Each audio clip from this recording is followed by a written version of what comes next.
In the boundless Wyoming wilderness, where the hum of telegraph wires stitches a fragile thread through an untamed land, a solitary soul stands guard over secrets carried on the wind. As cryptic whispers pulse through the lines, danger stirs in the vast silence, threatening to unravel lives and destinies. Embark on a gripping Western journey where courage confronts the unknown, and every signal holds the promise of salvation or doom. Listen and uncover the truths hidden in the static. Chapter 1: The Lonely Hum of Wires. The sound was the first thing Eliza noticed each morning, and the last thing she heard before sleep claimed her, if it claimed her at all. Not the raucous cry of a coyote or the mournful sigh of the wind sweeping across the endless Wyoming Territory plains, though those were constant companions too, but the low, insistent hum of the telegraph wires. They stretched taut and silver against the immense, pale sky, disappearing into the shimmering heat haze to the east and the rugged blue-shadowed foothills to the west. A lifeline, they called it, a connection to the burgeoning pulse of the nation. To Eliza, stationed here in this solitary clapboard building, miles from anywhere that deserved the name town, it often felt more like the thrumming of a nerve stretched too thin. Her fingers, stained faintly with ink, rested lightly on the brass key of the sounder. Even in silence, she could feel the potential energy coiled within the machine, the ghost of messages waiting to be born or received. 23 years old, and her world had shrunk to this small room, smelling perpetually of ozone, kerosene from the lamp that cast dancing shadows long after sunset, and the sharp metallic tang of the batteries lining the shelf. Outside, the landscape was vast enough to swallow a person whole, a canvas of dun-colored grasses, bleached by the sun, punctuated by stubborn sagebrush and the occasional defiant spire of rock. Inside, the world came in frantic bursts of dots and dashes, translated by her ear and transcribed by her hand into words that painted pictures of lives she would never lead, people she would never meet. Births in Omaha, deaths in Cheyenne, fortunes made in Denver goldfields, train schedules, military dispatches, frantic inquiries about missing kin swallowed by the westward expansion, occasionally even whispers of trouble bandits, hostile encounters, the slow burn of land disputes. She was the conduit, the invisible woman translating the urgent, the mundane, the triumphant, and the tragic fragments of a nation stitching itself together across hostile territory. Eliza rose from her stool, the wood scraping softly against the worn floorboards. Her reflection in the grimy window pane showed a young woman whose seriousness seemed older than her years. Dark, practical skirts, a plain cotton blouse, hair the color of dark honey pulled back severely, from a face pale from indoor work, though dusted with faint freckles across the bridge of her nose from the few moments she allowed herself outdoors. Her eyes, a clear, steady gray, held a deep-seated weariness, but also a spark of unwavering resolve. This post wasn't a choice easily made, nor one easily kept. It required a peculiar blend of fortitude and visibility. She walked to the small iron stove that provided meager warmth against the biting chill of prairie nights, even now in the waning days of summer. The coffee from breakfast was long cold, a bitter sludge in the bottom of the pot. She wrinkled her nose but poured a cup anyway, sipping it slowly as she stared out the window. Nothing moved but the heat shimmering off the dusty track that served as a road and a lone hawk circling high overhead, a speck of predatory grace against the infinite blue. Loneliness was a constant ache, a dull pressure behind her ribs. It wasn't just the lack of conversation, though the silence could stretch for days, broken only by the telegraph's chatter. It was the profound sense of being adrift, a tiny island in an ocean of grass and sky. Her predecessor, a gruff man named Abernathy, With whiskey on his breath and a haunted look in his eyes, it lasted 6 months before vanishing one morning, leaving behind only an empty bottle and the lingering scent of despair. They said the isolation drove men mad out here. Eliza was determined it wouldn't claim her. She'd come seeking not madness, but connection a different kind than the fleeting electrical pulses she relayed. She'd grown up in a bustling, crowded Ohio town, the daughter of a clockmaker obsessed with precision and order. The telegraph, with its coded language and potential to shrink vast distances, had fascinated her. It felt like a clean, precise way to impose order on the chaos of the world, to link disparate points into a coherent whole. It was a modern marvel, a testament to progress, and she wanted to be part of it. More than that, she'd yearned for a life less constrained than the one prescribed for women back east, marriage, children, and the quiet domestic sphere. The West, advertised in breathless pamphlets, promised space, opportunity, a chance to define oneself against the raw edge of civilization. The reality was harsher, dustier, infinitely more solitary than the pamphlets suggested. Opportunity often looked like back-breaking labor or dangerous risks. Space meant isolation. Defining oneself meant first surviving, yet she clung to her purpose. Each message successfully sent or received was a small victory against the encroaching emptiness, a reaffirmation of her role in the grand humming network that was slowly taming the wilderness. She imagined the words flying along the wires, invisible sparks bridging divides, carrying news that could change lives. Her lives. She was the vital link. Her gaze drifted to the small, carefully tended patch of earth beside the station door. Against all odds, a few resilient prairie wildflowers clung to life, stubborn splashes of yellow and purple amidst the parched soil.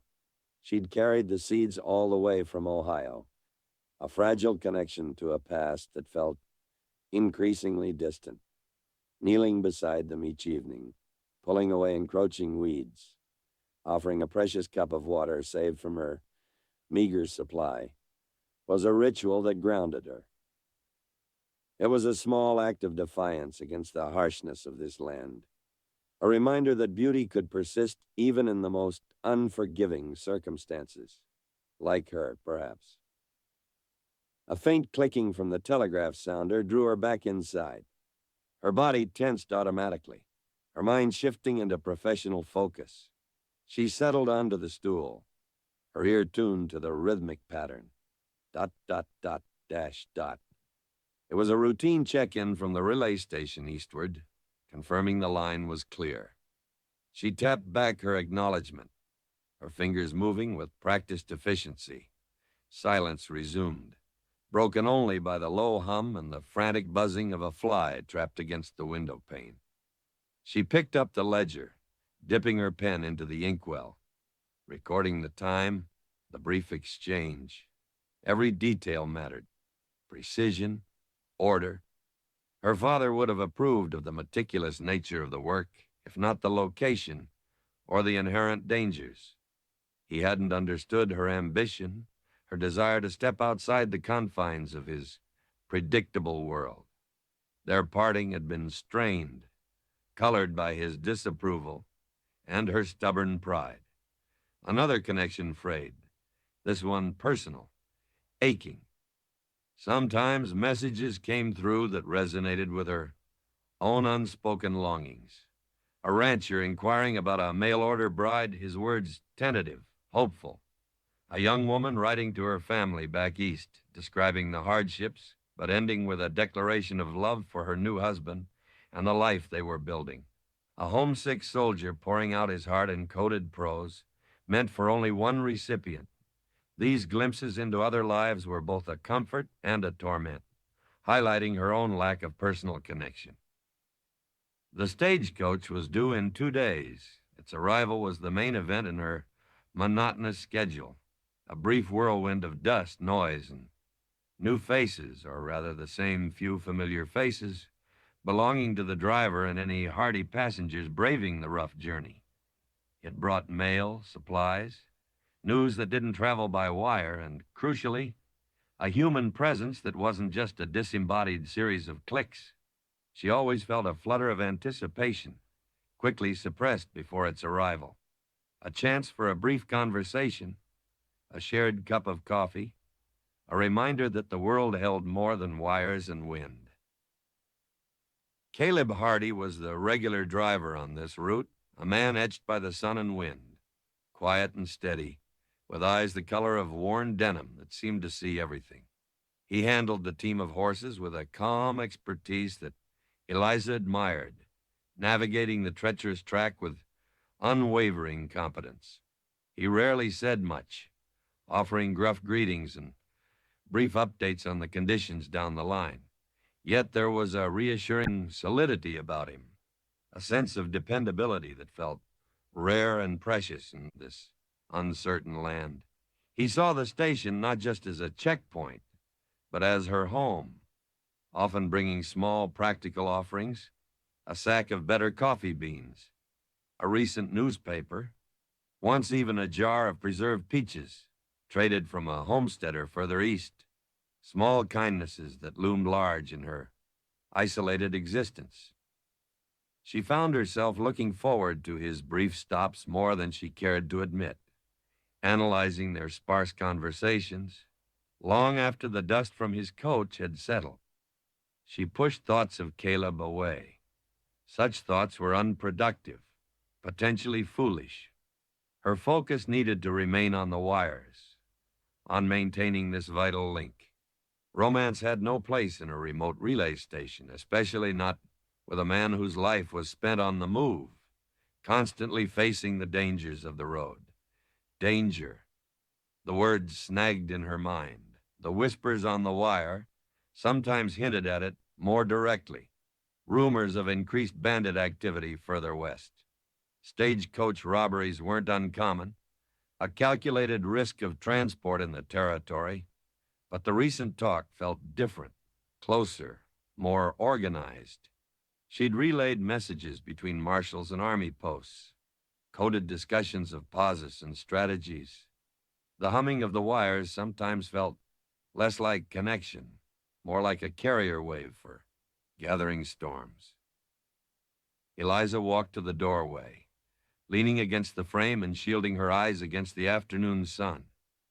The heat was oppressive, pressing down like a physical weight. The air was still, unnaturally so. Even the hawk had disappeared. A sense of unease prickled the back of her neck, a feeling she'd learned to trust in this place where intuition was often the only warning system. It felt like the calm before a storm, but the sky remained stubbornly, brilliantly clear. She scanned the horizon again, her gaze sharp, searching for any anomaly, a distant dust cloud, the glint of sun on metal, anything out of place. Nothing. Only the endless, empty expanse. Perhaps it was just the solitude playing tricks on her mind, amplifying anxieties. Abernathy's ghost, whispering warnings in the hum of the wires. She shook her head, trying to dispel the feeling. She had work to do, lines to monitor, messages to send. Returning to her desk, she checked the battery levels, wiped down the brass key, sharpened her pencils. Routine tasks, anchors in the quiet drift of the day. She picked up a worn copy of Leaves of Grass that Caleb had surprisingly left for her on a previous trip. The paper, softened with use. Whitman's expansive, embracing verses felt both incongruous and perfectly suited to this vast, lonely landscape. She read a few lines, the rhythm a counterpoint to the telegraph's potential chatter. I perceive I have not really understood anything, not a single object, and that no man ever can. Nature here in sight of the seashore has ministered to me, but now I feel that I must be ministered to by my peers, far, far away inland. Far, far away inland. That was her precisely. ministered to only by the crackling energy of the wires. She closed the book, the poet's words echoing her own inchoate yearning. Was this connection she facilitated enough? Or was it merely amplifying her own isolation, making her a perpetual observer of lives lived elsewhere? The afternoon wore on. The sun dipped lower, painting the western sky in bruised strokes of orange and purple. The heat began to relent, replaced by the cool breath of the coming night. Shadows stretched long and distorted from the station, making the familiar landscape seem alien, watchful. Eliza lit the kerosene lamp, the soft yellow glow pushing back the encroaching darkness within the small room, but making the world outside seem even blacker, more immense. She prepared a simple meal beans and dried biscuit, washed down with water from the barrel outside. Eating alone at the small table, the silence felt heavier than usual. She missed the clatter of plates, the murmur of conversation, the simple comfort of shared presence. Even her father's stern pronouncements would be welcome now. As she was clearing away her meager supper, the sounder suddenly burst to life. Not the routine check-in or the measured pace of ordinary traffic. This was different, faster, urgent. Staccato bursts interspersed with unusual pauses, a rhythm that spoke of haste, perhaps panic. Her heart gave a sudden lurch. She hurried to the desk, her hand hovering over the key, her ear straining to decipher the incoming clicks. It wasn't standard code. There were variations, deliberate omissions, sequences that didn't conform to the established protocols. It was fragmented, coded, almost desperate. She grabbed her pencil and pad, her hand surprisingly steady as she began to transcribe, focusing intently, translating the erratic pulses into letters, gibberish at first, random characters, numbers interspersed. But as more came through, a pattern began to emerge, faint but discernible. This wasn't station traffic. This wasn't official business. It felt clandestine, secretive, dangerous. The message stopped as abruptly as it had begun, leaving behind a ringing silence, thick with implication. Eliza stared down at the nonsensical string of characters she had scribbled on the page. Her mind raced. Who had sent this? Who was it for? And what did it mean? The unease she'd felt earlier returned, sharp and cold. This wasn't just the hum of connection anymore. It was a whisper of something hidden, something moving beneath the surface of the ordinary. The lonely hum of the wires suddenly sounded less like a lifeline and more like the plucked string of a hunter's bow, pulled taut and ready to release. The storm she had sensed was not in the sky, but on the line itself, and it was heading her way. Chapter 2. Whispers Across the Line. The silence that descended after the final click was heavier, more profound than the usual quiet of the prairie night. It pressed in on Eliza, thick with the phantom echoes of the erratic transmission. She sat frozen for a long moment, the pencil still clutched in her hand, her knuckles white. The scrawled characters on the notepad seemed to pulse in the lamplight, alien and menacing. Her heart hammered against her ribs, a frantic counterpoint to the steady, indifferent hum of the main line. What was that? Her training, ingrained through months of repetition, urged immediate action. Log the anomaly. Report unusual line activity. Note the time, the duration, the characteristics of the signal. But this felt different. This wasn't static. Wasn't accidental interference from a crossing wire or atmospheric disturbance. The rhythm, though broken and strange, had possessed an underlying intentionality. Someone had sent that message, deliberately obscuring its meaning. And the urgency, it had bled through the code. A palpable tension carried on the electrical current. Slowly, deliberately, she unclenched her fingers from the pencil and laid it down beside the pad. She took a deep breath, trying to quell the tremor that had started in her hands. Panic was useless. Precision, order, analyze the data. That was her domain. She smoothed the paper flat on the desk, her eyes scanning the jumble of letters and numbers. It looked like random nonsense. X7P, QRTZL, 9BVK1S. Interspersed with odd punctuation marks and sequences that broke standard Morse conventions. There were too many numerals, too many uncommon letters like Q, X, and Z clustered together. Standard abbreviations were absent. It lacked the structure of any commercial, military, or railroad code she had ever encountered, and she had handled her share of confidential traffic. Could it be a simple substitution cipher? She pulled a fresh sheet of paper towards her mind clicking into analytical mode. She started listing the frequency of each character. In normal English text, E, T, A, O, I, N were the most common letters. She tallied the symbols from the cryptic message. Z, K, X, Q appeared far more often than they should. Numbers were scattered seemingly at random. It wasn't a simple substitution. Maybe a keyword cipher, or something more complex like a Vigenère cipher.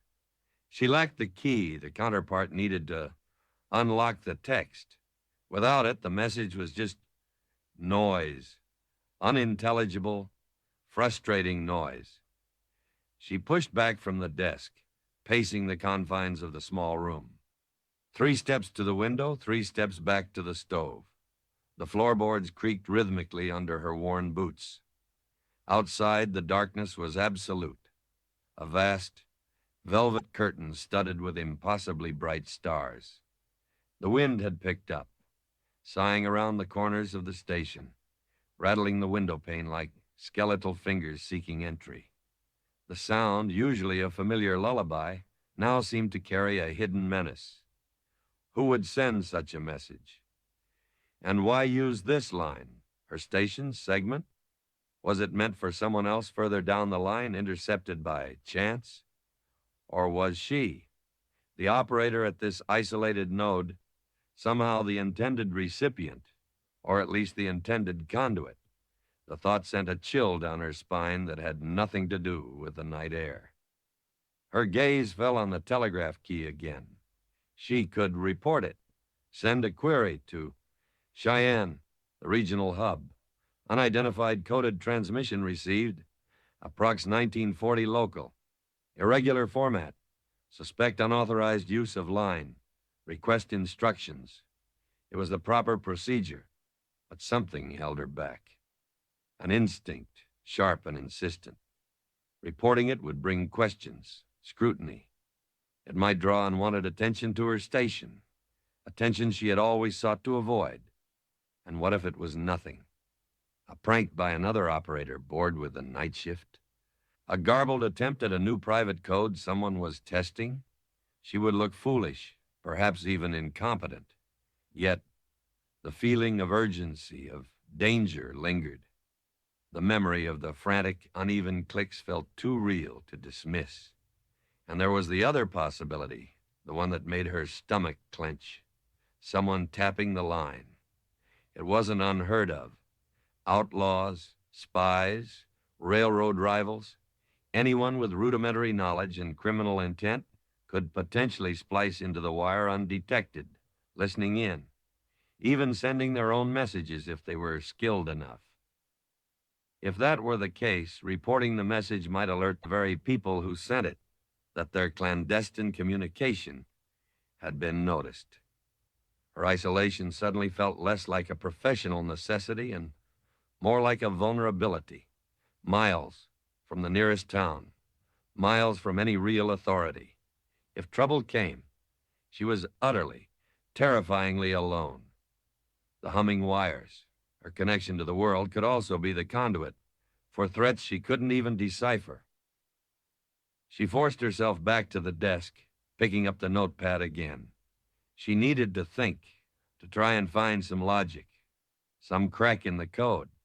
She stared at the sequence, whispering the letters and numbers under her breath. X7, PQRTZL 9BVK1S. Was there a pattern in the spacing? In the use of punctuation? She tried grouping the characters differently, looking for anagrams, for reversals. Nothing yielded sense. Frustration mounted hot and sharp. She was a telegrapher. Words, codes, communication. This was her craft. To be faced with a message she couldn't read felt like a personal failure, an insult to her skills. More than that, the nagging suspicion that this message mattered, that it contained information someone desperately wanted hidden, gnawed at her. Her mind flashed back to the rumors, the coded dispatches between lawmen about bandit gangs growing bolder, striking further east. The robberies weren't just random anymore. They seemed targeted, well-planned. Stagecoaches carrying payrolls, valuable cargo, even passengers known to be wealthy. Was this message related? A warning? Instructions for an attack? The stagecoach, Caleb's stagecoach, was due the day after tomorrow. A knot tightened in her chest. Caleb. Steady, quiet Caleb with his calm eyes and capable hands. He navigated dangerous roads every week, facing risks she only heard about secondhand. If this message was a warning about the route, about an ambush, she pictured the heavy coach lumbering through a narrow pass, the sudden eruption of gunfire, the chaos, the violence. The image was sharp, visceral, terrifying. She had to try harder. She couldn't dismiss this. Not now. She went back through her logs, checking the times of recent official coded transmissions. Military codes were complex, often changed daily. Railroad security used their own ciphers. Could this be a variation, something new? She compared the character frequencies again, racking her brain for any unusual code structures she might have glimpsed or heard discussed. Nothing matched. Perhaps it wasn't meant to be fully decoded, but contained a keyword, a name, a location hidden within the gibberish. She scanned the text looking for recognizable sequences, however small. ZL9. Could that be related to a location? K1S? Initials? A designation? It was pure speculation, grasping at straws. The clock on the wall ticked loudly, marking the slow passage of time. Midnight came and went. The lamp flickered, casting long, dancing shadows. Eliza felt a bone-deep weariness settle over her, but the nervous energy sparked by the cryptic message kept the sleep at bay. She made more coffee, the bitter brew doing little to sharpen her focus, but providing a small, warm comfort against the encroaching chill. She stepped outside for a moment, needing air. The wind whipped strands of hair loose from her severe bun, stinging her cheeks. The vastness of the night sky, usually a source of detached wonder, now felt oppressive, secretive. The silence of the prairie wasn't peaceful. It felt watchful, as if unseen eyes observed her small lighted window from the immense darkness. She scanned the horizon instinctively, listening. Only the wind, the distant yip of a coyote, and the faint, ever-present hum from the wires overhead. That hum, once a symbol of connection and progress, now seemed to carry those unintelligible, potentially sinister whispers. Returning inside, the warmth and light felt fragile, insufficient against the weight of the unknown. She slumped back onto the stool, staring at the offending message. She felt trapped between the duty to report and the instinct to protect herself, perhaps, but increasingly the thought of Caleb riding unknowingly into danger spurred her on. Just as she was about to concede defeat, her eyes caught a small detail she'd previously overlooked. Near the end of the transmission, there was a slight pause, longer than the standard interletter spacing, but shorter than the space between words, followed by 3 distinct characters set slightly apart. HWK, hawk, like the bird she'd seen circling earlier, or an acronym, or a name. It was tenuous, almost certainly coincidence, but it was something. The first potential flicker of meaning in the meaningless stream. She wrote HWK separately on the pad, circling it. Could it be a sign-off? An identifier or part of the message itself? Hawk. Hawks hunted. They watched from above. They struck quickly. The association felt unsettling. Then came another faint sound cutting through the wind's moan. Not the click of the telegraph this time. It was closer, outside. A soft crunch like a boot stepping on dry gravel. Eliza froze, every nerve ending alight. Her breath caught in her throat. She strained her ears, listening intently over the pounding of her own blood. Was it an animal? A coyote venturing close, or something else? The wind could play tricks, carrying sounds from miles away, distorting them. But this had sounded distinct, close. Slowly, silently, she reached beneath the desk. Her fingers closed around the cold, heavy metal of the old Colt revolver Abernathy had left behind. She wasn't proficient with it. I'd only fired it a handful of times at tin cans set up behind the station, but its solid weight was a small comfort. She checked the cylinder by feel loaded. She stayed motionless, listening. Minutes stretched into an eternity. The wind sighed, the stove ticked softly, the wires hummed a relentless tune. No further sound came from outside. Had she imagined it? Was the stress, the isolation, the cryptic message finally getting to her, making her jump at shadows? Maybe. But the fear was real. The cold weight of the gun in her hand was real. And the coded message on her desk with its single ambiguous clue, HWK, felt more real and threatening than ever. The whispers across the line had become a tangible presence, lurking just beyond the thin walls of her station, out there in the vast, concealing darkness. She was no longer just a conduit. She was a keeper of a secret that felt increasingly dangerous.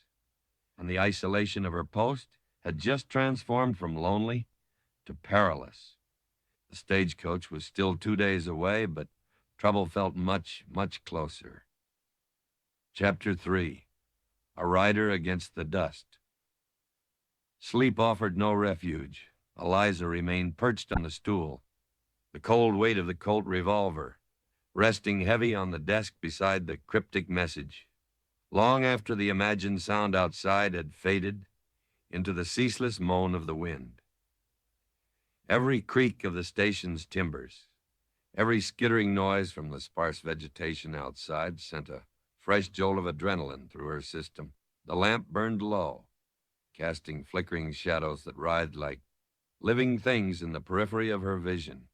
She strained her ears until they ached, listening for any repetition of the sound. Any further sign that she was not alone in the vast, swallowing darkness. Nothing came but the wind and the lonely hum of the wires, a sound that now seemed less a connection and more a constant reminder of the secrets it might carry and the dangers it might attract. She didn't dare undress or lie down on the narrow cot, tucked into the corner. Vigilance felt like her only armor. She reread the nonsensical string of characters again and again, hoping familiarity might somehow unlock its meaning. X7, PQRT, ZL9, BVK1S, HWK. The letters mocked her, meaningless yet potent. The ambiguous HWK felt like a single malevolent eye staring back at her from the page. Dawn arrived not with fanfare, but as a slow, grudging dilution of the night. Gray light seeped under the door and through the grimy window panes, gradually revealing the familiar shapes of the room, the stove, the shelves of batteries, the silent telegraph key. Outside, the prairie emerged from the gloom, vast and indifferent, painted in pale, washed-out tones. The immense emptiness that had felt so threatening in the dark now seemed merely desolate, offering no answers, no comfort. There were no footprints near the gravel where She thought she'd heard the noise, only the usual windswept patterns in the dust. Had she imagined it all? Was the isolation finally weaving its insidious threads into her mind, conjuring phantoms from static and shadows? The possibility was almost as frightening as a real intruder, to lose one's grip, out here, alone. That was Abernathy's fate, the cautionary tale whispered among operators. She pushed the thought away, focusing on the tangible. She made coffee, stronger this time, the ritual grounding her. The hot, bitter liquid burned away some of the night's chill, but did little to ease the knot of anxiety in her stomach. The routine of the morning took over, checking the line, logging the time, tidying the already sparse room. Work was an anchor, precision, order. She forced herself to focus on the familiar clicks and silences, handling routine traffic, a merchant's order, a confirmation of arrival times further down the line. Each normal message felt like a small victory against the unease left by the coded transmission. Yet the notepad with its cryptic scrawl remained on the corner of her desk, a constant, silent reminder. The sun climbed higher, burning off the morning coolness, beginning its relentless assault.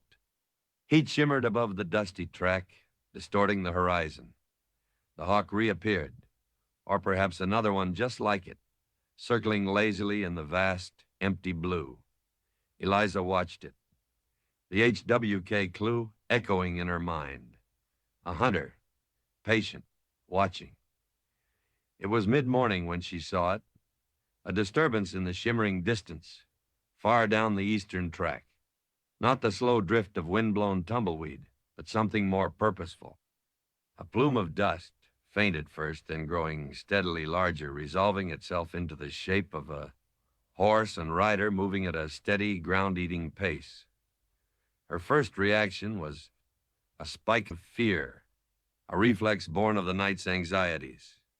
Her hand instinctively moved towards the colt, still resting on the desk. Who would be riding out here alone, not on the scheduled stagecoach day? A lone rider could mean trouble, a scout for bandits, a drifter with ill intent, someone lost and desperate. She moved to the window, squinting against the glare, her body tense. The rider drew closer, silhouetted against the bright sky and the endless pale earth. The horse was sturdy, built for endurance, not speed. The rider sat tall and easy in the saddle, a familiar figure even from this distance. The set of the shoulders, the angle of the hat pulled low against the sun. Relief washed over her, so potent it left her feeling weak-kneed. Caleb. It was Caleb Hardy, the stagecoach driver. But why was he here now? The stage wasn't due until tomorrow. Had something happened? Was the schedule changed? Or was this something else? He didn't ride directly to the station door, but angled towards the small, rough-built corral and water trough, set up a short distance away for the stage teams. He swung down from the saddle with economical grace, his movements fluid and assured despite the obvious stiffness from the ride. Even from the window, Eliza could see the dust coating his clothes, his hat, clinging to the stubble on his jaw. He moved to the horse first, loosening the cinch, speaking quiet words to the animal as he led it towards the trough. Always the horses first. It was one of the things she noted about him, that quiet care. Taking a steadying breath, Eliza smoothed her skirts and tucked away a stray strand of hair that had escaped her bun during the sleepless night. She forced a semblance of professional calm, though her heart was still beating faster than usual from the relief, she told herself, only the relief. She opened the station door, stepping out into the already fierce heat. "Caleb," she called out, her voice sounding surprisingly steady. "Didn't expect to see you till tomorrow." He looked up from the horse, touching the brim of his hat in a gesture that was both respectful and casually familiar. His eyes, those startlingly clear denim blue eyes, crinkled slightly at the corners as he took her in. They seemed to miss nothing, those eyes. She wondered if they could see the sleeplessness haunting hers, the tension coiled beneath her calm facade. "Miss Mitchell," he greeted, his voice roughened by dust but carrying easily in the still air. "Line trouble reported east of Higgins Pass. Snapped wire. Figured I'd check this section on my way back to Haskell Junction before the coach runs tomorrow. Make sure your signal's strong." A snapped wire.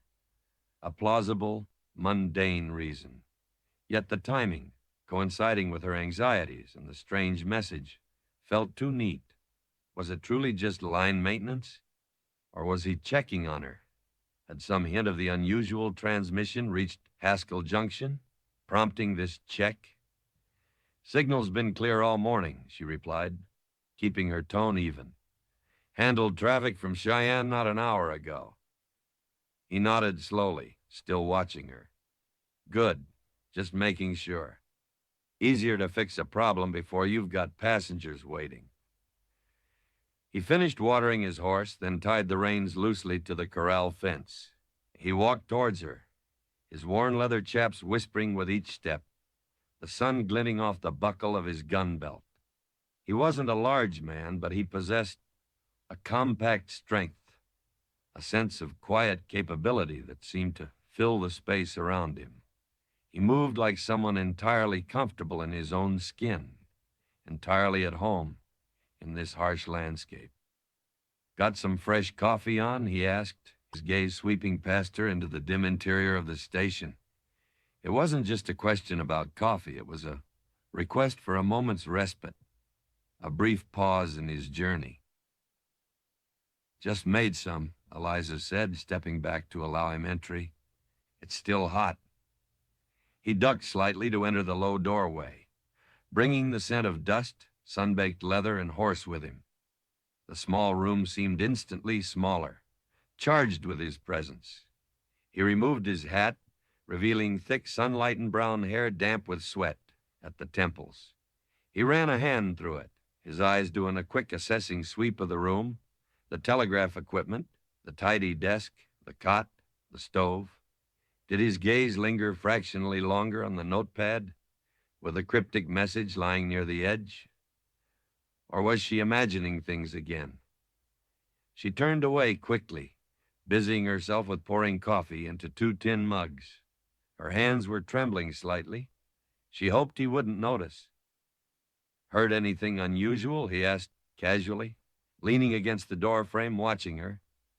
"Any interference? Odd signals?" Her breath hitched. She kept her back to him, focusing intently on pouring the coffee, avoiding spilling any. Here it was, the opening, the chance to tell him, to share the burden, to warn him. The memory of the frantic clicks, the HWK, the potential threat to his stagecoach, it urged her to speak. But the counter-arguments rushed in just as fiercely. What if she was wrong?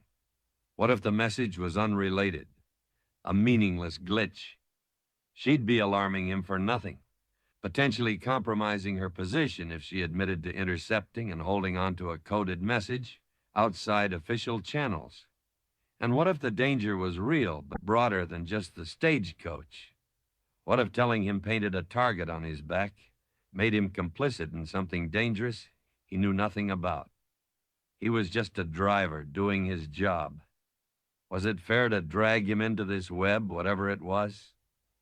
She thought of the sound outside last night. If someone was watching the station, revealing the message to Caleb, could endanger him immediately, right here. Her silence, while agonizing, might be the safer course, buying her time to understand the threat before involving him. Taking another deep breath, she turned, handing him a steaming mug. She met his steady gaze, forcing her own eyes to remain calm, unreadable. "Nothing out of the ordinary, Caleb," she lied, the words feeling like ash in her mouth. "Just the usual traffic. Wind can play tricks with the line sometimes, you know.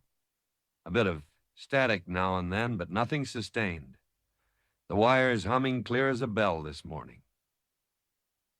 He took the mug, his fingers brushing hers briefly. A small spark, unexpected, jolting. He didn't react, just held her gaze for a second longer than necessary. She couldn't tell if he believed her. His expression remained impassive, weathered, revealing nothing. But she sensed a watchfulness in his stillness, an awareness that went beyond simple line checks. "Good," he said again, finally breaking eye contact and taking a sip of the coffee. "Good." He walked over to the window, looking out across the sun-drenched prairie, the same view she stared at endlessly. "Looks quiet enough," he murmured, more to himself than to her. "Too quiet sometimes." Was that a general observation, or did he sense the same unease that clung to her? They stood in silence for a few moments, the only sounds the ticking clock and the low hum of the wires. It wasn't an uncomfortable silence, not entirely. There was a strange intimacy in sharing this small, isolated space, a temporary truce against the vastness outside. Eliza found herself studying the lines etched around his eyes, the way his hands, calloused and capable, held the simple tin mug. He represented a connection to the wider world, a world of movement, action, and tangible realities, so different from her existence, mediated by coded dots and dashes. "Well," he said, draining the last of his coffee, "best be heading back to the junction. Gotta prep the coach for tomorrow's run." He placed the empty mug on the edge of her desk, his gaze sweeping over the surface again. This time she was almost certain his eyes paused on the notepad. He didn't comment, didn't ask. He just looked. "Safe journey, Caleb," she said, her voice a little tighter than she intended. The lie sat heavily between them. He picked up his hat, settling it back on his head. "You take care out here, Miss Mitchell. Keep that door locked nights." He paused at the door, turning back slightly. Anything at all seems off. You get on that key, don't hesitate. Haskell Junction listens." Was it a standard warning, the kind anyone would give a woman alone in such a remote post? Or did he suspect something? Did he know? His steady blue eyes held hers again, a flicker of something unreadable in their depths, concern, perhaps, or warning. "I will, Caleb. Thank you," she replied, managing a small smile. He gave a curt nod, then stepped back out into the blinding sunlight. Eliza watched from the doorway as he untied his horse, swung effortlessly into the saddle, and touched the brim of his hat one last time. Then he turned the horse eastward and urged it into a steady lope, becoming once again a solitary figure shrinking against the immense backdrop of dust and sky. She watched until he was just a distant speck, until the dust cloud settled back onto the track, leaving the landscape as empty and silent as before. But the silence felt different now. His presence had been a brief, solid anchor, and his departure left her feeling even more adrift, more alone with her dangerous secret. She went back inside, the scent of his presence, dust and leather, lingering faintly in the air. She picked up the notepad, the cryptic message seeming even more menacing now that she had actively chosen to conceal it from the one person who might be most affected by it, the one person who had shown her consistent, quiet kindness. HWK. The letters seemed to burn on the page. Had she made the right choice? Or had she just sealed Caleb's fate and perhaps her own by choosing silence? The weight of the decision pressed down on her, heavier than the oppressive midday heat. The rider had gone, swallowed by the dust. But the whispers on the line remained, and the storm they hinted at felt closer than ever. Chapter 4. Code of Silence, Code of Danger. The dust Caleb's horse had kicked up settled slowly, particle by particle, back onto the parched earth, leaving the vast sun-bleached stage utterly empty once more. Eliza stood in the doorway of the relay station, the imprint of his presence, the scent of leather and dust, the brief spark of contact, the weight of his assessing gaze still sharp in her senses. The silence he left behind was different from the familiar solitude. It was heavier, imbued with the leaden weight of her lie. Nothing out of the ordinary, Caleb. The words echoed in the stillness, tasting like deceit on her tongue. She retreated inside, pulling the door shut with a decisive click, though it did little to block out the immense, indifferent world beyond. The small room felt confining now, a cage built of routine and responsibility and secrets. Her gaze fell immediately on the notepad, holding the cryptic message. X7P, QRT, ZL, 9BVK1S, HWK. It lay there like a coiled snake, radiating a silent threat. Guilt was a sharp spur, digging into her resolve.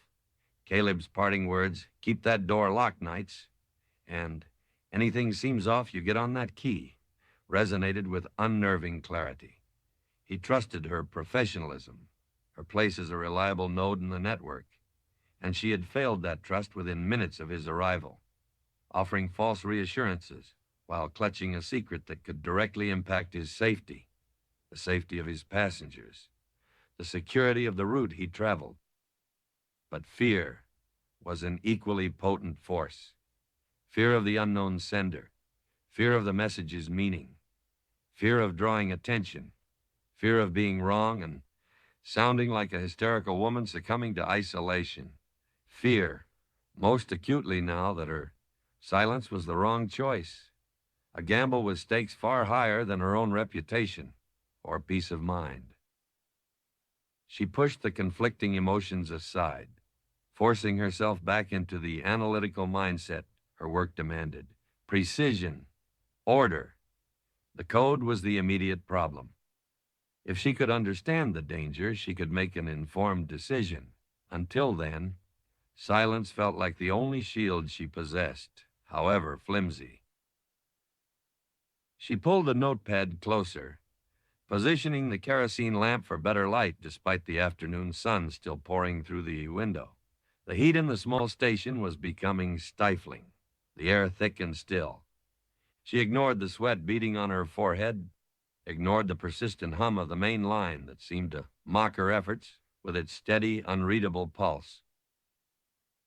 She had already ruled out a simple substitution cipher. The letter frequencies were too skewed. What else? Playfair? Polybius Square? Too complex to crack quickly without any clue about the key or the method. But the sender had transmitted quickly, erratically. Would they use a system that was slow to encode or decode under pressure? Perhaps not. What about the numbers? X7P, QRT, ZL, 9BVK1S. Were they significant? Part of the code itself, or markers, or meaningless padding? She listed them separately. 7, 9, 1. Not enough for a pattern. She looked at their position. X7P. The number followed the first letter. ZL9, it followed the second. K1S, it was tucked in the middle. Inconsistent. Deliberately so? To confuse decryption attempts? She leaned back, rubbing her temples. Her head throbbed with lack of sleep and intense concentration. Outside, the sun beat down mercilessly. The world seemed bleached of color, rendered in harsh shades of brown and blinding white. Even the resilient wildflowers beside the door seemed to droop, their colors muted under the onslaught. It felt like the world was holding its breath, waiting. Her thoughts drifted back to Caleb, picturing him riding eastward, the steady rhythm of his horse carrying him closer to Haskell Junction, closer to tomorrow's stagecoach run. Every mile he covered felt like time slipping through her fingers. The image of the stagecoach, vulnerable on the open road or trapped in a narrow pass, superimposed itself over the cryptic letters on the page. She saw his face, calm and focused as he handled the reins, unaware of the potential threat her silence concealed. The guilt surged again, bitter and sharp. Focus. She forced her attention back to the message. H.K. The final isolated triplet. Hawk. Why Hawk? Was it a name? A place? A symbol? Hawks were predators, known for their keen sight, their sudden lethal strikes. Was it a signature or a target designation? She grabbed a fresh sheet of paper and wrote Hawk at the top. What if it was a keyword or part of one? In a Visionaire cipher, a keyword was used to shift the letters of the plain text. Without the keyword, decryption was nearly impossible. But what if HWK was a starting point? She tried assuming HWK was the key, repeating it across the cipher text. X7P QRTZL9BVK1S. HWK, HWK, HWK, HWK, HWK. Then she attempted subtraction, using letter positions in the alphabet. A equals sign 0, B equals sign 1, X23, H7, P15, Q16, W22, -6, or U20 wrapping around, T19, K10, J9. The result? PUJ. It was still gibberish. Perhaps addition or a different starting point. She tried aligning HWK with the end of the message. She tried using it backwards, KWH. She tried common variations, assuming letters might have been substituted. Nothing resolved into anything remotely resembling sense. The code remained stubbornly opaque, a wall of jumbled characters defying her logic, her training, her desperation. Frustration clawed at her.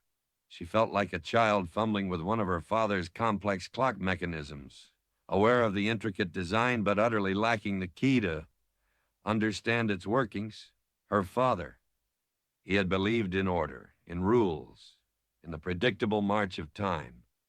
He would have been appalled by her presence here, in this lawless territory, grappling with secrets transmitted on humming wires, a loaded gun beside her. He wouldn't understand the pull of this place, the harsh beauty, the sense of being part of something vast and unfinished. He wouldn't understand the quiet strength she saw in men like Caleb, shaped by the land itself. And he certainly wouldn't understand the paralyzing fear and responsibility she felt now.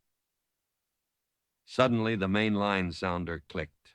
Not the frantic rhythm of the night before, nor the steady pace of routine traffic. Just a single sharp click, followed by silence. Then, after a pause, long enough for her nerves to stretch taut, another single click. Silence again. Eliza froze, her hand hovering over her own key. Was this another message? A test? She waited, listening intently. The line remained dead.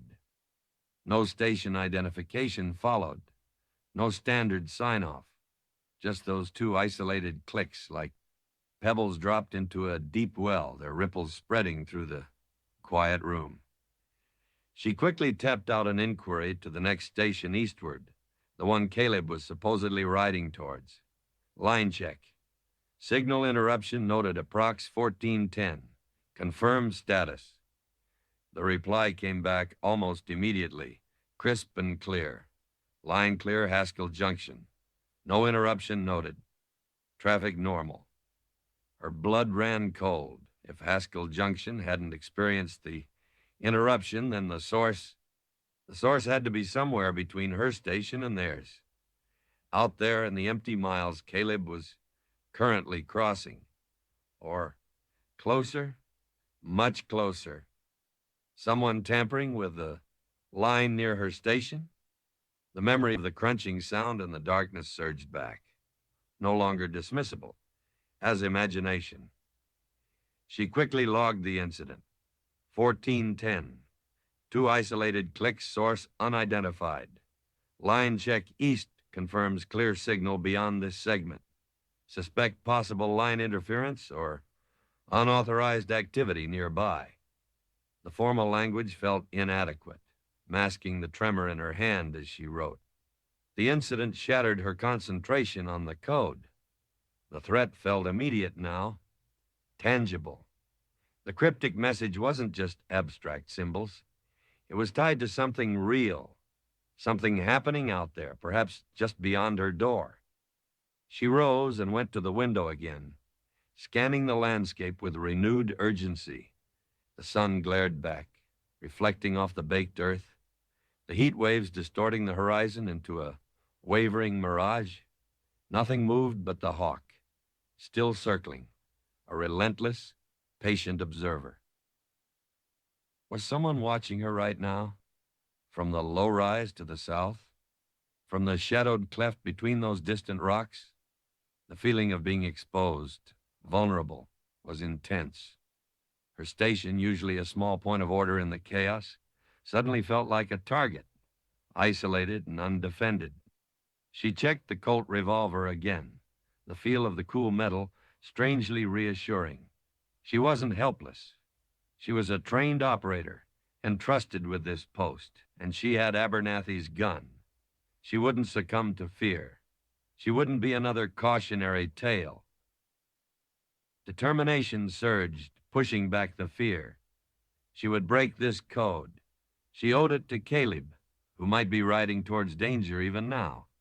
She owed it to herself, to prove she was capable, resilient. She returned to the desk, her gaze falling once more on HWK. What if it wasn't a keyword, part of the message itself? The end of the message? Or a location? Hawk Point? Hawk Ridge? There were dozens of unnamed geographical features out here. It was too vague. She forced herself to look at the structure again. X7, PQRT, ZL, 9, BVK1, say. What if the numbers weren't random? What if they indicated something about the letters they were attached to? X, 7P, maybe the seventh letter after X in some sequence? ZL9, the ninth letter before L? This was getting convoluted. The kind of cipher someone would need time and a shared system to devise and use. Wait, shared system, railroad codes, military codes. Could it be a variation of something official? Something she might have seen fragments of? She pulled out her official code book, a thin volume rarely used for anything beyond standard procedures and weather reports. She flipped through the pages, looking at the structures, the common abbreviations, the security protocols. Nothing matched the chaotic jumble of the intercepted message. But then, tucked into the back, was a supplementary section on emergency signals and older, less common railroad ciphers used during the war or in exceptionally high security situations. One system mentioned briefly used numerical indicators within the text, sometimes referencing positions in a pre-agreed book or document. A book cipher. Could that be it? X7P might mean the seventh word on page P of a specific book, or the Pth letter of the seventh word. It was a possibility. But what book? And what did the letters themselves signify?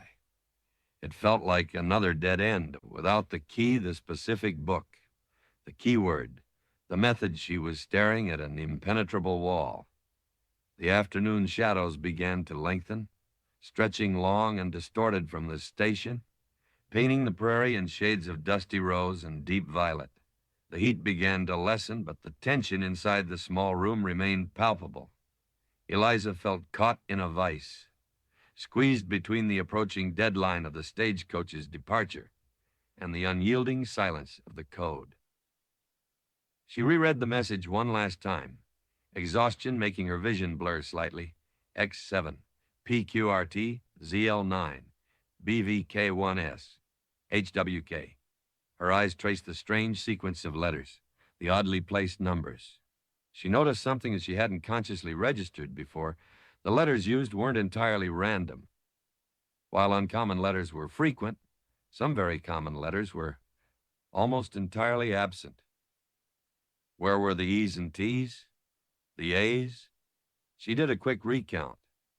They were there, but significantly underrepresented compared to standard English. That argued against a simple substitution, but for a more complex polyalphabetic cipher, like the Visionaire, which deliberately smoothed out frequency distribution. So likely a Visionaire or a related system. That meant a keyword, and HWK remained the only anomaly, the only potential hook. What if it wasn't the whole keyword? What if it was just a part of it, or an indicator related to the key? She stared at HWK.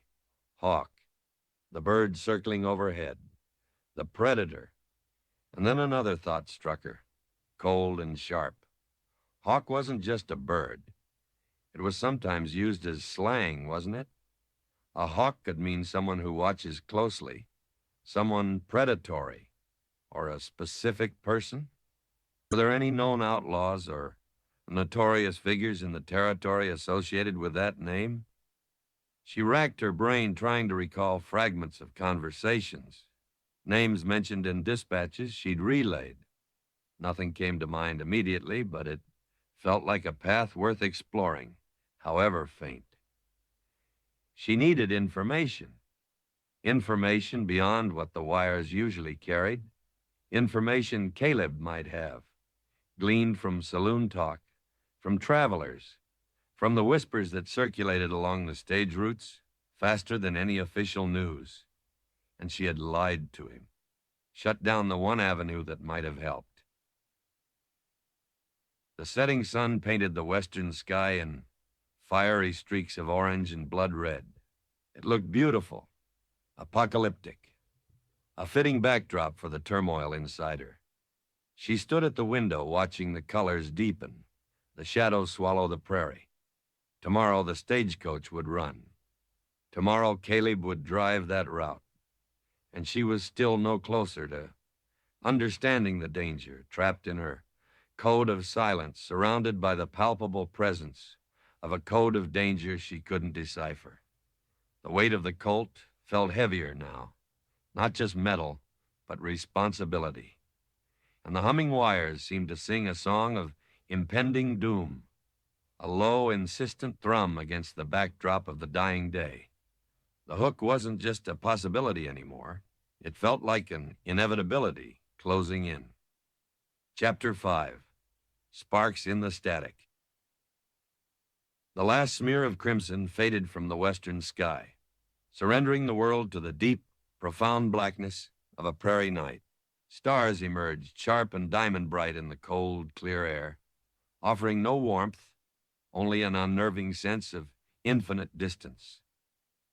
Inside the small relay station, the kerosene lamp cast a pool of wavering yellow light, a solitary beacon against the encroaching dark.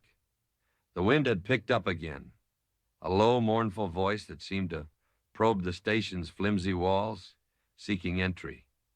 It rattled the window panes, whistled under the eaves, and carried the endless, lonely hum of the telegraph wires, a sound that had transformed from a comforting pulse of connection into a nerve-grating reminder of unseen currents and unspoken dangers. Eliza sat hunched over the desk, the cryptic message spread out before her, like a map to an unknown, hostile territory.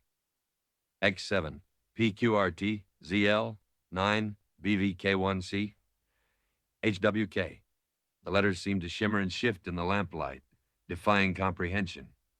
Caleb's image lingered persistently in her mind. His steady gaze, the brief touch of his hand, his parting warning. Each memory twisted the knot of guilt tighter in her stomach. He was out there somewhere, riding back towards Haskell Junction, towards tomorrow's run, utterly unaware of the potential threat she held. Locked behind her silence, her lie felt like a physical weight, pressing down on her chest, making it hard to breathe the close kerosene-scented air.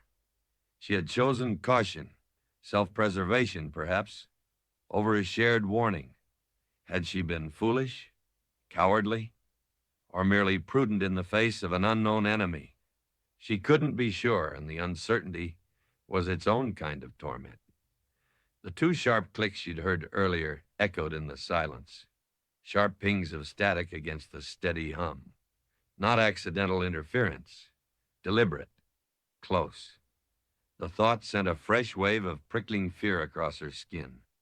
Someone nearby knew how to tap the line, knew how to listen, perhaps even how to send their own fragmented signals.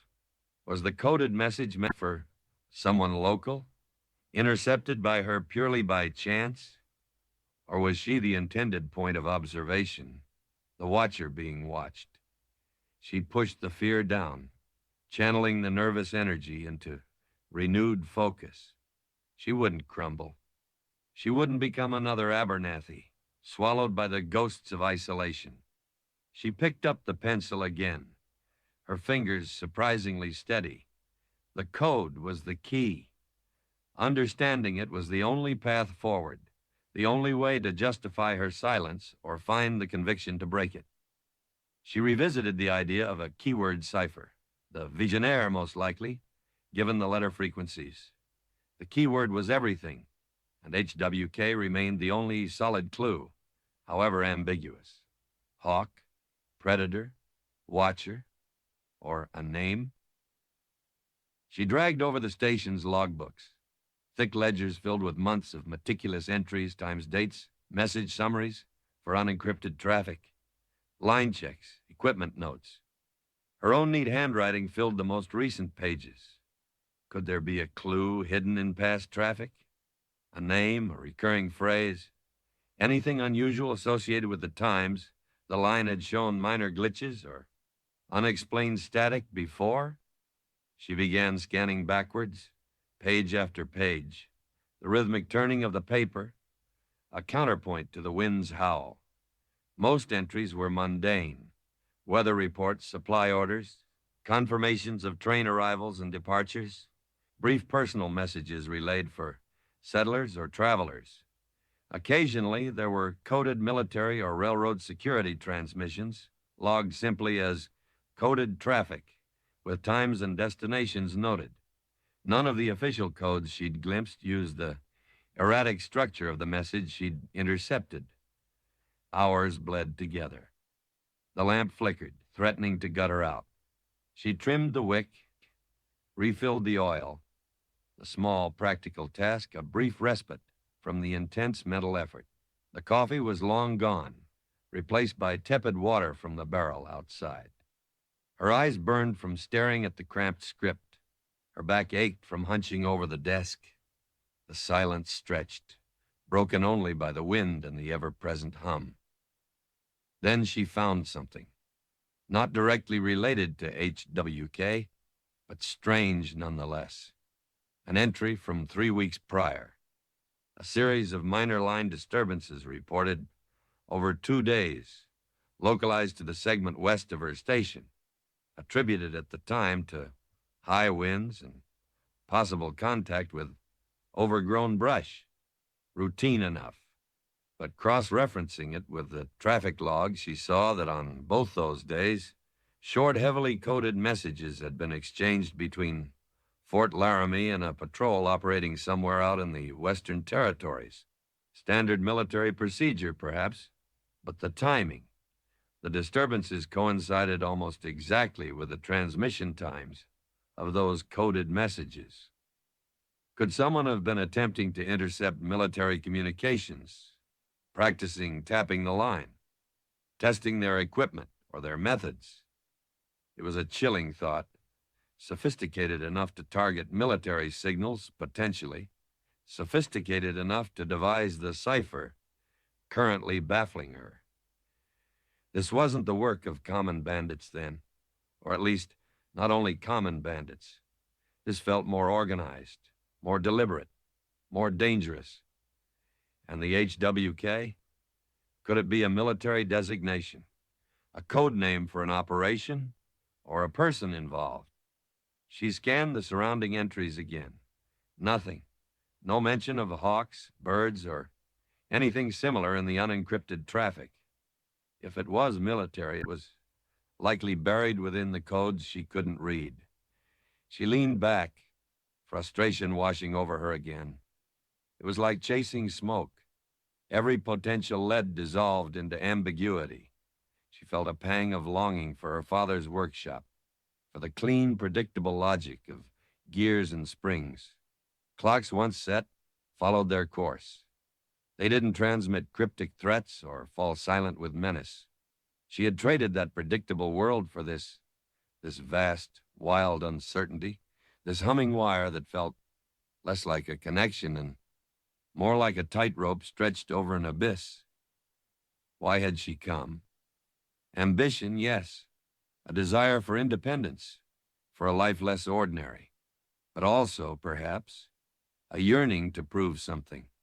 To her father, who saw only folly in her choices. To herself, that she possessed the strength, the resilience, the grit this land demanded, that she wouldn't break. Her thoughts drifted back to Caleb. He embodied that grit, worn into the lines on his face, evident in the quiet competence of his hands. He didn't wrestle with codes or abstract fears. He faced tangible dangers, bad weather, rough roads, the ever-present threat of ambush with a calm practicality she envied. He was grounded in the physical reality of this place in a way she tied to her buzzing machine could never be. She remembered a time a few months back, during a sudden violent hailstorm. He'd arrived just as the first stones began to fall, securing his team quickly before stepping into the station, shaking ice from his hat brim. They'd watched together from the doorway as the prairie turned white, the noise deafening. He hadn't said much, just stood beside her, a solid, reassuring presence against the storm's fury. When it passed, leaving behind a battered landscape glittering under a newly washed sky, he'd simply nodded, said, "Nature's got a temper," and gone about his business. No drama, no complaint, just acceptance and the readiness to face what came next. That quiet strength drew her.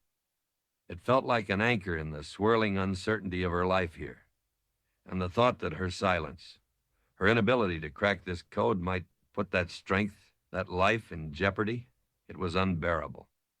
She turned back to the message with renewed, almost feverish determination. X7, PQRT ZL9BVK1S, HWK. Forget complex ciphers for a moment. What if it was simpler? Or part simpler, part complex? Railroad men, prospectors, even outlaws sometimes use jargon, local slang, abbreviations specific to the territory. ZL9. Could the 9 refer to 9 Mile Creek, a known watering hole and sometimes campsite about half a day's ride west? Or the ZL, Zinc Ledge, an old abandoned mine prospect rumored to be in the hills nearby, places frequented by less savory characters? K1S. Could K stand for kilo, a standard telegraph abbreviation? Or maybe Kearney? Fort Kearney was far to the east, but detachments sometimes operated this far out. And the one, First Sergeant, Section 1, South 1 Mile? It was still guesswork, tenuous connections based on fragments of local knowledge and overheard gossip, but it felt different from the abstract cipher breaking. It felt rooted in the physical reality of the territory around her. What if the message wasn't purely encrypted? What if it was a mix-coded segments, interspersed with these kinds of local references, meaningful only to someone who knew the area, knew the jargon? She looked at the first group, X7P. If P wasn't a page number, could it be a place? Picketwire River? Pine Ridge? And the 7? 7 miles? The 7th crossing? Troop 7? It was maddeningly ambiguous. But the possibility lit a tiny spark in the overwhelming darkness of her confusion. A different way of looking at the puzzle. Not just as a code, but as a communication grounded in this specific place, this specific time. She needed more local knowledge, more context, the kind of knowledge Caleb possessed intrinsically, gathered through countless journeys back and forth along these dusty tracks, through conversations in dusty saloons and remote stage stops. Knowledge she had deliberately refused when he'd implicitly offered her the chance to share her burden. Regret coiled, sharp and painful. She had let pride, fear, and ingrained caution build a wall between them, just when connection might have been the key. Suddenly, the lamp flickered violently, plunging the room into near darkness for a terrifying second before the flame caught again, burning lower now, sputtering slightly. Eliza's heart leaped into her throat. Was it just running low on oil again? Or had the wind found a new way in, a strong gust down the stovepipe chimney? She held her breath, listening. The wind howled a rising banshee shriek, and beneath it, faint but unmistakable, came another sound. Not the crunch of gravel this time. Something metallic. A soft rhythmic scrape. Scrape. Scrape. Coming from the direction of the outside wall near where the main telegraph line entered the station.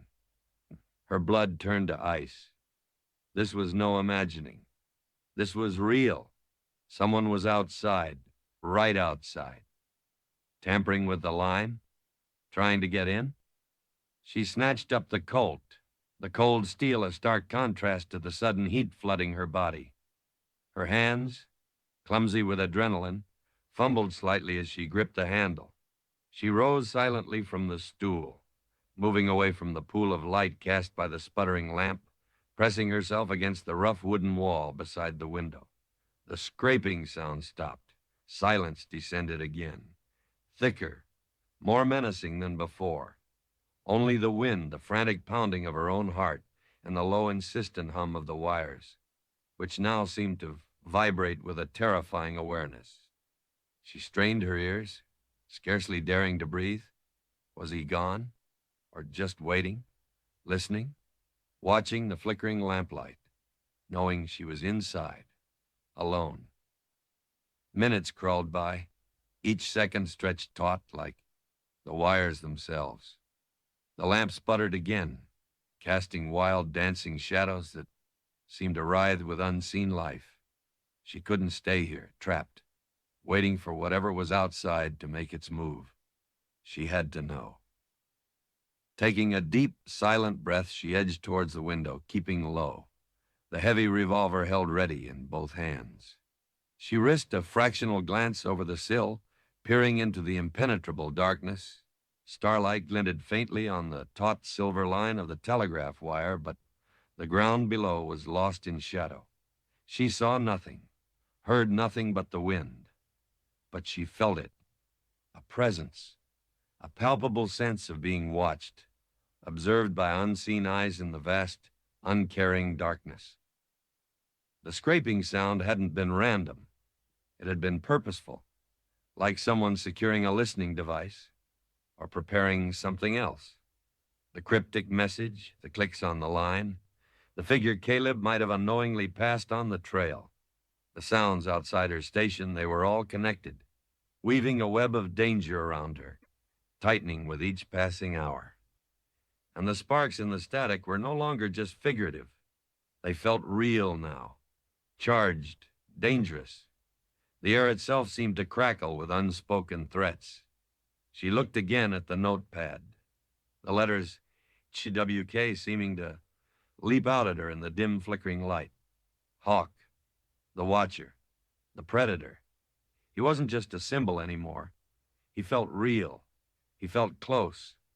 And the stagecoach was due tomorrow. The code of silence she had maintained felt suddenly terrifyingly thin. The only thing standing between Caleb, his passengers, and whatever waited for them out there in the dawn. The decision was no longer hers to postpone. Action was required. The question was, what action could she possibly take alone, with the enemy potentially right outside her door? Chapter 6. Shadows on the horizon. Silence. A silence more profound, more terrifying than the scraping sound itself. Eliza remained frozen against the wall, the rough-sawn timber pressing into her back, the heavy Colt revolver clutched tight in hands slick with nervous sweat. Every nerve ending screamed, straining to catch the slightest noise above the wind's desolate cry and the frantic thrumming of her own heart. The scraping had stopped, but the presence, hostile, calculating, terrifyingly close remained. It was a palpable weight in the darkness just beyond the thin wooden walls. She forced herself to breathe, slow and shallow, trying to quell the tremors that threatened to betray her. Panic was a luxury she couldn't afford. Abernathy's ghost whispered warnings of succumbing to fear, of letting the isolation crack the foundations of reason. She wouldn't let it. She was a telegraph operator trained in precision, in maintaining connection under pressure, even if the pressure now was a cold knot of terror tightening in her chest. Who was out there? What did they want? The timing, immediately after the ambiguous clicks on the line, couldn't be coincidence. They knew she was here. They knew she was the operator. Were they trying to intimidate her? To ensure her silence about the coded message she'd intercepted? Or was their purpose more direct, more violent? The metallic scraping, cutting the wire, planting something, setting a trap? Her mind raced, possibilities colliding like storm clouds. The coded message, HBUK, Caleb's impending arrival. The watcher in the dark, they were all pieces of the same menacing puzzle, a puzzle whose edges were rapidly closing in on her. She couldn't stay pressed against the wall forever, a terrified statue waiting for the inevitable. She needed information. She needed to know if her lifeline, the telegraph wire itself, was still intact. If she could send a warning, call for help, she had a chance. If the line was dead, she was truly, utterly alone. Moving with agonizing slowness, careful not to make a sound that might carry through the walls, she edged back towards the desk. The sputtering lamp cast long, distorted shadows that danced like spectral figures mocking her fear. She kept the Colt raised, scanning the window, the door, every patch of deeper darkness within the small room. Reaching the telegraph key, she hesitated. Simply tapping out a call sign or a query might alert the listener outside, revealing her awareness, perhaps provoking them to act. But there were ways to test the line more subtly. Experienced operators could feel the faint electrical resistance, the subtle connection to the circuit. She rested her fingers lightly on the brass key, closing her eyes, concentrating, trying to feel the familiar faint pulse of the current that should be there, the connection stretching eastward towards Haskell Junction, westward towards Cheyenne. Usually there was an almost imperceptible energy, a latent readiness in the line. Tonight, there was nothing. Deadness. A profound lack of connection, like touching a severed nerve. Her heart sank. The scraping sound hadn't been her imagination. It hadn't been benign. They had cut her off. Or perhaps worse, they had rigged it somehow, shorted the line locally, maybe, so they could listen or transmit without the signal reaching further stations while making it appear functional to her until she tried to send something substantial. The clicks she'd heard earlier, had they been testing their handiwork? The implications were terrifying. No calling Haskell Junction. No warning Caleb via the wire. No alerting the authorities in Cheyenne. The humming sound that still filled the room was now a phantom, a cruel mockery of the connection it represented. She was adrift, her island severed from the mainland with predators circling in the dark water. A wave of desperate fury surged through her, momentarily eclipsing the fear. They thought they could trap her, silence her, render her helpless. She wouldn't let them.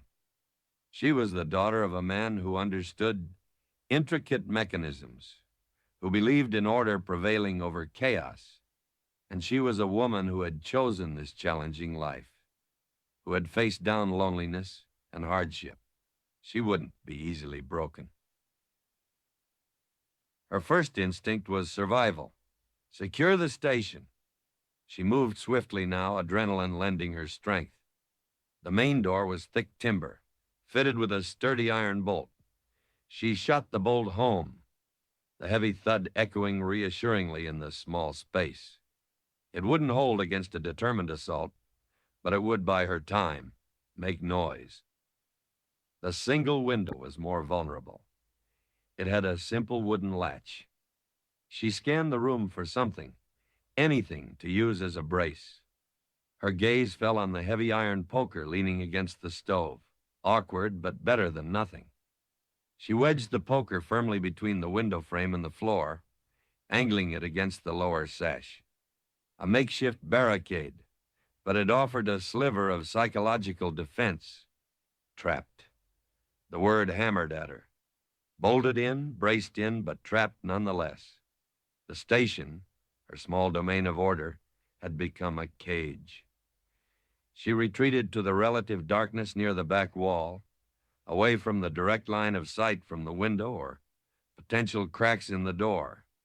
She sank onto the edge of her narrow cot, the Colt resting heavy in her lap, its cold solidity a counterpoint to the turmoil inside her. The lamplight flickered, casting her face in shifting planes of light and shadow. What now? Wait for dawn? Hope whoever was out there would simply leave? That seemed unlikely. They had cut the wire, isolated her. That suggested a purpose. A plan that involved this station, involved her. Her eyes fell again on the notepad, still lying on the desk within the pool of lamplight. X7, PQRT, ZL, 9BVK1S, HWK. The code. It felt more critical than ever. If the wire was dead, if she couldn't communicate outwards, perhaps the message held the key to understanding the threat, to anticipating their next move. She considered retrieving the pad, but decided against exposing herself in the light again. She closed her eyes, visualizing the strange characters, trying to force sense from them through sheer willpower. HWK. Hawk, the Watcher, the Predator. It wasn't just a clue anymore. It felt like a signature left by the presence currently lurking outside her door. What kind of hawk? Where did they operate? Was it a gang's name or a leader? She dredged her memory again for whispers, rumors, names associated with recent troubles in the territory. The Red Hawks? No, that was a saloon name in Cheyenne. Black Hawk? A famous Sauk leader, long dead? Cooper's Hawk? Sharp-shinned hawk? Just birds. Unless it wasn't meant literally. A hawk watches, circles, strikes. Was it a tactical designation? Hawk team waiting for a signal? The sheer number of possibilities was overwhelming, paralyzing. She needed more than just the code. She needed context, knowledge she didn't possess, knowledge Caleb might have. Caleb, who was riding towards this danger, trusting her false assurance that the line was clear. The guilt was a physical pain. She forced her mind away from Caleb, back to her immediate predicament. She was alone, cut off, with at least one unknown hostile entity just outside. What were her assets? The station walls, flimsy as they were, the Colt, with its limited rounds and her own questionable skill, her knowledge of telegraphy, now seemingly useless, and her wits. That was all. Could she create a diversion, break the window and fire a shot to scare them off? Too risky. It would reveal her position, waste precious ammunition, and potentially provoke an immediate attack she couldn't repel. Could she somehow repair the line, sneak outside in the dark? Utterly foolish. She'd be exposed, vulnerable. Waiting seemed the only viable option, waiting for dawn, hoping the light would bring clarity, or at least visibility. Waiting, listening, staying alert. The night crawled by with agonizing slowness. Every gust of wind sounded like footsteps, every creak of the building like an intruder testing the door. The lamp burned lower and lower, the flame shrinking, casting an ever smaller circle of light, making the shadows press closer, thicker, more menacing. Eliza remained on the cot, stiff and sore, the Colt never leaving her grip. Sleep was impossible. A distant shore she couldn't reach. Her mind kept replaying the events, The coded message, Caleb's visit, the lie, the clicks, the scraping sound. Trying to piece it together, trying to find a pattern, a way out. She thought about the wildflowers outside her door, the small patch of stubborn life she nurtured. It seemed impossibly fragile now, like her own hold on safety. Would they survive the night? Would she? As the blackness outside began to pale, shifting from impenetrable ink to a deep bruised gray, a new tension filled the air. Dawn was coming. Light would expose whatever or whoever was out there. Would they make their move before full daylight? Or would they melt away like shadows, leaving her to wonder if it had all been a night terror born of isolation? She crept back to the window, moving with infinite care. The poker was still wedged tight. She peered through a small gap between the edge of the sill and the rough wall. The landscape was emerging slowly, feature by feature from the gloom. The endless expanse of prairie, the skeletal shapes of sagebrush, the dark line of the foothills far to the west. At first, nothing seemed amiss. The wind had died down slightly, leaving an eerie stillness.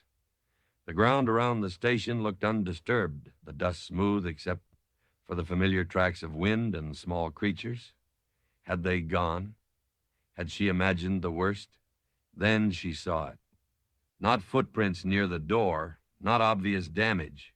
Something more subtle, more chilling. On the low rise to the south, the one she often scanned instinctively, something was different. A cluster of rocks, usually just inert shapes against the skyline, seemed altered. Was it a trick of the growing light? Or was there a shape huddled there, too still, too angular to be natural? A man keeping watch? And closer, much closer, near the base of the telegraph pole, just yards from the station, the pole where the wires entered the building, the ground looked disturbed, not dramatically, but subtly scuffed, as if someone had spent time working there in the dark. And glinting faintly in the first rays of nascent sunlight, almost hidden in the dusty grass, was a small object, metallic, like a discarded tool or a piece of equipment. It wasn't imagination. Someone had been here. Someone had tampered with the line right at her station, and someone might still be watching from that rise. The shadows on the horizon were no longer just figurative fears. They were potentially real. Physical threats materializing with the dawn. The wire was useless. Calling for help was impossible. Waiting for rescue was a fool's hope in this isolated place. The stagecoach, with Caleb at the reins, was due to leave Haskell Junction soon, heading directly towards this compromised section of the line, towards whatever trap the coded message hinted at, towards the watchers on the horizon. Eliza stood frozen at the window, the cold gray light illuminating the stark reality of her situation. Silence, her chosen shield, had failed. Caution had become a cage. The wires, her symbols of connection and purpose, were dead. She looked down at the heavy Colt in her hand. It felt less like a comfort now, more like a desperate, inadequate last resort. She couldn't rely on the wire. She couldn't rely on help arriving. If Caleb and his passengers were to be warned, if she was to survive, she would have to act herself. But how? The watchers were out there, the trap was likely set, and the rising sun was not bringing rescue, but illuminating the battlefield. The lonely hum had fallen silent, replaced by the stark, terrifying clarity of imminent danger. Chapter 7, Echoes of a Warning. The pale light of dawn crept into the relay station, mercilessly illuminating the dust motes dancing in the air and the stark reality of Eliza's isolation. The silence from the telegraph key was no longer just an absence of sound. It was a tangible void, a chasm that had opened between her and the world she was supposed to connect. Outside, the prairie stretched vast and empty, yet the emptiness felt charged, watched. The disturbed earth near the pole, the unnerving stillness on the southern rise. These were not phantoms of a sleep-deprived mind. They were cold, hard facts, laid bare by the morning sun. She stood by the window, the heavy Colt still clutched in her hand, its weight a poor substitute for the severed lifeline of the wires. Trapped. The word echoed the desolate cry of the wind that had tormented her through the night. Barricaded in her own station, cut off from the network that was her purpose, her identity. And Caleb, dear God, Caleb. He would be preparing the stagecoach now, back in Haskell Junction, checking the harnesses, calming the horses, loading the mail bags and any passengers trusting enough or desperate enough to brave the journey. He would set out soon, trusting the road ahead, trusting the silent wires, trusting her false assurance from yesterday. Nothing out of the ordinary, Caleb. The memory of her lies struck her with the force of a physical blow, stealing her breath. How could she have been so blind, so cautious, so afraid of looking foolish that she'd risked his life? The echoes of warning weren't just in the wind now. They were reverberating inside her skull. Caleb's parting words, anything at all seems off. You get on that key. Don't hesitate. Abernathy's ghost, whispering of the perils of isolation, of letting fear take root. Even her father's stern voice seemed to echo across the distance, lecturing on the importance of duty, of precision, of facing facts however unpleasant. Facts. The fact was, the line was dead, likely sabotaged. The fact was, someone had been outside her station, potentially still watching. The fact was, the stagecoach was heading towards a danger she couldn't define but felt with chilling certainty. The fact was, her silence had been a mistake, a gamble that had already failed. Fear warred with a rising tide of anger at the unseen enemies who had violated her sanctuary, anger at her own hesitation, anger at her helplessness. But beneath the fear and anger, something else stirred, resolve, cold, hard, and sharp. She wouldn't wait here like a tethered goat, listening for the predator's approach. She wouldn't let Caleb ride into an ambush because she'd been too afraid or too proud to act. If the wires wouldn't carry her warning, she would have to carry it herself. But how? She assessed her resources, the inventory starkly inadequate against the vastness of the threat. The station walls, offering minimal protection. The Colt revolver, 6 shots, assuming Abernathy had kept it fully loaded, and her aim unsteady at best.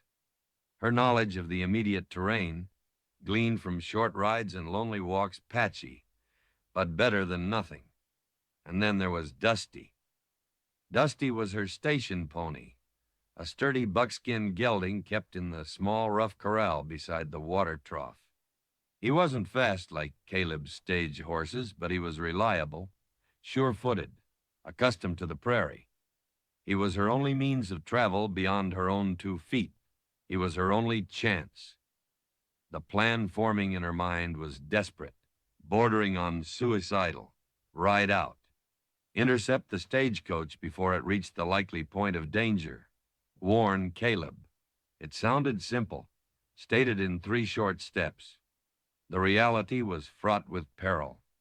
Leaving the barricaded station meant exposing herself to the watcher on the rise. Crossing the open prairie meant vulnerability, a lone rider easily tracked, easily targeted, and finding the coach in time. Haskell Junction was miles to the east. The stage route followed the most direct path, but ambushes were typically set in places offering cover narrow passes, rocky outcrops, creek beds. Where would they strike? Her eyes fell again on the notepad, still lying illuminated on the desk. The code, X7, PQRT, ZL, 9BVK1S, HWK. Maybe it wasn't just a warning. Maybe it was the plan. The echoes of its strange rhythm pulsed in her mind, suddenly aligning with the landscape she could picture. HWK, the watcher, the signature, maybe belonging to the figure on the rise right now. ZL9, Zinc Ledge and 9 Mile Creek. Both lay west of her station, places known for secrecy, potential hideouts, perhaps where the attackers gathered, or where they planned to retreat. That wasn't the ambush site itself then. K1S. Could the S mean south? South of K? Kearney Trail split? Kilo marker 1? Less clear. But the BV? Black Valley? A known depression notorious for flash floods and poor visibility? And X7? PQRT? P? Picket wire crossing? No, too far south. Pine Ridge Gap? That was plausible. A narrow passage through a low ridge several miles east of her station, along the stage route. And X7? 7 miles from X, the starting point? Or maybe the 7th mile marker before Pine Ridge Gap? QRT? Quarter route turn? Quiet River Trail? Suddenly a chilling hypothesis clicked into place. What if X7P meant 7 Mile Point before Pine Ridge Gap? A well-known landmark, a distinctive rocky outcrop visible for miles. And QRT? Could it be an instruction? QR time? Quarter to a specific hour? Or quiet rendezvous there? The message fragments coalesced into a terrifying potential narrative. Watcher. HWK confirms readiness. Rendezvous QRT at 7 Mile Point. 7P. Before Pine Ridge Gap. Target approach imminent.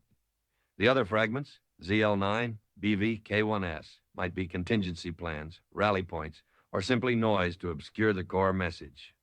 Pine Ridge Gap. It made horrifying sense. The road narrowed there, flanked by steep rocky slopes, offering perfect cover for ambushers. Caleb would have to slow the team to navigate the rough terrain. They'd be trapped, exposed. 7 miles east of the station.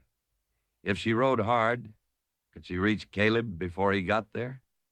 It depended on when he left Haskell Junction, how fast he traveled, how quickly she could move, and whether the watcher on the rise would let her leave. There was no more time for deliberation. Every tick of the clock on the wall felt like a hammer blow against her dwindling chances. She had to move. Now. Action replaced paralysis. She moved swiftly, purposefully through the small station, gathering necessities with practiced economy. Her canteen, filled with precious water.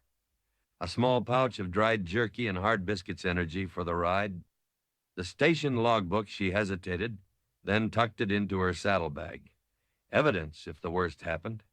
Extra cartridges for the Colt, if she could find them. She rummaged briefly in Abernathy's old footlocker, finding a small, dusty box containing perhaps a dozen rounds. Not many, but better than 6. She loaded them carefully into a pocket. She strapped the gun belt around her waist, the unfamiliar weight, awkward but necessary. She pulled on her sturdy riding boots and jammed her plainest, most functional hat firmly onto her head, tucking stray strands of hair back ruthlessly. Ready. As ready as she could be. Now came the most dangerous part, leaving the sanctuary, however compromised, of the station. She went to the door, her hand hovering over the heavy iron bolt.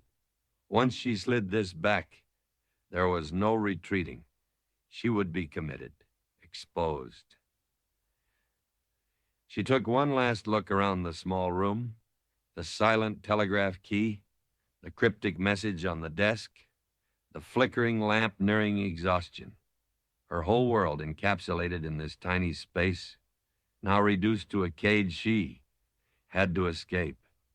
She thought of the wildflowers outside, symbols of fragile persistence. She had to persist. With a deep breath, she slid the bolt back. The sound seemed deafeningly loud in the tense silence. She pulled the door open a crack, peering out. The early morning air was cool, crisp, carrying the scent of dust and dry grass. The sun was climbing, casting long, sharp shadows across the land. She scanned the southern rise. The watcher, if it was a watcher, remained utterly still, a dark silhouette against the brightening sky. Waiting, observing. She had to assume they saw her, had to assume leaving the station was playing into their hands, perhaps. But staying meant certain failure, certain doom for Caleb. Risk was the only path left. Quietly, she slipped outside, pulling the door shut behind her, but not locking it. No time. She moved quickly, staying low, using the small station building itself as cover, towards the corral where Dusty nickered softly, sensing her approach. Her heart hammered against her ribs, a frantic drumbeat against the vast silence of the prairie. She kept glancing towards the southern rise, expecting what? A shout? A shot? Movement? Nothing. Only the unnerving stillness. Dusty was calm, nuzzling her hand as she quickly bridled and saddled him. His familiarity, his simple animal presence, was a small island of comfort in the ocean of her fear. She checked the cinch, swung the saddlebag containing the logbook and her meager supplies over his back, and tied the canteen securely. Her hands worked automatically, skills learned during her initial months here, practicing for supply runs, for emergencies never anticipated to be quite like this. Mounting him felt like crossing a final threshold. Up here on horseback, she was taller, more visible, a clear target against the pale landscape. She gathered the reins, Dusty shifting beneath her, ready. She took one last look at the silent relay station, her prison and her post. Then she looked east, towards Haskell Junction, towards Caleb and the danger hurtling down the track. She thought of the cryptic message, the echoes of warning now driving her forward. Pine Ridge Gap, 7 Mile Point. Steeling herself, she nudged Dusty gently with her heels. He responded willingly, moving out from behind the cover of the station. She kept him at a walk initially, heading northeast, angling away from the direct line of sight of the southern rise as much as possible, using the slight contours of the land for any marginal cover they offered. Every shadow seemed to hold a threat. Every rustle in the dry grass sounded like movement. The silence from the southern rise was almost worse than an overt reaction. Were they watching her go, letting her ride into a larger trap? Or was the figure merely a trick of the light, her fear amplifying shadows into phantoms? She couldn't know. All she could do was ride. Ride hard, ride fast. Ride towards the echo of a warning, hoping against hope that she wasn't already too late. The sun climbed higher, beginning to burn, glinting off the metallic surface of the dead wires overhead. The race against time, against the watchers, against the unfolding danger coded in static and silence, had begun.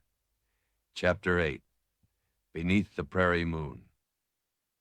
The sun climbed the vast, merciless sky, a relentless furnace baking the endless Wyoming prairie.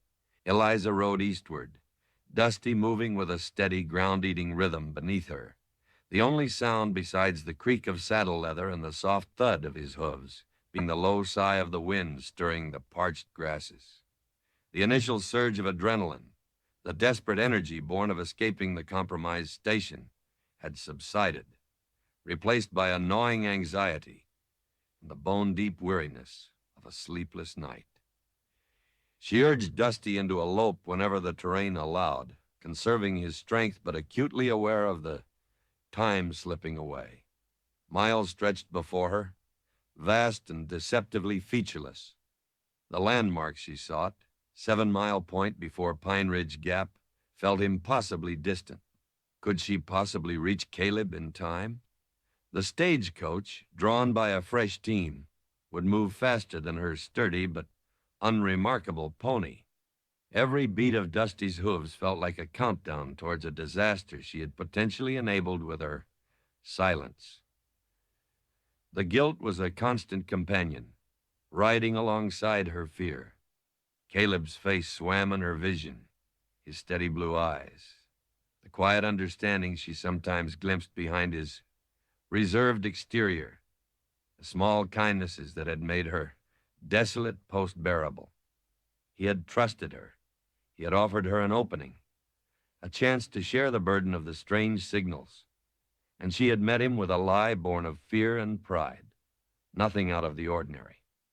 The words mocked her now, echoing the hollow silence from the telegraph key. If the worst happened at Pine Ridge Gap, his blood, the blood of his passengers, would be on her hands.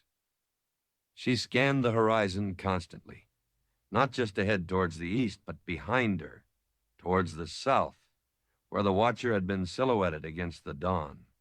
Had she been followed? The sheer emptiness of the prairie offered little cover for her, but also little cover for a pursuer. Yet the feeling of being observed lingered, a cold prickle between her shoulder blades. Twice she saw distant dust clouds once, just heat devils dancing on the shimmering plain. Another time, a small herd of pronghorn antelope flowing gracefully across the grasses before vanishing like smoke. No sign of another rider. But the watcher from the rise hadn't needed to follow immediately. If they knew the stage route, knew the likely ambush spot, they could simply wait or circle ahead. The heat intensified, pressing down like a physical weight. Sweat trickled down her temples, stinging her eyes. The air shimmered, distorting distances, making the familiar landscape seem alien and hostile. Dusty's coat darkened with sweat, his breathing growing heavier. Eliza murmured encouragement to him, her voice rough, stroking his damp neck. He was her partner in this desperate race, her only ally. She rationed their water carefully, taking only small sips herself, pouring a precious amount into her cupped hand for Dusty when they paused briefly in the meager shade of a lone, stunted cottonwood clinging precariously to the bank of a dry creek bed. During these brief rests, she pulled out the station logbook. Not the cryptic message itself. She had burned that scrap of paper before leaving, fearing it falling into the wrong hands. Its strange characters seared into her memory instead, but the log where she'd noted the line disturbances, the 2 clicks, the final silence. Tangible proof, if proof were needed, that something was terribly wrong. She also found herself rereading her own neat entries from previous weeks, searching for any forgotten detail, any name or incident that might connect to HWK or the cipher. Nothing leaped out. Only the mundane rhythm of station life, punctuated by those unsettling anomalies she had dismissed until it was too late. She thought of her father, the meticulous clockmaker in distant Ohio. What would he make of his daughter now? Riding alone across a dangerous prairie, armed, chasing coded warnings and potential outlaws, driven by a desperate need to protect a man she barely knew but felt connected to by circumstance, by shared isolation, by the unspoken language of small kindnesses in a harsh land. He would likely see only recklessness, a foolish abandonment of the safety and predictability he prized.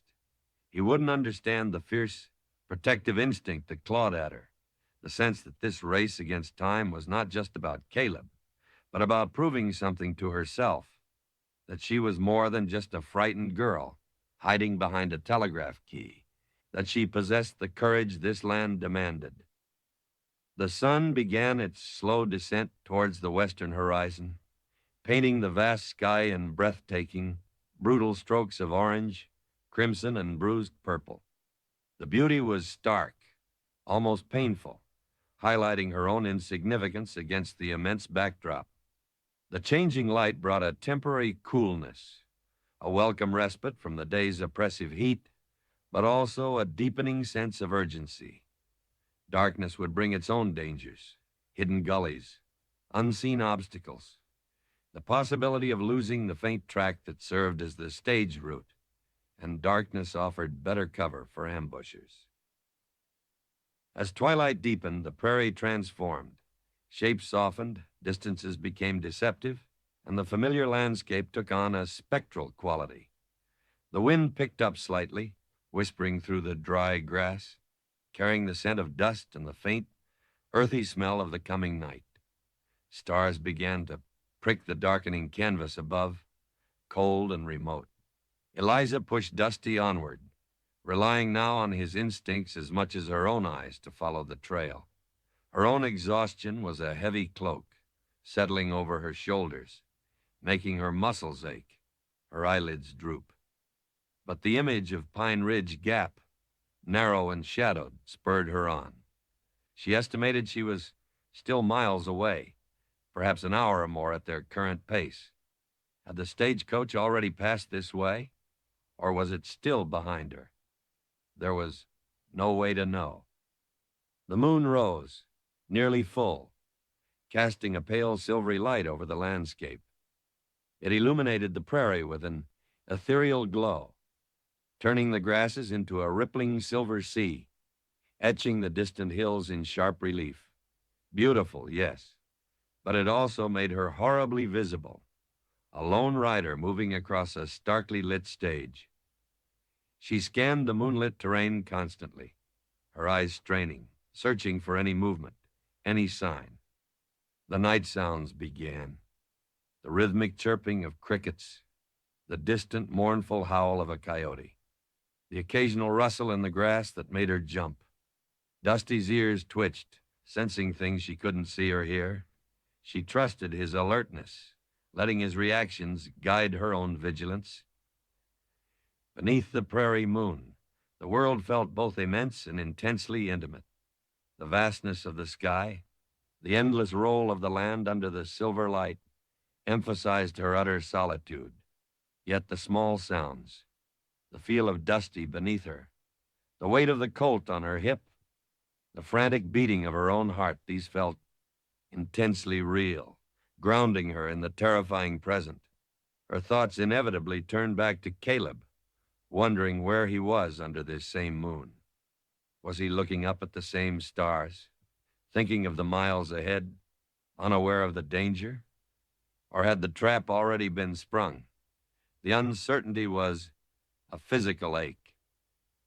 She pictured their brief interactions at the station, his quiet efficiency, the way he handled the horses with gentle firmness.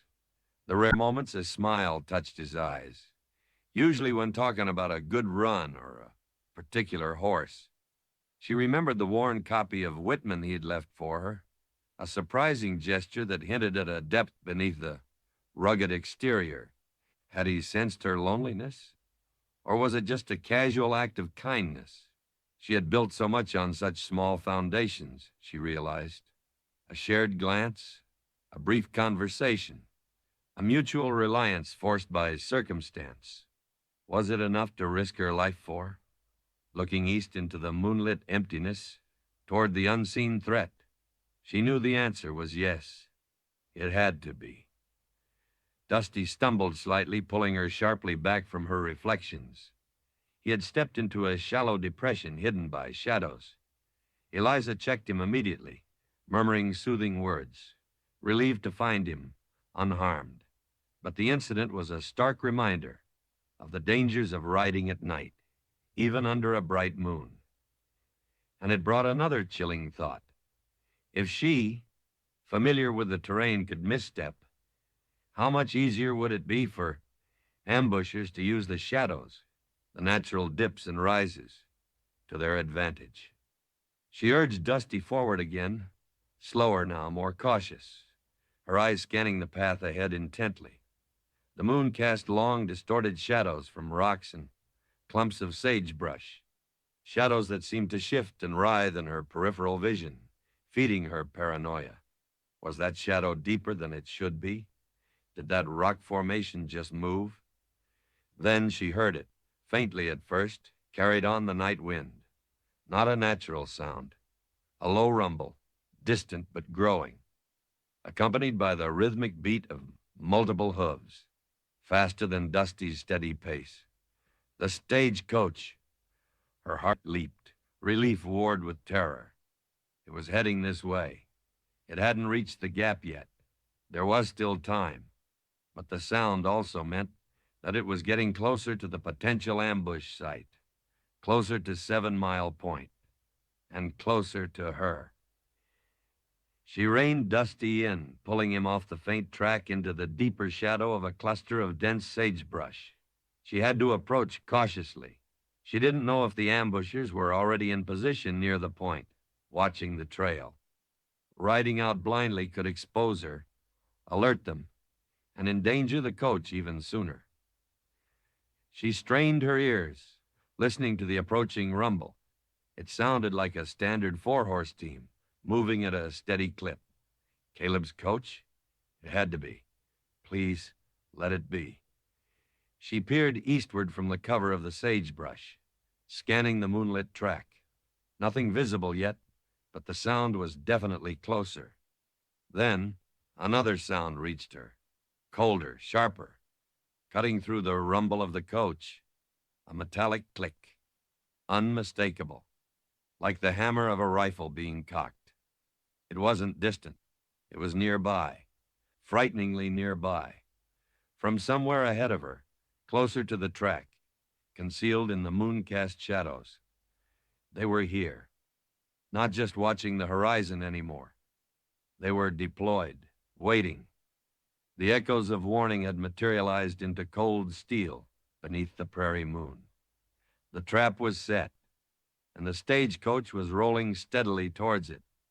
She was caught between the hunters and their prey, hidden in the shadows, the weight of imminent violence pressing down on her like the vast, indifferent sky.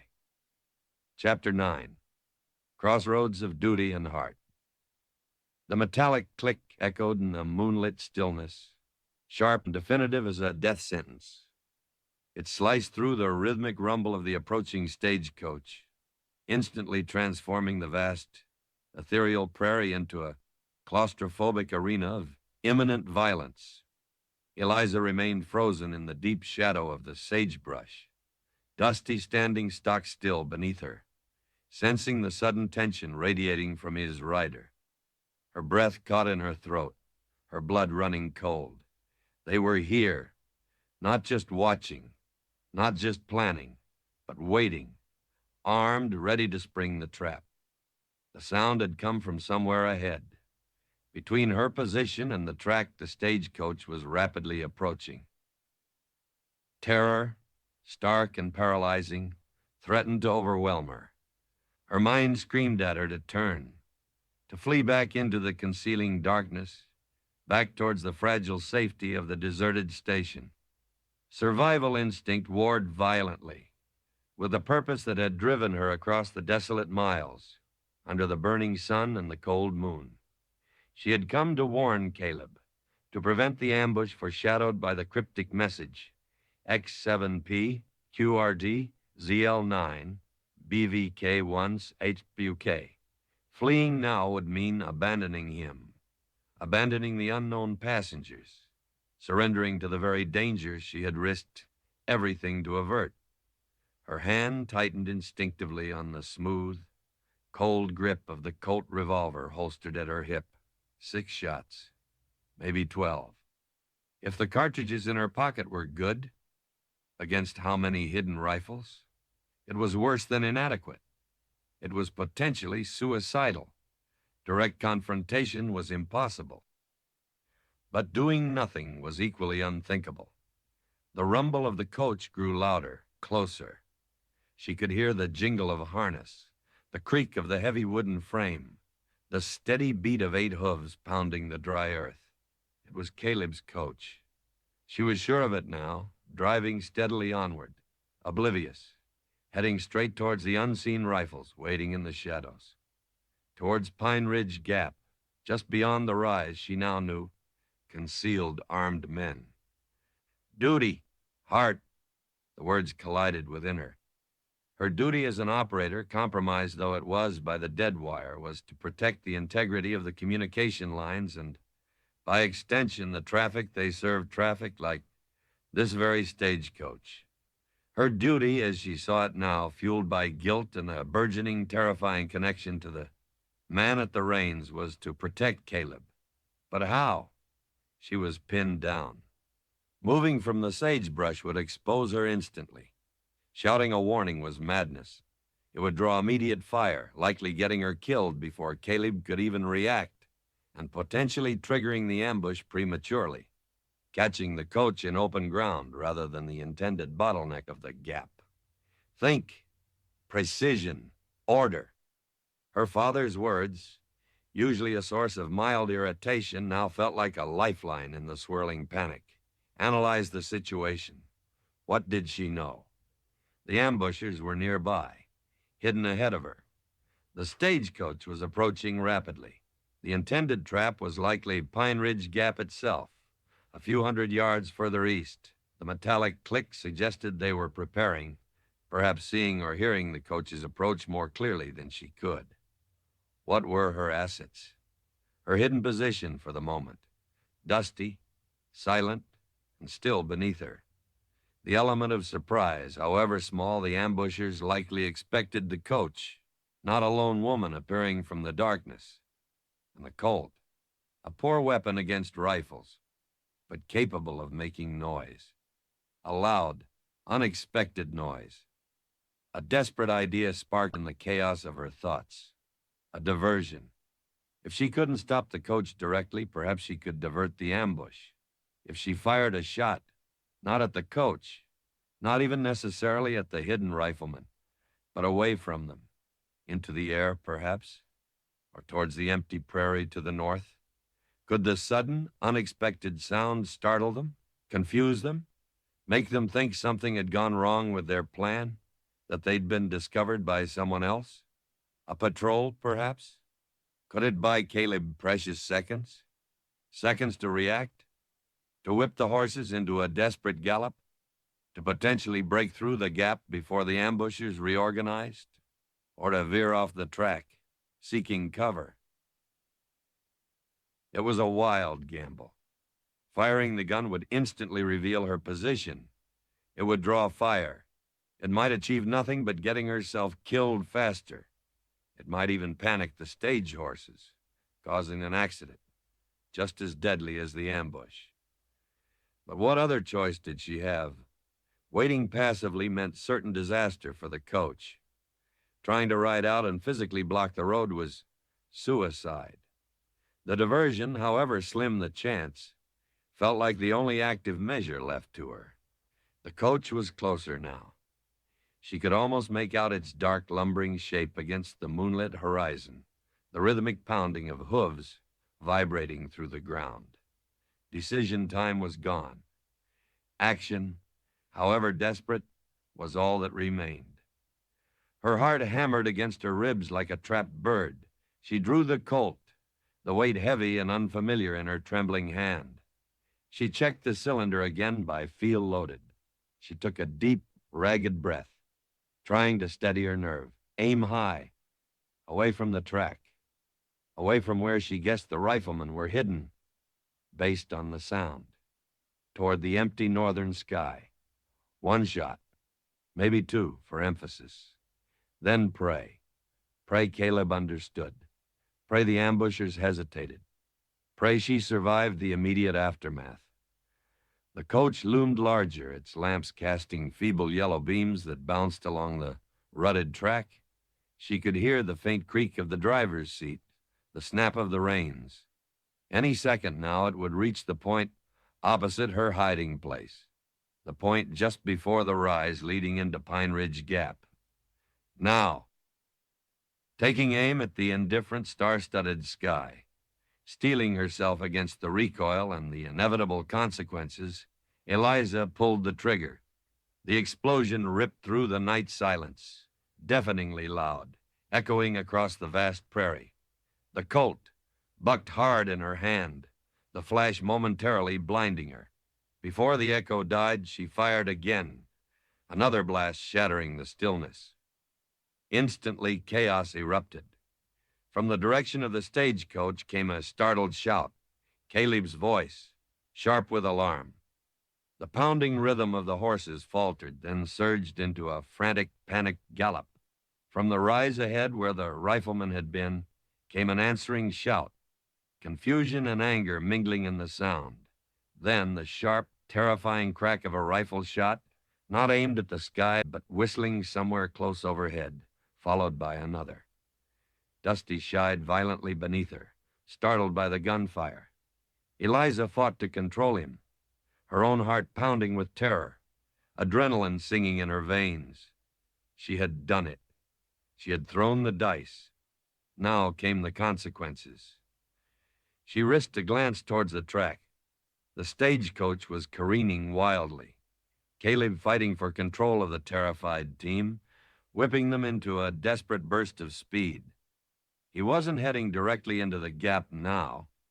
He seemed to be trying to veer slightly southward, perhaps seeking the broken ground near the creek bed for cover, or simply trying to present a less predictable target. Figures were emerging from the shadows on the rise, rifles glinting in the moonlight, caught off guard, reacting frantically. More shots cracked through the air, aimed at the fleeing coach, puffs of dust kicking up near its wheels. Then, inevitably, attention turned towards the source of the unexpected disruption, towards her. A shout from the rise. Closer now. There, in the brush. Get her! A rifle bullet smacked into the thick stem of the sagebrush near her head with a vicious thwack, showering her with splintered wood and leaves. Another whined past her ear, terrifyingly close. They knew where she was. They were concentrating their fire. Go, Dusty, go, she screamed, digging her heels into his flanks, wrenching his head away from the track, away from the ambush site, plunging deeper into the concealing darkness to the west, back the way she had come. Flight was her only option now. Dusty responded instantly, leaping forward, his powerful muscles bunching beneath her as he galloped across the uneven ground. Bullets whined around them like angry hornets. She bent low over his neck, making herself as small a target as possible, trusting his sure-footedness in the treacherous, moon-shadowed terrain. Behind her, the sounds of the ambush continued scattered rifle fire, shouts, the receding thunder of the stagecoach horses, hopefully carrying Caleb and his passengers further from the immediate kill zone. Had her diversion worked? Had she bought them enough time? Or had she simply delayed the inevitable, sacrificing herself for nothing? She didn't dare look back. Her focus was entirely on escape, on pushing Dusty harder, faster, putting distance between herself and the rifles. The prairie flew past in a blur of silver light and deep shadow. Low bushes whipped at her legs. Rocks loomed suddenly out of the darkness, threatening to trip the galloping pony. She could still hear occasional shots behind her, but they sounded slightly more distant now. Were they pursuing her? Or were they still focused on the stagecoach, trying to salvage their disrupted plan? She couldn't tell. She pushed Dusty relentlessly, ignoring his labored breathing, ignoring the burning ache in her own muscles. Minutes stretched into an eternity. The sounds of the ambush faded, replaced once more by the wind's whisper and the pounding of Dusty's hooves. She slowed him finally, pulling him down to a trot, then a walk, letting him catch his breath, listening intently. Silence. Had she escaped? Or were they circling around trying to cut her off? She scanned the landscape, her eyes darting nervously. The moon, which had seemed like an enemy exposing her, now felt like her only guide in the disorienting darkness. She tried to get her bearings. She was west of the stage track now, somewhere in the broken country leading towards the foothills, far from her station, far from any semblance of safety. And Caleb? What had happened to him? Had he crashed? Had he been hit? Had he managed to fight his way through or find cover? The uncertainty was agonizing. She had acted, yes, crossed the threshold from passive observer to active participant, but the outcome remained terrifyingly unknown. She had thrown sparks into the static, ignited a confrontation, but the resulting firestorm's conclusion was lost, to the night. Exhaustion washed over her, cold and heavy. Reaction set in, her hands shaking uncontrollably now that the immediate danger had momentarily passed. She slid from Dusty's back, her legs trembling too much to support her. She leaned against the pony's warm, trembling flank, burying her face in his coarse mane, taking deep, shuddering breaths. Dusty nudged her gently, a comforting presence in the terrifying solitude. Beneath the vast, indifferent prairie moon, Eliza stood at a crossroads. Her duty, in the strictest sense, might have been to stay at her post, however compromised. But her heart, entangled with the fate of the quiet stagecoach driver and the lives entrusted to him, had demanded action. She had chosen her path, a path paved with gunfire and desperate gambles. Now, alone in the wilderness, cut off, possibly pursued, she had to face the consequences of that choice, unaware if she had saved anyone or merely sealed her own fate in the moonlit dust. The silence of the prairie seemed to hold its breath, waiting for the dawn, waiting for the reckoning. Chapter 10. The Weight of a Secret. The immediate adrenaline rush faded, leaving Eliza cold and trembling, leaning heavily against Dusty's sweat-dampened flank. The vast moon-drenched prairie, moments before a stage for frantic action and echoing gunfire, now seemed unnervingly silent, amplifying the frantic pounding of her own heart. The sounds of the pursuit or the continued ambush had died away, leaving only the whisper of the night wind and the distant mournful cry of a coyote sounds that usually offered a strange kind of companionship in her solitude, but now felt like ominous commentary on her isolation. She straightened up slowly, forcing her trembling legs to support her. Sliding the Colt revolver back into its holster felt like acknowledging a failure. The 6 shots, no, 4 now, she realized with a jolt, felt pitifully inadequate against the memory of multiple rifle cracks. Her diversion had been desperate, chaotic. Had it worked? Had Caleb escaped? Or had the rifle fire she'd heard pursuing her been the final deadly shots aimed at the stagecoach after it crashed or was cornered? The not knowing was a torment worse, almost, than the fear she'd felt under direct fire.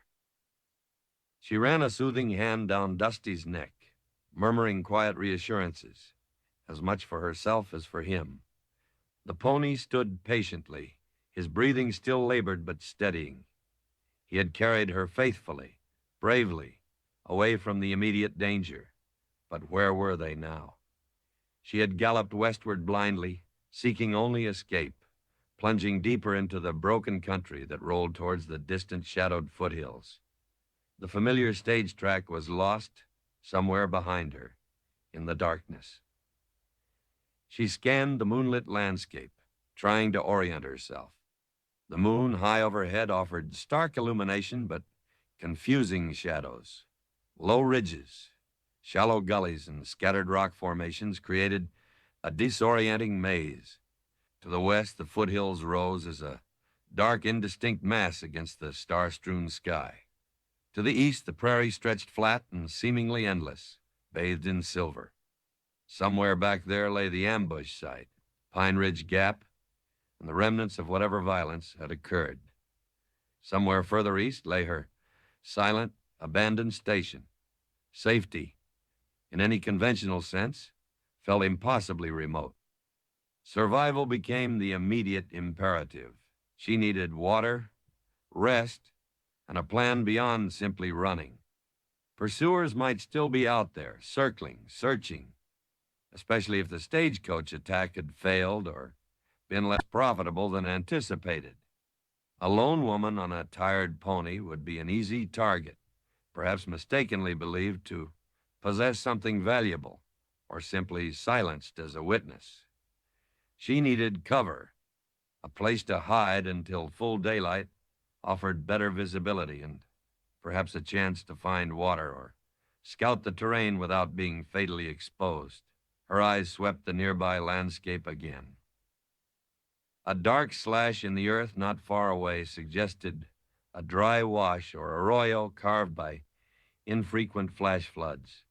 It might offer concealment, a place below ground level, hidden from distant eyes. Leading Dusty carefully, her own footsteps crunching softly on the dry earth and loose gravel, she approached the edge of the wash. It was deeper than she'd initially thought, perhaps 10 feet down, with steep, crumbling banks in places, but a gentler slope nearby offered access. The bottom was sandy, littered with smooth stones and debris washed down from the higher ground. Crucially, it offered shadow, concealment from the revealing moonlight. She guided Dusty down the slope. He navigated it carefully, accustomed to uneven ground. Once at the bottom, the sense of exposure lessened dramatically. The high banks blocked the sweeping view of the prairie, creating a narrow, hidden world under the vast sky. It felt marginally safer, a temporary refuge. She removed Dusty's saddle and bridle, allowing him to rest more comfortably, though she kept the reins looped loosely over her arm. She rubbed him down as best she could with handfuls of dry grass, checking for any injuries sustained during their wild gallop. He seemed unharmed, just tired, his loyalty a silent reproach to her own earlier deceit towards Caleb. Sinking onto the cool sand, her back against the earthen bank, Eliza allowed exhaustion to wash over her. Every muscle ached. Her hands still trembled. The events of the past 24 hours felt like a fever dream, the cryptic message humming over the dead wire. Caleb's visit and her subsequent lie. The terrifying sounds in the night. The desperate ride. The chaos of the gunfire. It seemed impossible that only yesterday morning she had been performing her routine duties. Her greatest concern, the simmering loneliness of her post. Now loneliness felt like a distant luxury compared to the stark fear and crushing weight of responsibility. The secret she carried was no longer just the unintelligible code, but the knowledge of the ambush, her role in triggering the confrontation, and the agonizing uncertainty of its outcome. What had happened back there, near Pine Ridge Gap? Was Caleb alive, injured, captured, dead? Were his passengers safe? The questions hammered at her, relentless, unanswerable. She pulled the station logbook from her saddlebag, though it was too dark in the wash to read. Its familiar shape, its recorded history of mundane signals and coded whispers, felt like a fragile link to the life she had known, the orders she had tried to impose. Hidden within its pages, perhaps, were clues she had missed, connections that could illuminate the identity of HWK or the purpose behind the attack, but deciphering those required light, time, and a mind clearer than her current, exhausted, fear-fogged state allowed. She took a small sip of water from her canteen, rationing it carefully. Her supply was dangerously low. Finding water tomorrow would be critical. She offered a little to Dusty, letting him lick it from her palm. He nudged her hand, a soft nicker rumbling in his chest. His simple presence was an anchor in the terrifying uncertainty. As the moon began its slow westward arc, the temperature dropped noticeably. The prairie night grew cold, the chill seeping into her bones through her thin clothes. She huddled deeper against the bank, pulling her knees to her chest, wishing for a blanket, a fire, anything to ward off the encroaching cold and the deeper chill of fear. Sleep remained elusive. Her mind replayed the ambush, the flashes of gunfire, the desperate flight. She saw Caleb's face, his steady eyes meeting hers across the station desk, unaware of the danger gathering around him. Had her warning shots helped or hindered? Had her interference made things worse? Could he have navigated the ambush better if left to his own instincts, his own knowledge of the road and its perils?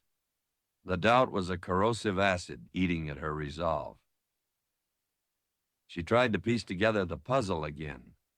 The sophisticated code, the line tampering, the coordinated ambush at Pine Ridge Gap, this wasn't the work of opportunistic highwaymen. This felt planned, professional, who had the resources, the motive, rivals of the stage line, a disgruntled faction within the railroad trying to discredit stage travel, or something tied to military movements, secrets someone desperately wanted protected or intercepted. The coded messages between Fort Laramie and the Western patrols she'd noted in the logbook, could this attack be related? Were the bandits trying to seize military dispatches carried by the coach or silence a messenger? And HWK, the Watcher, the Predator, was it the leader's code name, a gang's moniker, or something else entirely? If she had shared the message with Caleb, his knowledge of the territory, the rumors, the underworld figures, perhaps he could have identified the threat instantly. Her code of silence felt increasingly like a shroud she had pulled over both their heads. The weight of that secret pressed down on her, heavy as the earth surrounding her hiding place. It wasn't just the burden of knowledge, but the burden of choice. The choice to lie to Caleb. The choice to act unilaterally, firing into the night.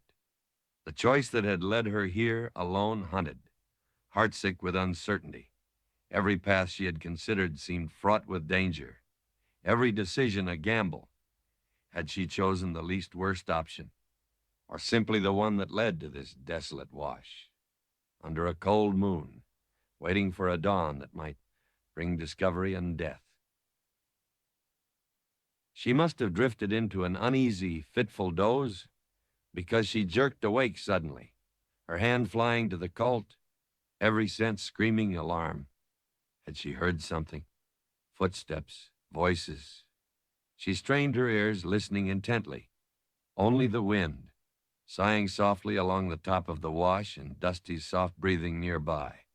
A false alarm, born of exhaustion and frayed nerves.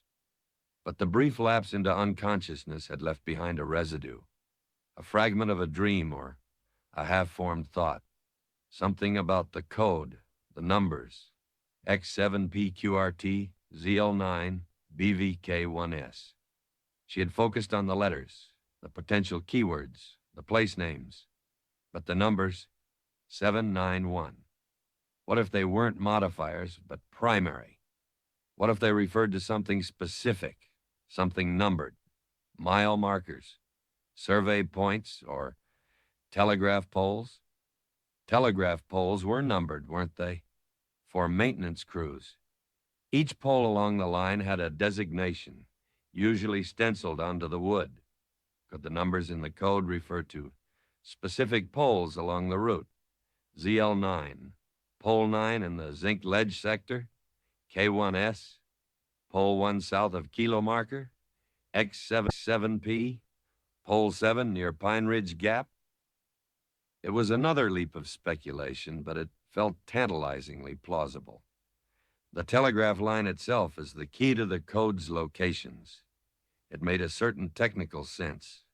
Someone familiar with the line, someone who worked with it or against it, would know the pole numbering system. The watcher on the rise, the person scraping near the pole. Outside her station, they clearly had technical knowledge. If this were true, then X7P pinpointed the ambush start point with chilling precision. Pole 7 before the gap. And QRT? Could it be quit at rising tide? No. Tide made no sense here. Quick retreat to? Where? Pole ZL9? Zinc Ledge, Pole 9? A fallback point? This new interpretation didn't change her immediate situation, trapped and isolated, but it shifted her understanding of the enemy. They weren't just thugs.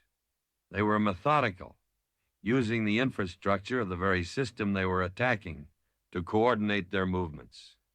And the code wasn't just gibberish. It was a map, a set of instructions grounded in the physical reality of the wires stretching across the prairie, wires that were now silent thanks to their efforts. The realization brought a cold clarity. Her enemy was sophisticated, knowledgeable, and ruthless. They had isolated her, attacked the stage, and would likely be thorough in eliminating any loose ends like a telegraph operator who had intercepted their message and disrupted their ambush. Her presence was not just an inconvenience, it was a direct threat to their operation. They wouldn't simply give up looking for her. As the first faint hint of gray began to dilute the eastern horizon, signaling the approach of another dawn, the weight of her secret felt heavier than ever. It wasn't just the uncertainty about Caleb anymore. It was the knowledge of the enemy's methods, the potential key to their locations hidden in the poll numbers, and the chilling certainty that they would be hunting her. She had crossed a line last night, stepping from the relative safety of observation into the deadly arena of conflict. Now, hiding in a dry wash miles from anywhere, with dwindling water and 4 bullets left, she had to find a way, not just to survive, but to somehow use the dangerous knowledge she possessed. The crossroads of duty and heart had led her here. The path forward was shrouded in fog, with predators likely waiting just beyond the edge of the light. Chapter 11, Iron Horses and Iron Wills. Dawn arrived not with the gentle promise of relief, but with the harsh clarity of exposure. The pale gray light crept down the banks of the arroyo, dissolving the comforting shadows, revealing Eliza's hiding place in stark detail. The sand, the scattered stones, the weary pony all illuminated, vulnerable. She peered cautiously over the rim of the wash. The prairie stretched out, immense and empty under the vast, washed-out sky. The chilling stillness of the landscape offered no reassurance, only a heightened sense of being watched, scrutinized by unseen eyes. Thirst clawed at her throat. Her canteen was nearly empty, Dusty's need as great as her own. Survival dictated finding water, finding shelter more permanent than this shallow ditch. But movement meant risk. The ambushers, the watchers HWK and his associates could be anywhere, scanning the terrain, searching for the lone rider who had dared to interfere. Her mind raced, fueled by desperation and the lingering echo of the potential code breakthrough, the telegraph poll numbers. If ZL9, Zinc Ledge Pole 9, was indeed a fallback point or hideout, it lay somewhere to the west, deeper into the rugged, broken country, leading towards the foothills.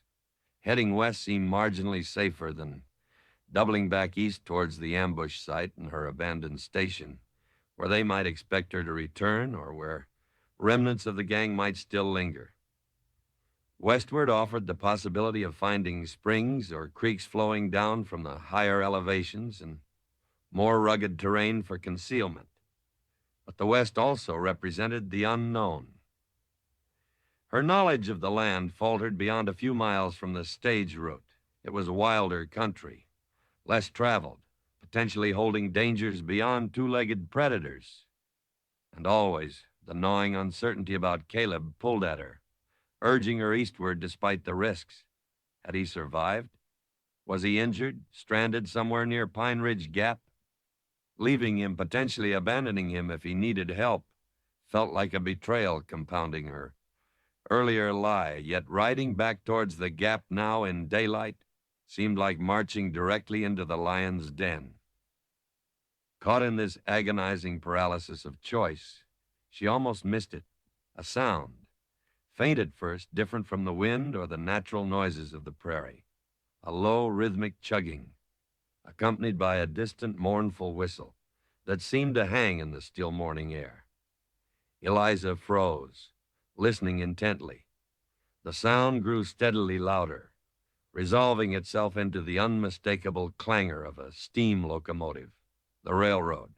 Of course, the transcontinental railroad line lay several miles north of the stage route.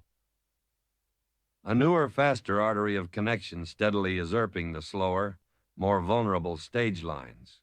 She hadn't even considered it, as part of her immediate landscape, focused as she was on the stage track, the telegraph wires that followed it, and the ambush specifically targeting Caleb's coach. The sound came from the northeast, heading west. A train, a symbol of progress, of civilization encroaching on the wilderness, and potentially a lifeline. A new, frantic hope surged through her. If she could reach the railroad tracks, flag down the train, it was a long shot, bordering on impossible. Trains didn't just stop in the middle of the prairie for lone women waving frantically. They ran on tight schedules, powerful iron horses indifferent to individual plights. Yet the mere possibility of rescue, of reaching safety, of potentially getting word back to Haskell Junction or Cheyenne about the ambush and the dead telegraph line was electrifying. It meant abandoning the westward path towards potential water and cover. It meant heading northeast, back across the open prairie, making herself visible, potentially crossing the path of any pursuers. It meant another desperate race against time, hoping to intercept the train before it passed. She looked at Dusty. He was tired, depleted. Could he manage another hard ride? Could she? The exhaustion in her own limbs felt bone deep, but the image of the train, belching smoke and steam, powering its way across the plains, represented a chance too compelling to ignore. It was iron will against the iron horse. "All right, Dusty," she whispered, stroking his neck, her voice hoarse. "One more run. We have to try." She quickly saddled him, her movements urgent but deliberate. She took a final minuscule sip of water, leaving the last drops for the pony. Mounting felt like lifting lead weights, her body protesting every movement. She settled into the worn saddle, gathered the reins, and urged Dusty up the slope out of the arroyo. Back on the open prairie, the sense of vulnerability returned tenfold. The sun, climbing higher, beat down relentlessly. The railroad tracks were not yet visible, hidden beyond the rolling swells of the land, but the rhythmic chugging and the occasional whistle grew louder, confirming the train's westward progress. It was moving fast, faster than Dusty could hope to match over any distance. Her only chance was interception, cutting across its path. She pushed Dusty into a steady lope, angling northeast, her eyes fixed on the horizon, searching for the telltale plume of smoke or the glint of sun on the steel rails. Every nerve was stretched taut, expecting a shout, a rifle shot from behind or from the flanks at any moment. The watchers from the rise, the ambushers from the gap, where were they now?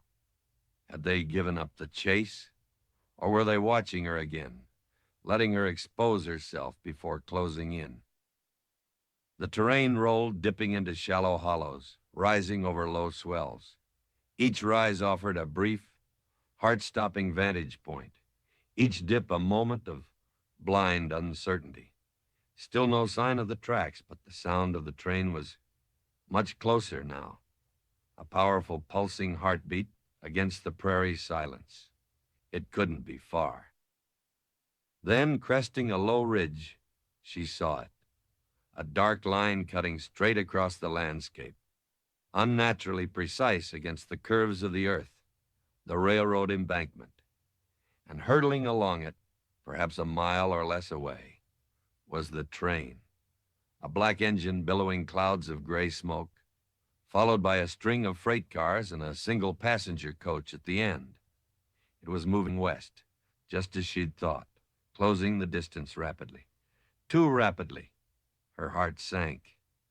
Even at Dusty's best pace, she couldn't possibly reach the tracks directly ahead of it. It would pass long before she got there.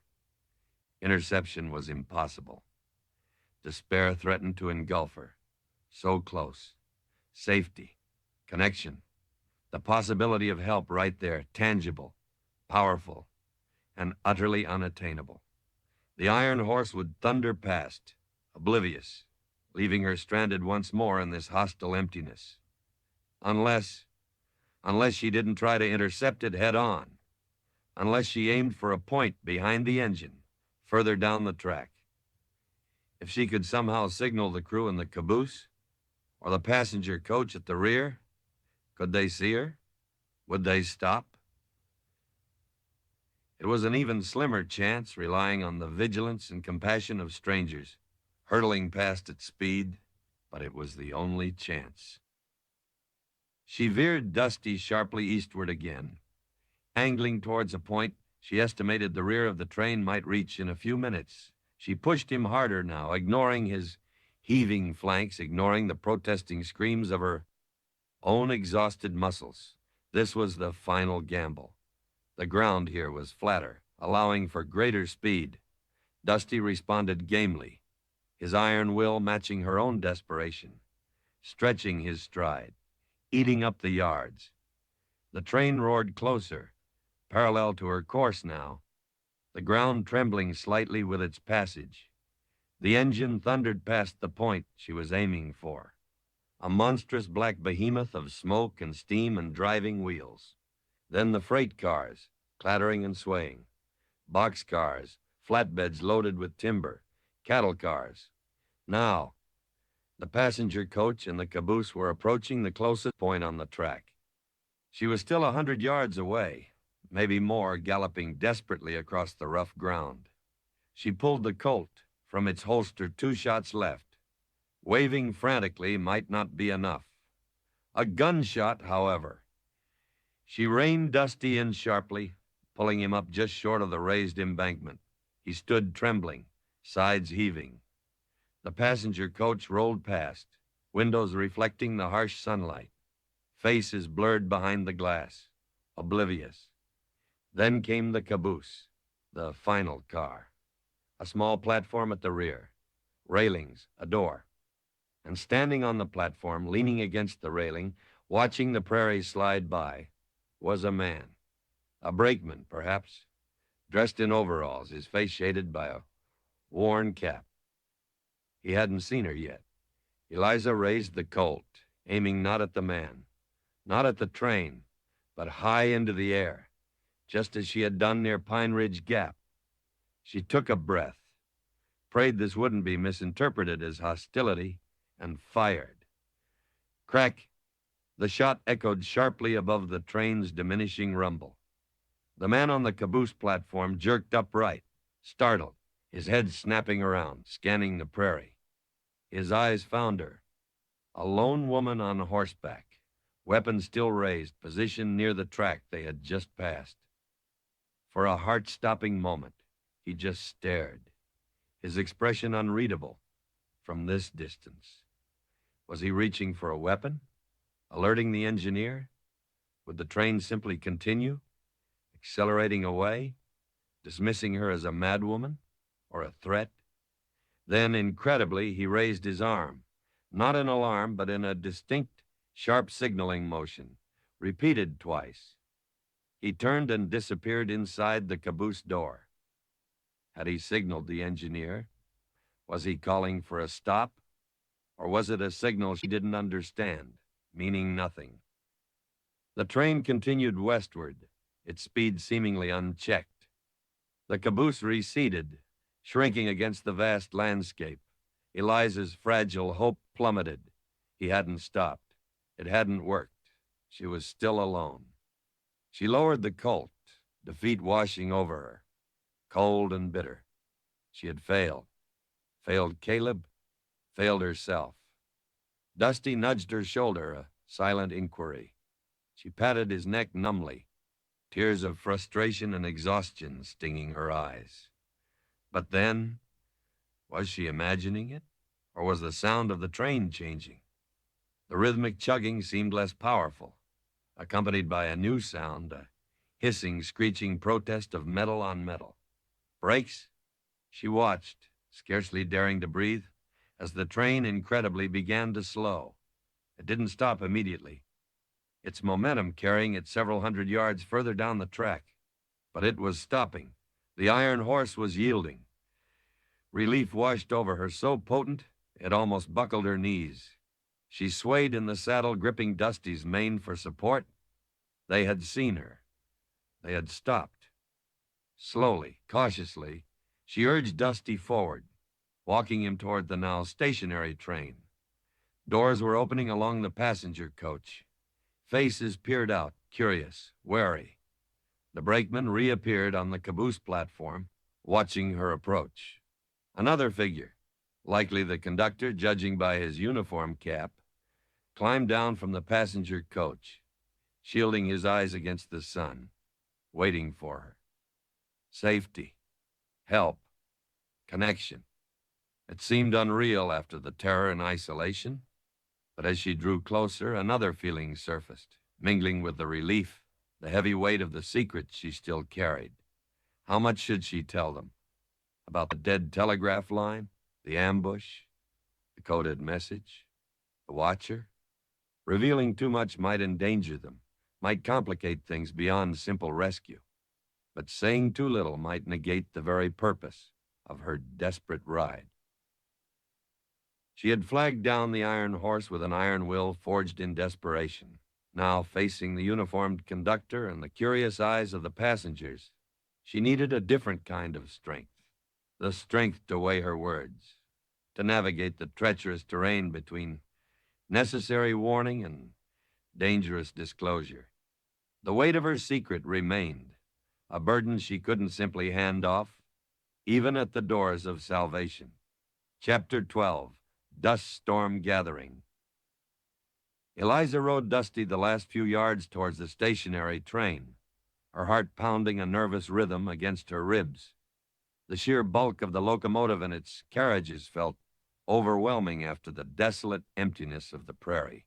Faces peered from the windows of the passenger coachmen in bowler hats, women with worried expressions, even a couple of wide-eyed children, their curiosity tinged with apprehension.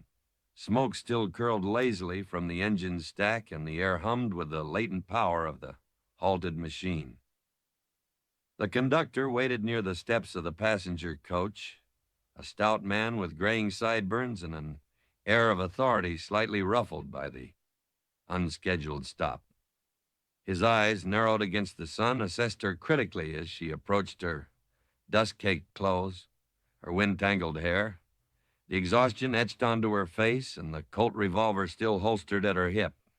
The brakeman who had seen her signal remained on the caboose platform, watching intently. She pulled Dusty to a halt, a respectful distance away, acutely aware of her disheveled appearance and the inherent suspicion surrounding a lone armed woman appearing suddenly out of the wilderness. "Ma'am," the conductor called out, his voice gruff but not overtly hostile. "What's the meaning of this? Firing a weapon near the train? You caused quite a commotion." Eliza swung down from the saddle, her legs feeling unsteady beneath her. She kept one hand resting lightly on Dusty's neck for support, both physical and emotional. "My apologies, conductor," she began, her voice hoarse, trying to project calm authority despite the tremors she felt inside. "My name is Eliza Mitchell. I'm the telegraph operator from the relay station south of here, near the stage route." Mentioning her official position seemed to slightly ease the conductor's frown.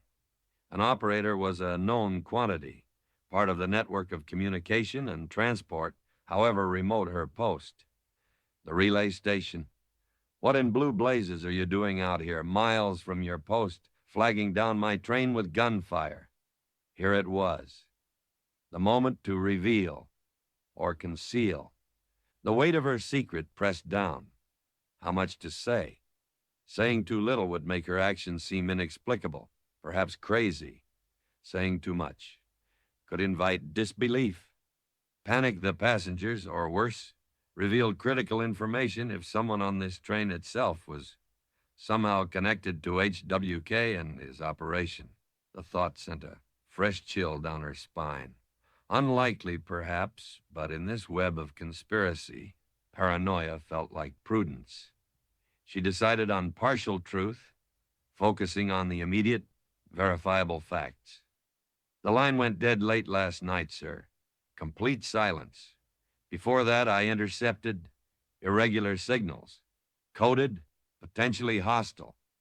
She paused, choosing her next words carefully. And there was trouble. An incident near my station. I had reason to believe the stagecoach running east this morning was in imminent danger.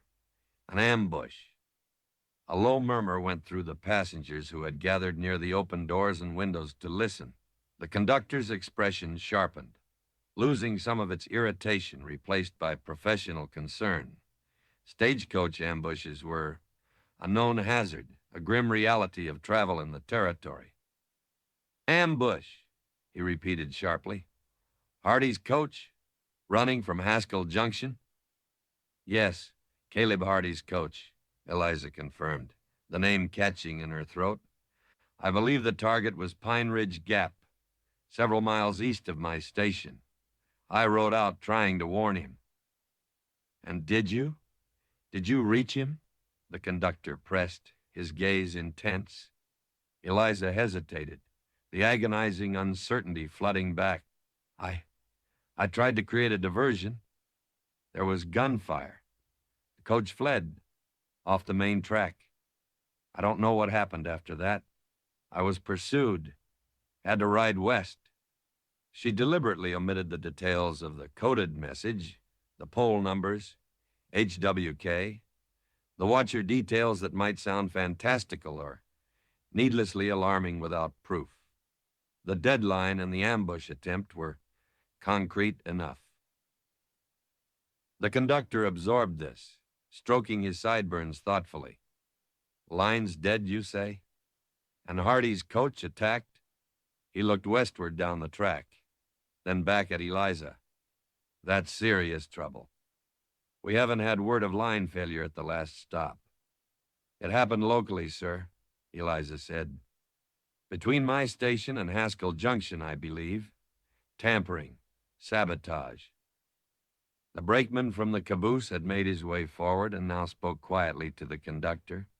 Line felt a bit fuzzy, Jedediah, just before this happened. Thought it was atmospheric. The conductor, Jedediah, nodded grimly. Could be connected? He looked back at Eliza, his assessment seeming to shift from suspicion towards a grudging respect. This lone woman hadn't just panicked. She'd acted, however recklessly. You took a hell of a risk, Miss Mitchell, riding out alone like that, and flagging us down. I had no other choice, Eliza said simply. The wire was my only connection. When it was cut, She trailed off. The memory of her isolation, her fear, momentarily overwhelming. And your pony looks done in, Jedediah observed, glancing at Dusty, who stood with his head low, sides still heaving slightly. Yours too, by the looks of it. A wave of dizziness washed over Eliza, the combination of exhaustion, dehydration, and the release of tension making the world tilt slightly. She gripped Dusty's mane tighter. The conductor seemed to notice. All right, Miss Mitchell. We can't leave you out here. And we need to get word back about the line and the attack on Hardy's coach. Potential saboteurs on the loose, possibly armed and dangerous. This affects railroad security, too. He made a decision. Johnson, he called to the brakeman, help the lady get her horse into the empty boxcar. We'll take her on to Bridger's Point, the next major stop. They've got a telegraph relay there, and the territorial marshal has an office. Relief, profound and complete, flooded through Eliza. Safety, water. A chance to send a proper warning, to find out what happened to Caleb. She offered a grateful nod, unable to speak past the lump in her throat. The brakeman Johnson, a younger man with kind eyes, helped her lead Dusty towards an empty boxcar near the middle of the train. Getting the tired pony up the makeshift ramp they lowered was a struggle, but Dusty, sensing perhaps the promise of rest and water, cooperated wearily. Once inside the cavernous, hay-strewn car, Eliza removed his saddle and bridle, murmuring thanks and promises of water soon. The doors rumbled shut, plunging the boxcar into dimness, the only light filtering through cracks in the wooden walls. Jedediah escorted Eliza towards the passenger coach. "You can ride in here, Miss Mitchell. Get yourself some water. Catch your breath." Climbing the steps into the coach felt like entering another world. The plush velvet seats, the polished wood, the relative cleanliness. It was a stark contrast to the relay station and the harsh prairie. The passengers stared openly now, their faces a mixture of curiosity, pity, and lingering fear. Eliza felt acutely conscious of her appearance. Her dusty, torn skirt, her tangled hair, the gun still strapped to her waist. A woman with gentle eyes and prematurely gray hair offered Eliza her water skin. "Here, dearie. You look like you need this more than I do." Eliza accepted it gratefully, taking a long, slow drink. The cool water was ambrosia, easing the fire in her throat. "Thank you," she murmured, handing it back. The conductor found her a seat near the front. The train lurched back into motion, the rhythmic clatter resuming. The Prairie began to slide past the window once more. But now, instead of being trapped outside, she was inside, moving towards safety, towards answers. Yet the weight of her secret hadn't lessened. If anything, it felt heavier in this environment of perceived safety. She watched the landscape roll by the same indifferent prairie she had just traversed on horseback. Somewhere out there, Caleb's fate remained unknown.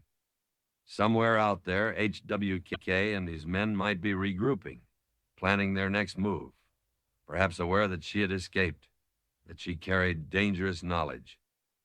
She replayed her conversation with the conductor. Had she said enough? Had she adequately conveyed the seriousness of the situation without revealing the specific, potentially crucial details of the code? Bridger's Point, the marshal's office that was the place for full disclosure. But could waiting be dangerous? What if the code held information vital to preventing another attack, perhaps even against the railroad itself? The meticulous planning, the technical skill involved in the line tampering it, suggested a threat level beyond ordinary banditry. As the train chugged steadily westward, the sky began to change. The clear, harsh blue of the morning was giving way to a hazy, yellowish pallor spreading from the west. The wind picked up, whistling around the coach windows, carrying not just dust, but a fine, gritty sand that stung the eyes and coated surfaces with a pale film. "Looks like a duster brewing," the conductor remarked, peering out the window, his brow furrowed. "Coming up fast." Eliza looked west. The horizon was darkening, not with clouds, but with a roiling, ominous wall of brown. A dust storm, common enough on the plains, but this one looked particularly fierce, immense, swallowing the landscape as it advanced. It moved with terrifying speed, driven by a powerful wind that now buffeted the train, making the coach sway slightly. The light inside the coach grew dimmer, taking on an eerie, yellowish tint. Passengers murmured nervously, closing windows tight against the encroaching grit. The rhythmic chugging of the engine seemed to labor against the rising wind. The dust storm hit them not gradually, but like a physical blow. The world outside vanished behind a thick, impenetrable curtain of swirling brown dust. Visibility dropped to zero. The wind howled like a banshee, hammering against the coach, rattling the windows, finding its way through tiny cracks to deposit fine layers of grit on every surface. The air inside grew thick, tasting of dust.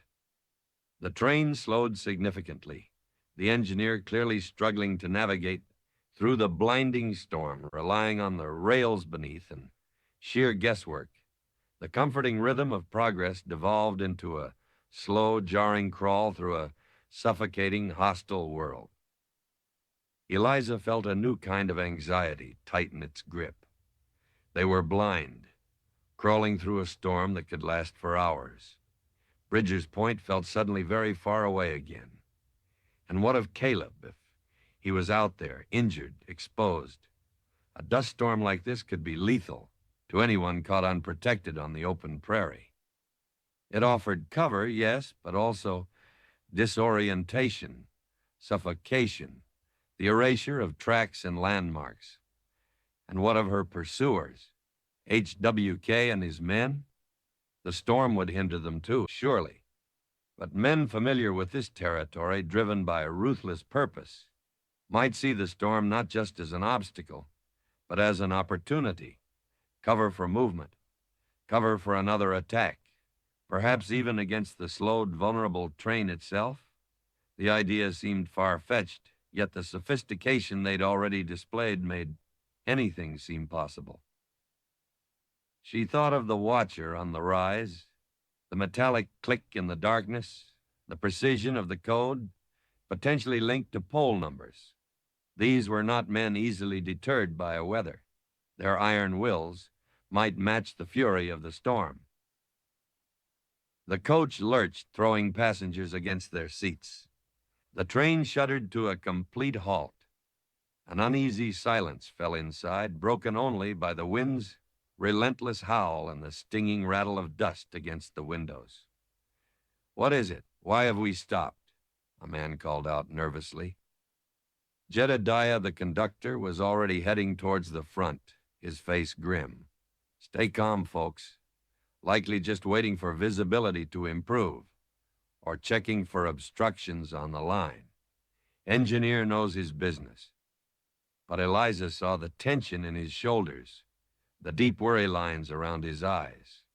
Stopping here, blind in the middle of a raging dust storm, felt profoundly dangerous.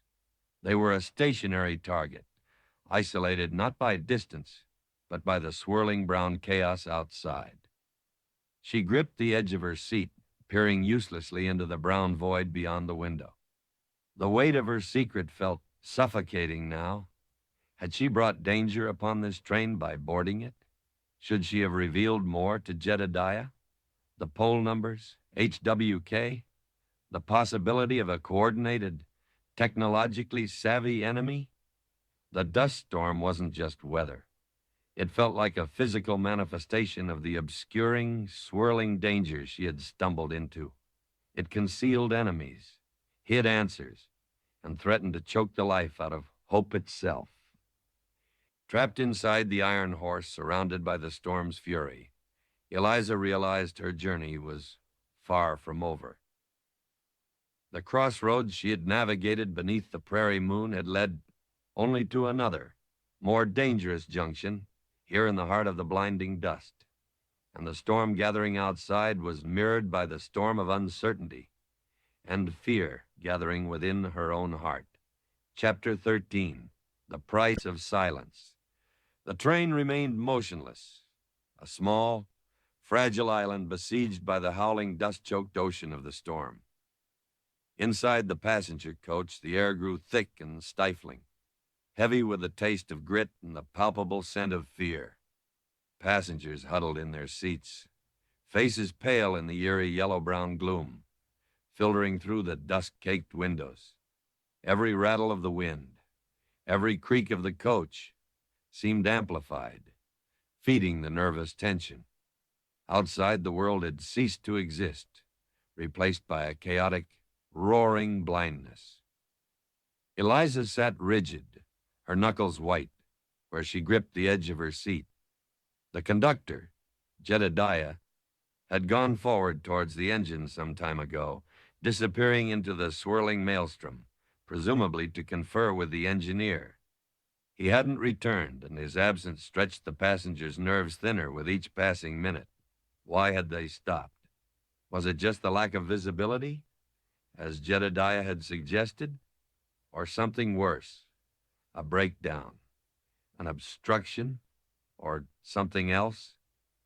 The weight of her partial disclosure pressed down on her, suffocating as the dust-laden air. She had told Jedediah about the deadline, the ambush on the stagecoach, her desperate ride. Enough to get herself rescued, enough to raise alarm, but she had held back the core of the secret, the specific, chilling details of the coded message, the potential meaning tied to telegraph pole numbers, X7P, ZL9, K1S, the ominous signature, HWK.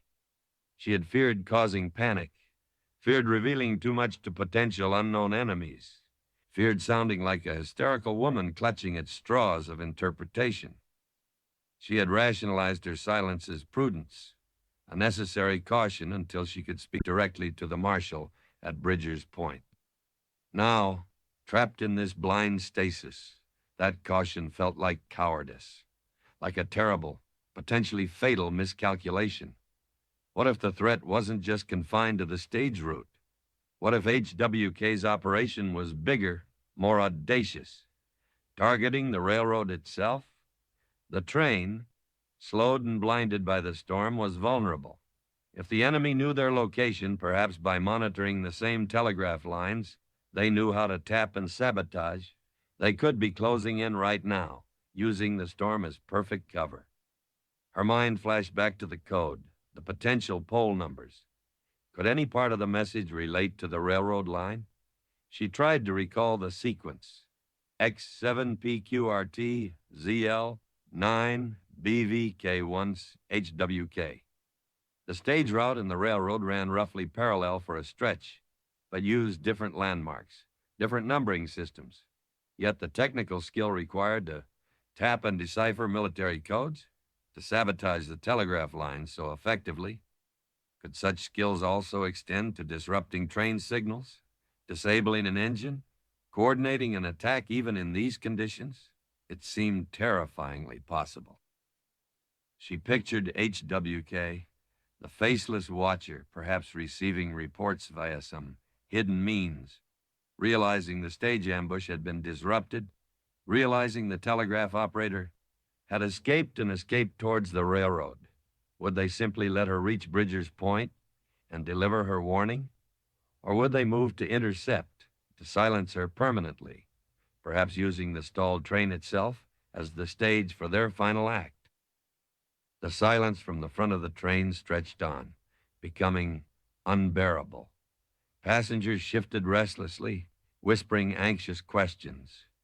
The gentle-eyed woman who had given Eliza water earlier leaned forward, her voice trembling slightly. Do you think those men who attacked the stagecoach, could they come after the train? Eliza met her worried gaze.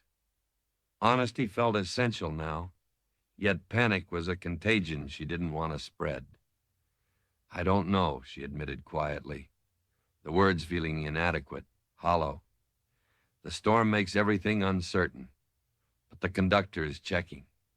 We have to trust the crew. Even as she spoke the words, doubt gnawed at her. Trust felt like a fragile commodity in this swirling chaos. She thought of Caleb, trusting her lie. She thought of herself, trusting her own judgment in keeping the crucial details secret. Had that silence been the price of safety for these passengers? Or would it prove to be the price of their lives? A sudden jolt ran through the coach, followed by a series of loud clangs from the direction of the engine. Shouts muffled by the wind and dust could be faintly heard.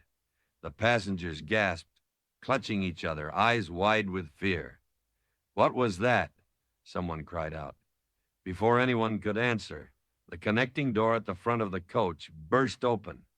Not Jedediah, but Johnson, the young brakeman, stumbled in, his face streaked with grime, his eyes wide with panic.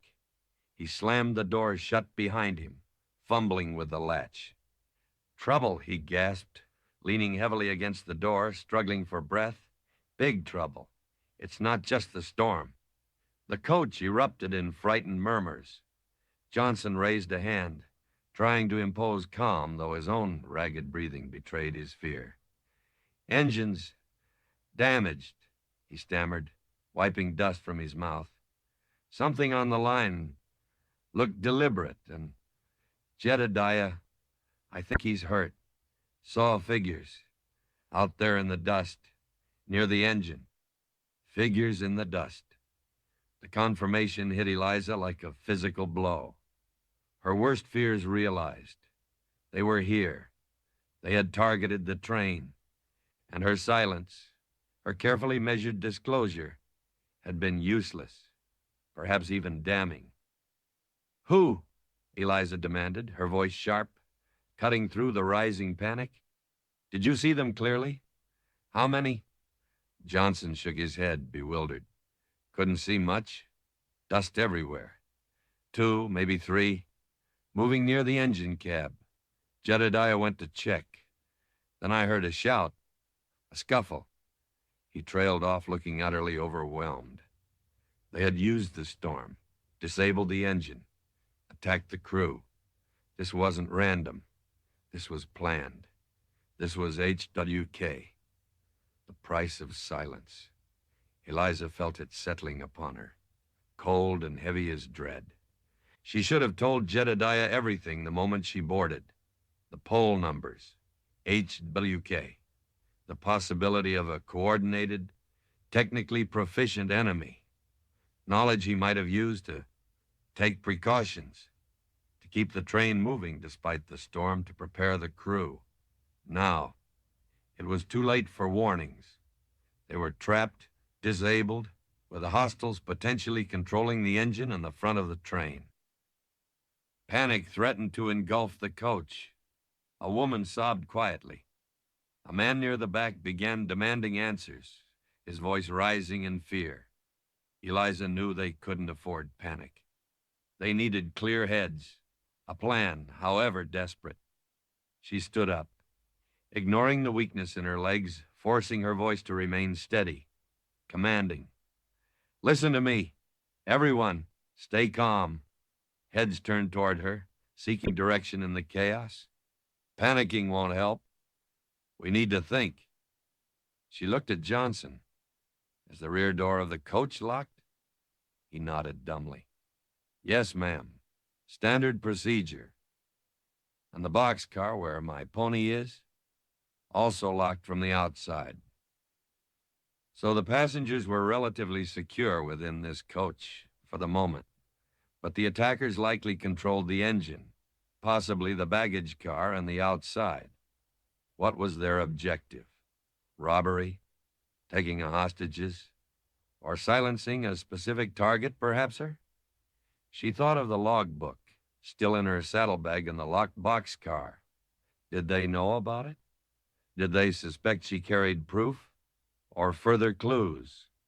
If robbery wasn't their primary motive, then capturing or eliminating her might be, which meant this coach, her sanctuary, could become the focus of their attention. Johnson, she said, her mind racing. Do you have a weapon? He shook his head. No, ma'am. Just the signal flags and the brake wheel key. Anyone else? Eliza scanned the faces of the passengers. Fearful eyes stared back. A couple of the men looked like ranchers or merchants who might carry sidearms, but no one spoke up. No one volunteered. Likely any weapons were packed away in luggage. Inaccessible now. That left her. Her Colt with its remaining 2 bullets. Utterly inadequate. They were essentially defenseless, trapped in a metal box in the middle of a blinding storm with unknown assailants just yards away. The gentle-eyed woman who had given her water spoke again, her voice surprisingly firm despite her fear. What can we do, Miss Mitchell? You seem to know something about these men. Eliza met her gaze. The moment of truth had arrived, brutally forced upon her by circumstance. Silence was no longer an option. It was a liability.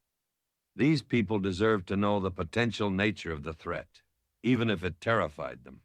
Perhaps knowledge, however frightening, was better than blind panic. I believe, Eliza began, her voice low but carrying in the tense silence, that this is connected to the stagecoach attack. I intercepted a coded message yesterday. I believe it was from the leader, someone or some group known only as HWK. She spelled it out.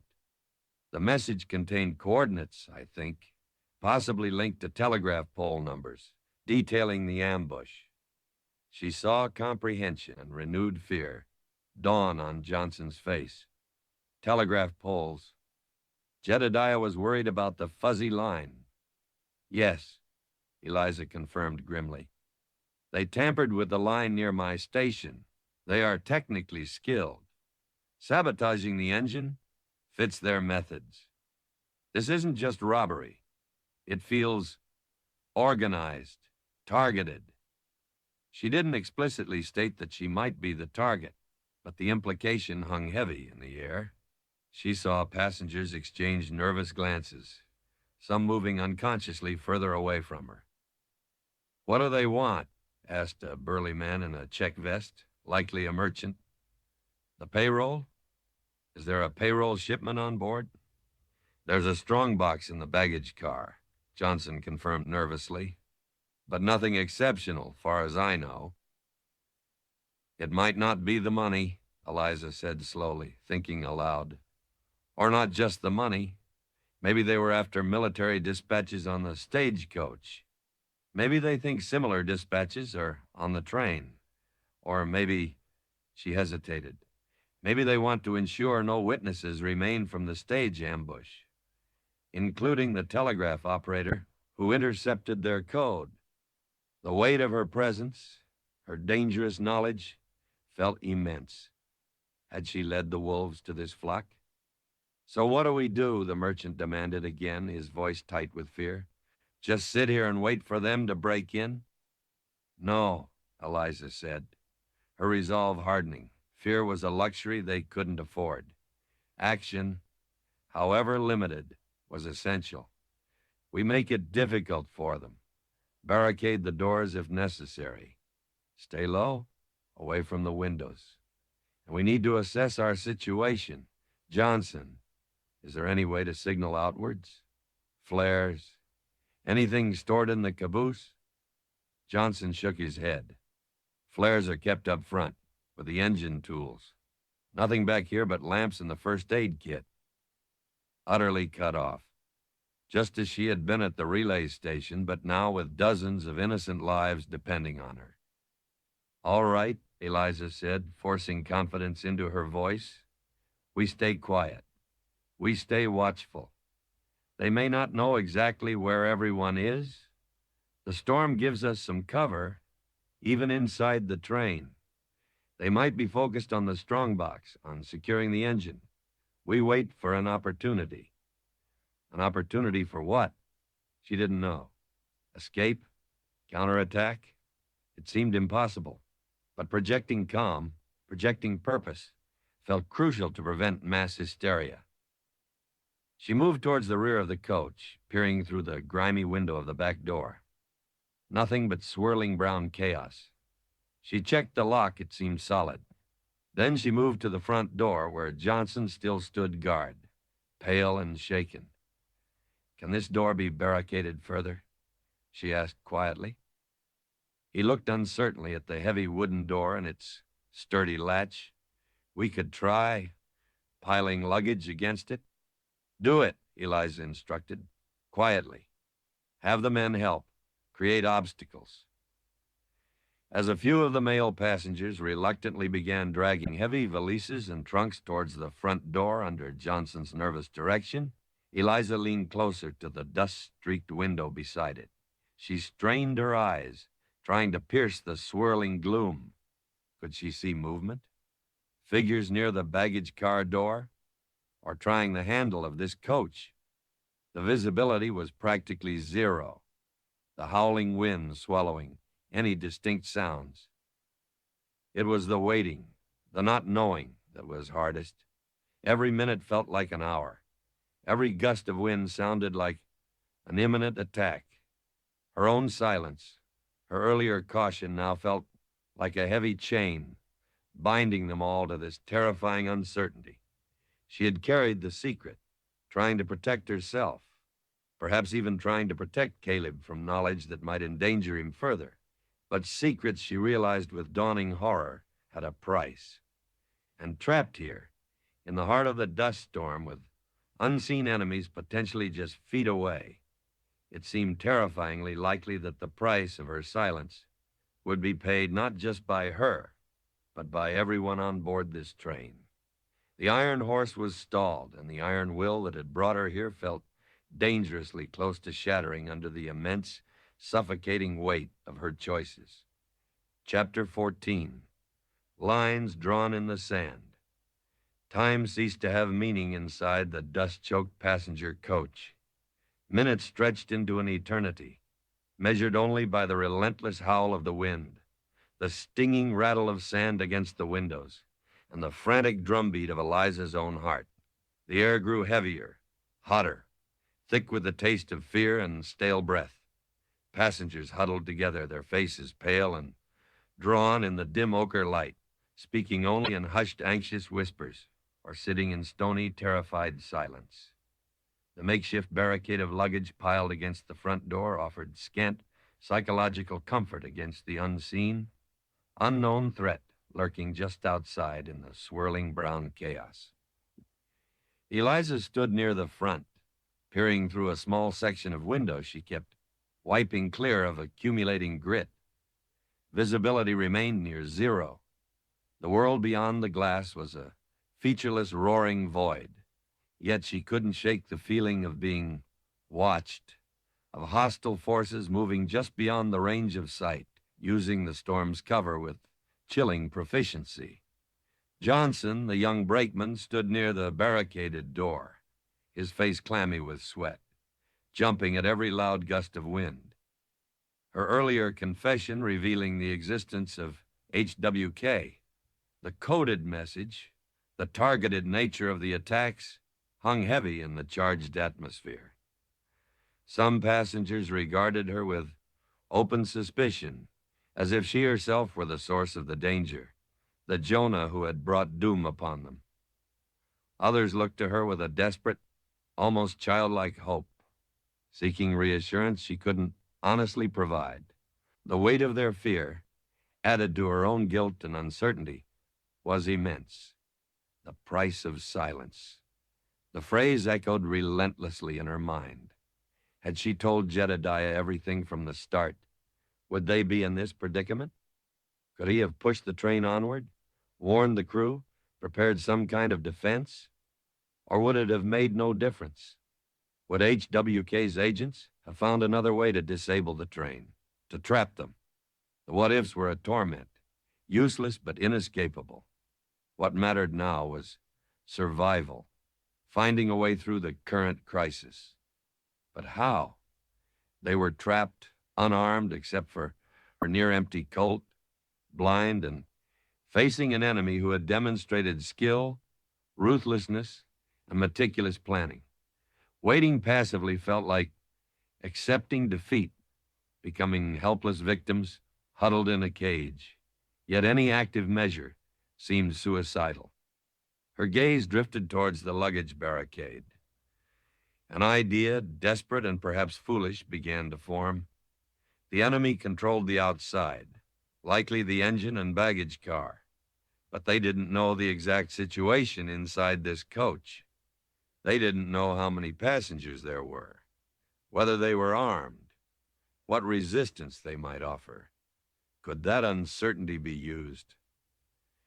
She moved quietly towards Johnson, keeping her voice low so only he could hear over the wind's moan. Johnson, how secure is the connection between this coach and the baggage car ahead? He blinked, startled by the question. Standard coupling, ma'am. Heavy iron. And the vestibule doors between cars are thick steel, usually bolted from both sides when underway. Are they bolted now? Should be. Jedediah. He was always strict about security between cars, especially with the strongbox up front.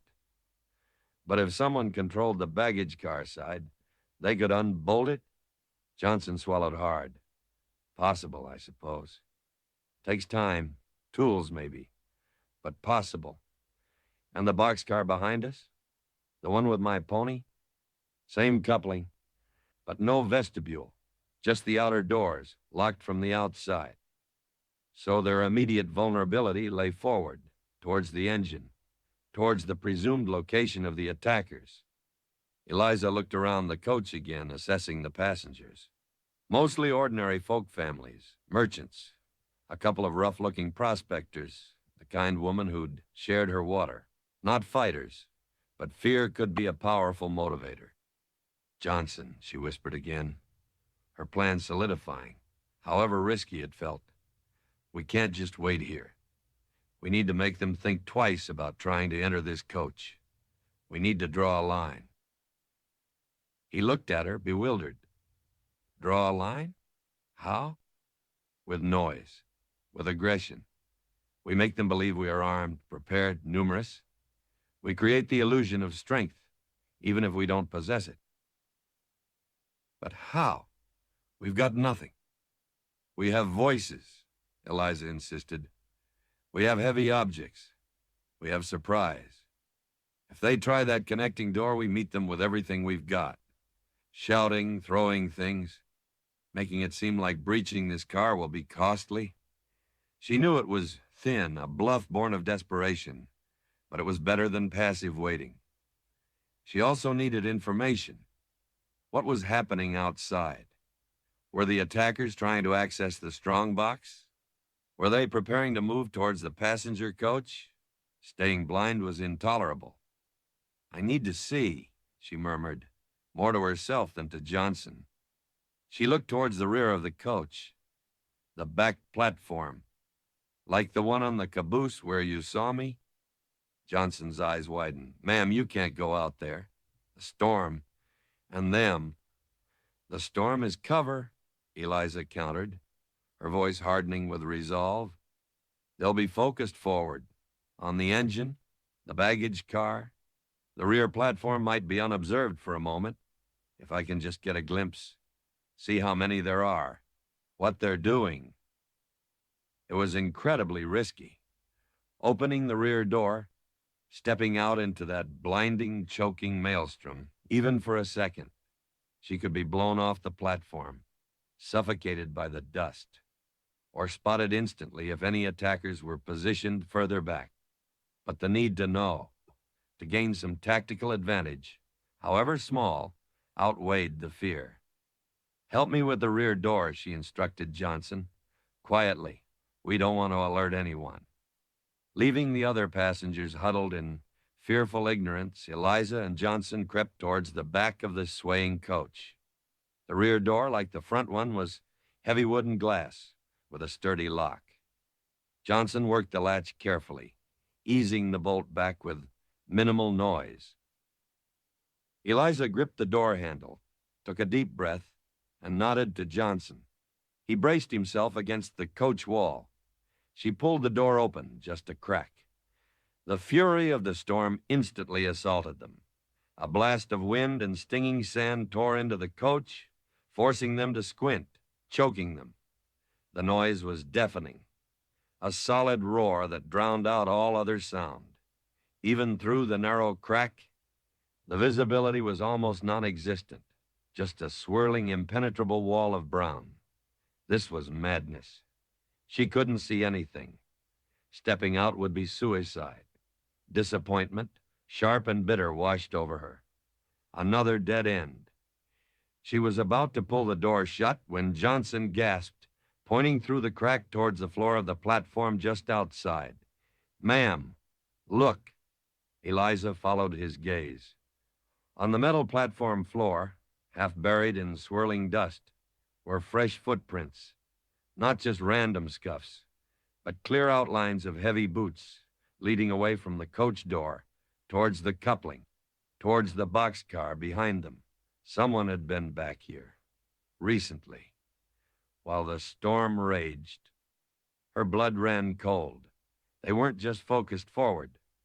They had been probing the rear of the train as well, checking the couplings, looking for another way in, or something else. Her mind instantly flew to the boxcar, to Dusty, and to the station logbook tucked into her saddlebag. The logbook containing the record of the coded transmission, the line failures, the suspicious incidents, proof, evidence, something HWK might desperately want to retrieve or destroy. Had they somehow known she put it there? Or were they simply being thorough, checking every car? She slammed the door shut, bolting it quickly, her heart hammering. The brief exposure had left her gasping, her eyes stinging, her clothes coated in fine dust. But the physical discomfort was nothing compared to the surge of fear the footprints had ignited.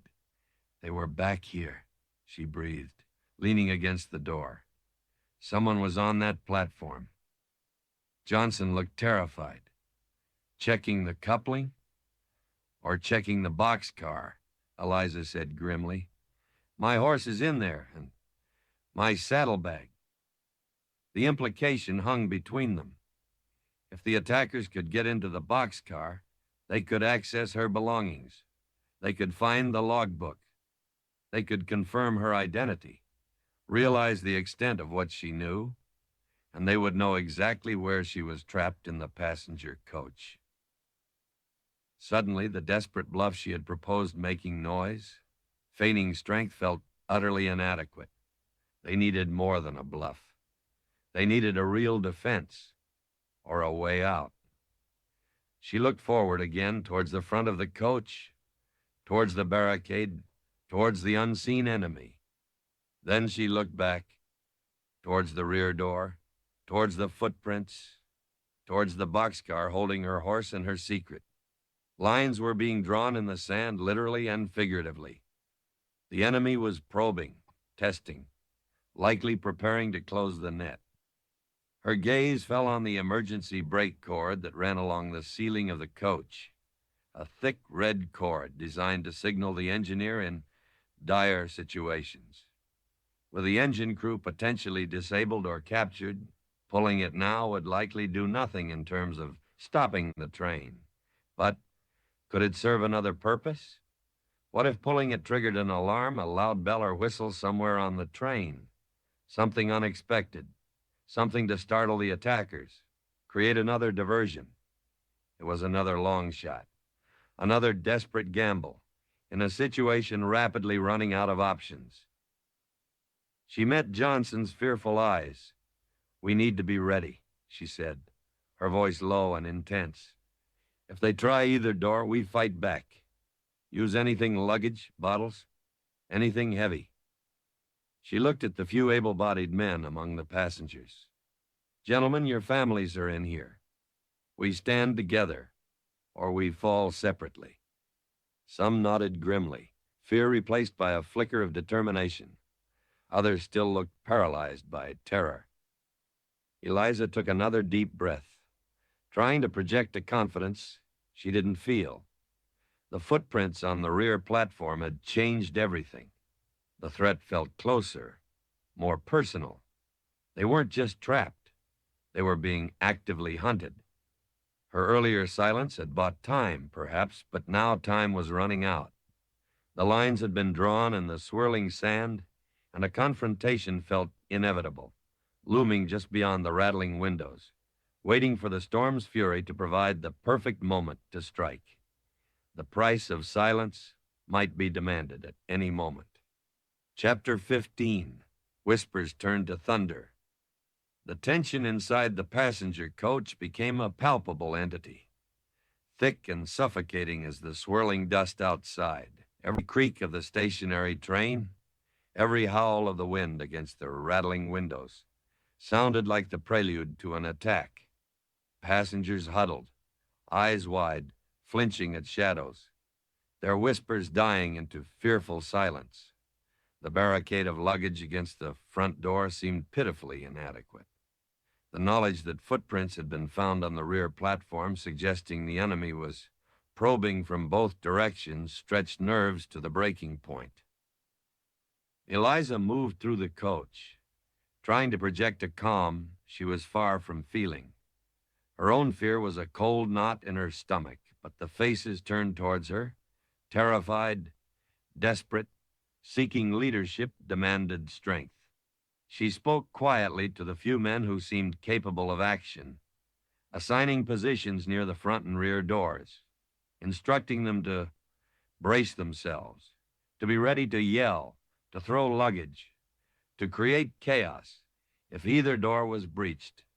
It felt like arming children with pebbles against wolves, but it was all they had. Her Colt, with its 2 remaining bullets, felt almost useless, more a symbol than a viable weapon against multiple determined attackers, likely armed with rifles. She kept it holstered, unwilling to display such meager firepower, hoping its presence alone offered some faint deterrent, should it come to that. Her mind raced, sifting through dwindling options. The emergency brake cord would pulling it create enough noise, enough confusion to startle the attackers, buy them a few precious seconds. It was a gamble. It might do nothing. It might attract immediate, overwhelming force. She looked again towards the boxcar where Dusty and her logbook were locked away. The logbook felt increasingly like the key, not just evidence, but perhaps holding a clue she had missed. Something that could identify HWK or anticipate their next move, if she could somehow retrieve it. But that seemed impossible, requiring passage through the potentially hostile territory outside or breaching the locked car itself. The storm raged on, unabated. The dim, dust-filtered light cast long, distorted shadows within the coach, transforming familiar shapes into menacing figures. Time dragged, each minute laden with dread. How long had they been stopped? An hour? 2? It felt like a lifetime. Had Jedediah, the conductor, simply been overcome by the storm? Or had he met with violence near the engine? Was he lying injured, or worse, just yards away? The thought spurred Eliza.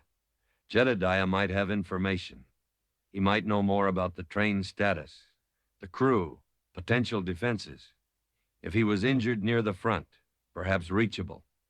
But the risk of venturing forward, towards the engine where the attackers were last seen, was immense. Just as she was weighing this desperate possibility, a new sound penetrated the howl of the wind. Not the sharp crack of a rifle, but something heavier, more deliberate. A rhythmic thud, thud, thud coming from the front of the coach. Every head snapped towards the sound. Whispers died instantly. Passengers froze, eyes wide with terror.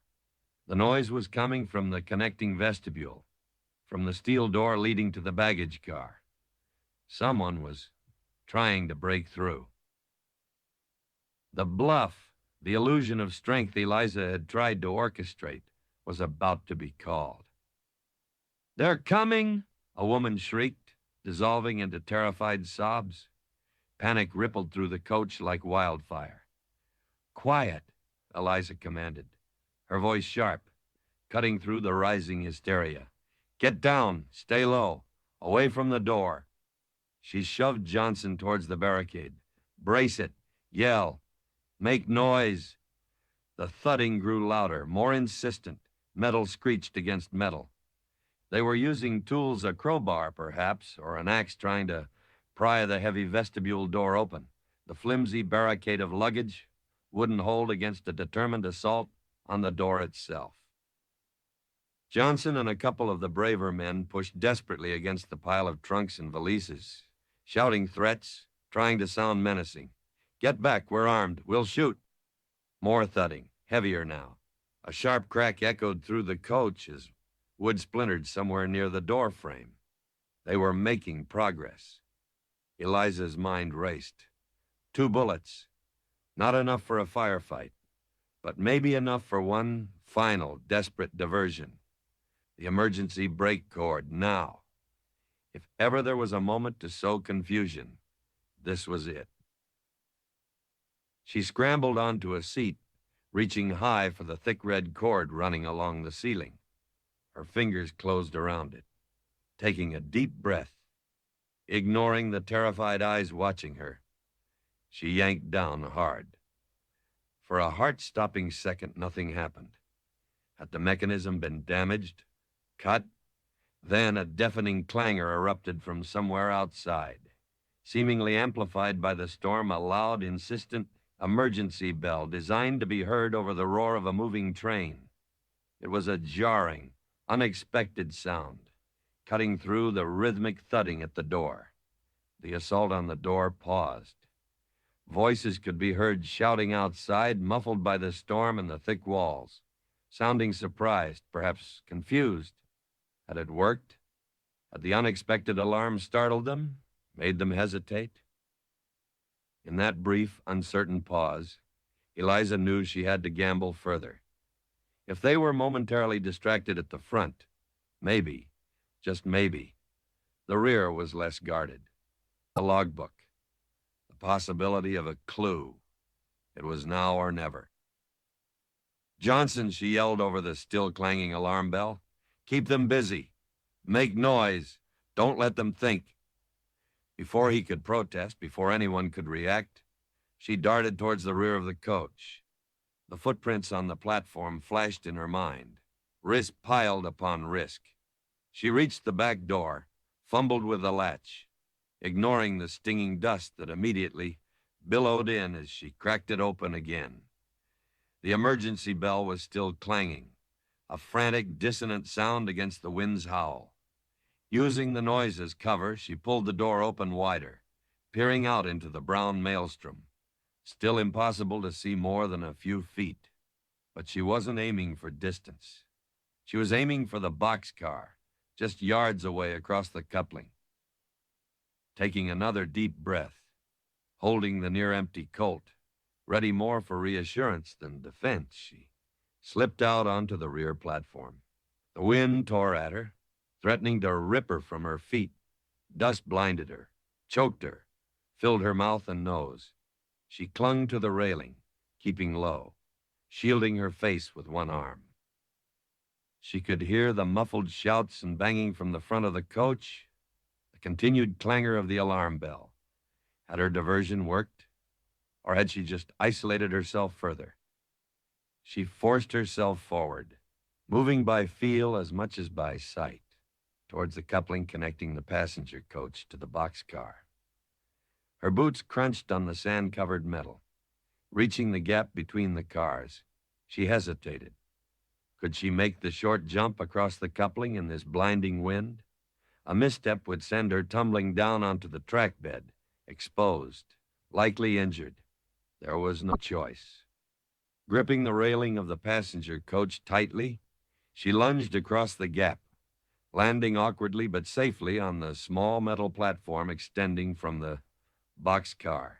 She stumbled, catching herself on the cold steel wall of the car. Here the wind felt even stronger, less shielded. She pressed herself against the boxcar wall, gasping for breath, trying to see. Where was the door latch? Boxcar doors were usually secured from the outside with a heavy sliding bolt and sometimes a padlock. She fumbled along the edge of the massive sliding door, her fingers numb with cold and tension, searching for the mechanism. Dust filled her eyes, making them stream, blurring her vision further. Then her fingers found it, a heavy iron handle, part of the locking bar. And beside it, not a padlock, but something else. A loop of thick wire, twisted tightly, holding the locking bar in place. Wire, not a standard lock. This was makeshift, deliberate. Someone had wired the door shut after the train stopped. Why? To keep the horse contained? Or to keep someone out? Or perhaps, chillingly, to keep someone in? Panic surged again. What if someone was inside the boxcar? One of HWK's men guarding the contents? Or worse, holding Dusty hostage? But the logbook. She had to try. Using the butt of her Colt, she hammered at the twisted wire. It was thick gauge, stubborn.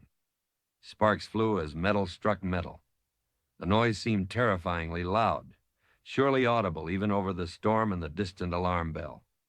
She glanced nervously back towards the passenger coach, expecting a figure to emerge from the dust at any moment.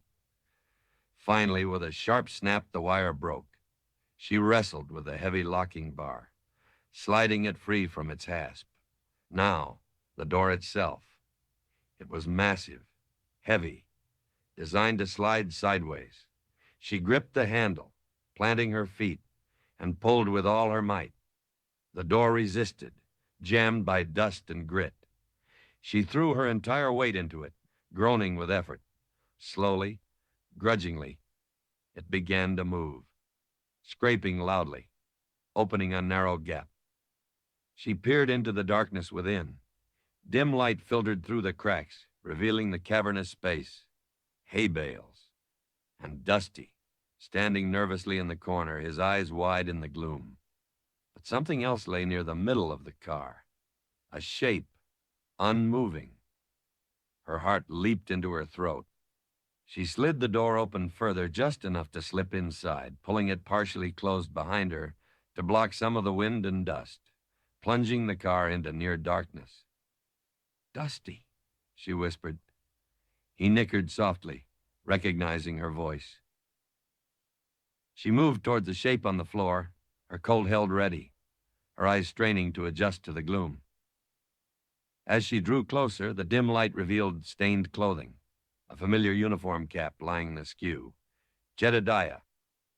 She rushed to his side, kneeling in the dusty hay.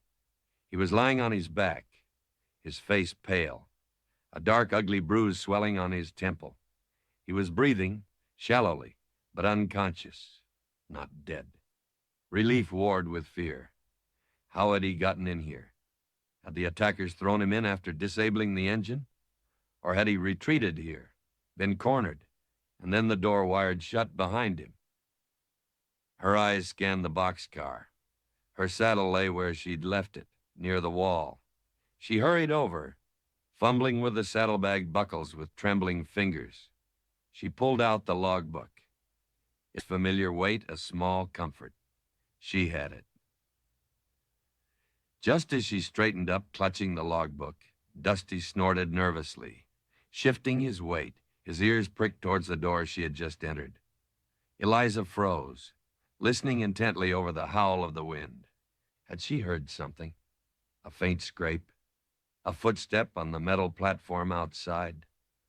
Holding her breath, she backed away from the door, pulling the Colt up, peering into the dimness towards the narrow opening. The swirling dust outside danced in the gap. Was someone there? Watching? Waiting? Then, a shadow fell across the opening. A figure, large and menacing, silhouetted against the brown chaos, blocking the only exit. The whispers of fear, the murmurs of suspicion, the frantic clangor of the alarm bell, they all seemed to converge in this moment. The lines drawn in the sand had led here to this dim, dusty boxcar, with an unconscious conductor at her feet and an unknown enemy blocking the door. The price of silence was still being tallied, but the confrontation it had delayed had finally arrived, turning whispers into the imminent thunder of violence. Chapter 16, A Shot in the Dark. The figure stood silhouetted in the narrow opening of the boxcar door, a looming obstacle against the swirling brown fury of the dust storm, large, menacing, utterly still. He blocked the only escape route, trapping Eliza in the dim, hay-strewn confines with the unconscious conductor and her terrified pony. Her heart hammered against her ribs so violently she thought it might break free. This was it. The confrontation she had feared, the culmination of the whispers and warnings, materialized into solid, terrifying presence. She automatically raised the Colt, the heavy revolver feeling flimsy and inadequate in her trembling hand. 2 bullets left. Against this man, who was likely armed, experienced, and ruthless, it was less than useless. It was an invitation to immediate, lethal retaliation. "Stay back," she choked out, her voice barely a whisper against the roar of the wind filtering through the opening. "I'm armed." The figure didn't react, didn't speak, just stood there, a study in menacing patience, letting the suffocating tension build. The dim light within the boxcar made it Impossible to discern features, only the imposing outline. Was this H.W.K. himself, or one of his lieutenants, sent to retrieve the logbook, or silence the witness? Dusty snorted nervously behind her, shifting his weight, adding to the claustrophobic tension. Jedediah remained unconscious on the floor, a vulnerable dead weight. Eliza felt utterly, terrifyingly alone, cornered like an animal. Think. Don't panic. Analyze. Her training, her father's ingrained lessons in logic fought against the rising tide of primal fear. What did he want? If he wanted her dead, why hadn't he fired already? He clearly had the advantage. Was he waiting for something? Assessing the situation inside? Or perhaps he wasn't alone, signaling unseen accomplices. The logbook. She clutched it tighter, its familiar weight a small anchor. He must be after the logbook. Proof of the coded transmissions, the line tampering, evidence that could expose their entire operation. If he wanted the logbook, perhaps she could use it. Bargain? Distraction? What do you want? She called out again, trying to inject strength into her voice, trying to mask the tremor. Still, the figure remained silent, unmoving. The wind howled outside, rattling the boxcar walls, swirling dust through the narrow opening. The air grew thick, charged, electric with unspoken threat. It felt like the moment before lightning strikes, the world holding its breath. Then, slowly, deliberately, the figure began to move, not lunging forward, but shifting slightly, bringing one arm up. Moonlight, or rather the diffuse, eerie light of the dust storm, glinted faintly on something metallic in his hand. A gun, of course. Likely a rifle, judging by the way he held it. Any thought of negotiation, of bluffing, evaporated. This wasn't about bargaining. This was about elimination. Desperation clawed at her. 2 bullets. One man blocking the door. An unconscious conductor at her feet. She glanced wildly around the dim boxcar. Hay bales, dusty. The heavy wooden walls. No cover. No escape. Unless... Her eyes fell on the hay bales stacked haphazardly near the back corner. Dusty shifted again, bumping against one. An idea sparked, born of pure animal instinct for survival. A desperate, chaotic, potentially fatal gamble. "Dusty," she hissed, her voice urgent. "Here!" She slapped the pony hard on the rump, startling him.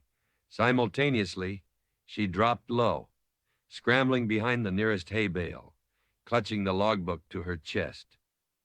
Dusty, already spooked by the storm, the confinement, and the menacing figure at the door, reacted instantly to the slap. He snorted in alarm, reared slightly, then bolted forward, directly towards the figure silhouetted in the doorway, seeking escape from the perceived threat behind him. The sudden charge of the terrified horse, a large, unpredictable mass lunging out of the dimness, clearly took the man at the door by surprise. There was a startled shout, a scramble as he tried to bring his rifle to bear while simultaneously avoiding the pony's flailing hooves. Crack! A rifle shot exploded within the confined space, deafeningly loud, the flash momentarily illuminating the chaotic scene. But the shot went wide, fired in haste, thudding harmlessly into the thick wooden wall of the boxcar. Dusty, panicked further by the shot, slammed into the man, forcing him backwards, out of the doorway, onto the narrow platform outside.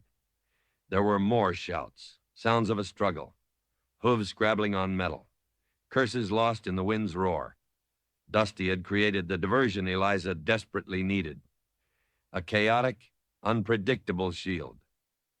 Now, her chance, maybe her only chance. She scrambled up from behind the hay bale, ignoring the stinging dust, ignoring the unconscious form of Jedediah. The doorway was momentarily clear, though the sounds of struggle continued just outside. She had seconds, maybe less. She didn't hesitate. Clutching the logbook and the Colt, she sprinted towards the opening. She leaped out onto the platform, landing beside the struggling figures of the man and the terrified pony. The wind hit her like a physical blow, threatening to tear her away. Dust filled her eyes, her lungs. She couldn't see clearly who was winning the struggle. The man seemed to be trying to push Dusty away while bringing his rifle around.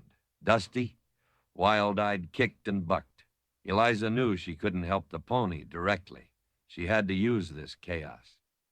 She turned towards the rear, towards the coupling connecting to the passenger coach. That was her only path back to tenuous safety, back to the other passengers. She stumbled across the swaying platform, grabbing the railing for balance. A hand grabbed her arm, rough, powerful. She cried out, twisting away. It was the attacker.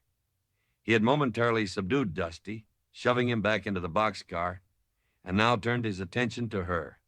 He was large, rough-featured, his face grim beneath a layer of dust, eyes burning with cold fury.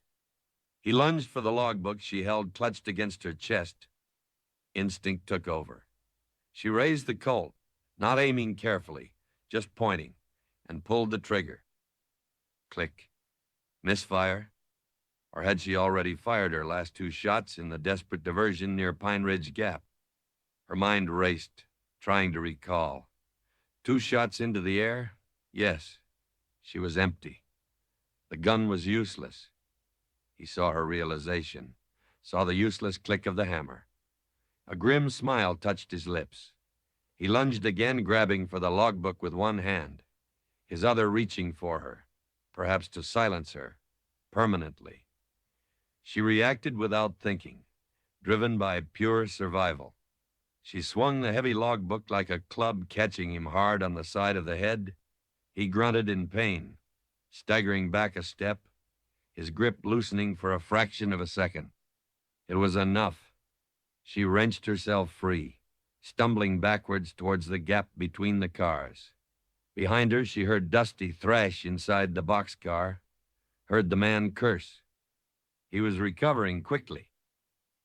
She leaped across the coupling again, back onto the platform of the passenger coach, landing heavily, almost falling. She scrambled towards the coach door, the one she and Johnson had bolted from the inside.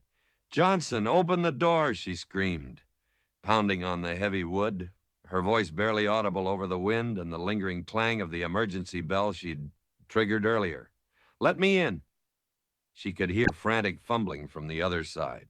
The bolt scraped back. The door was pulled open just enough for her to squeeze through. She practically fell inside, collapsing onto the floor, gasping for breath, clutching the precious logbook. Johnson and another passenger quickly slammed the door shut and shut the bolt home again. She lay there for a moment, trembling uncontrollably, the roar of the storm outside replaced by the terrified silence within the coach. Passengers stared down at her, their faces ghost-like in the gloom. Johnson knelt beside her, his face pale. "Ma'am, are you all right? What happened?" "He was there," Eliza gasped, struggling to sit up, clutching the logbook like a shield. "At the boxcar. Try to take this." She held up the logbook. "Jedediah's in there, too. Unconscious." The news rippled through the coach, deepening the fear. The enemy wasn't just probing.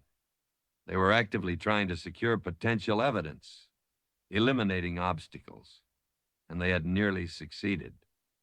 Eliza looked down at the useless Colt still clutched in her hand.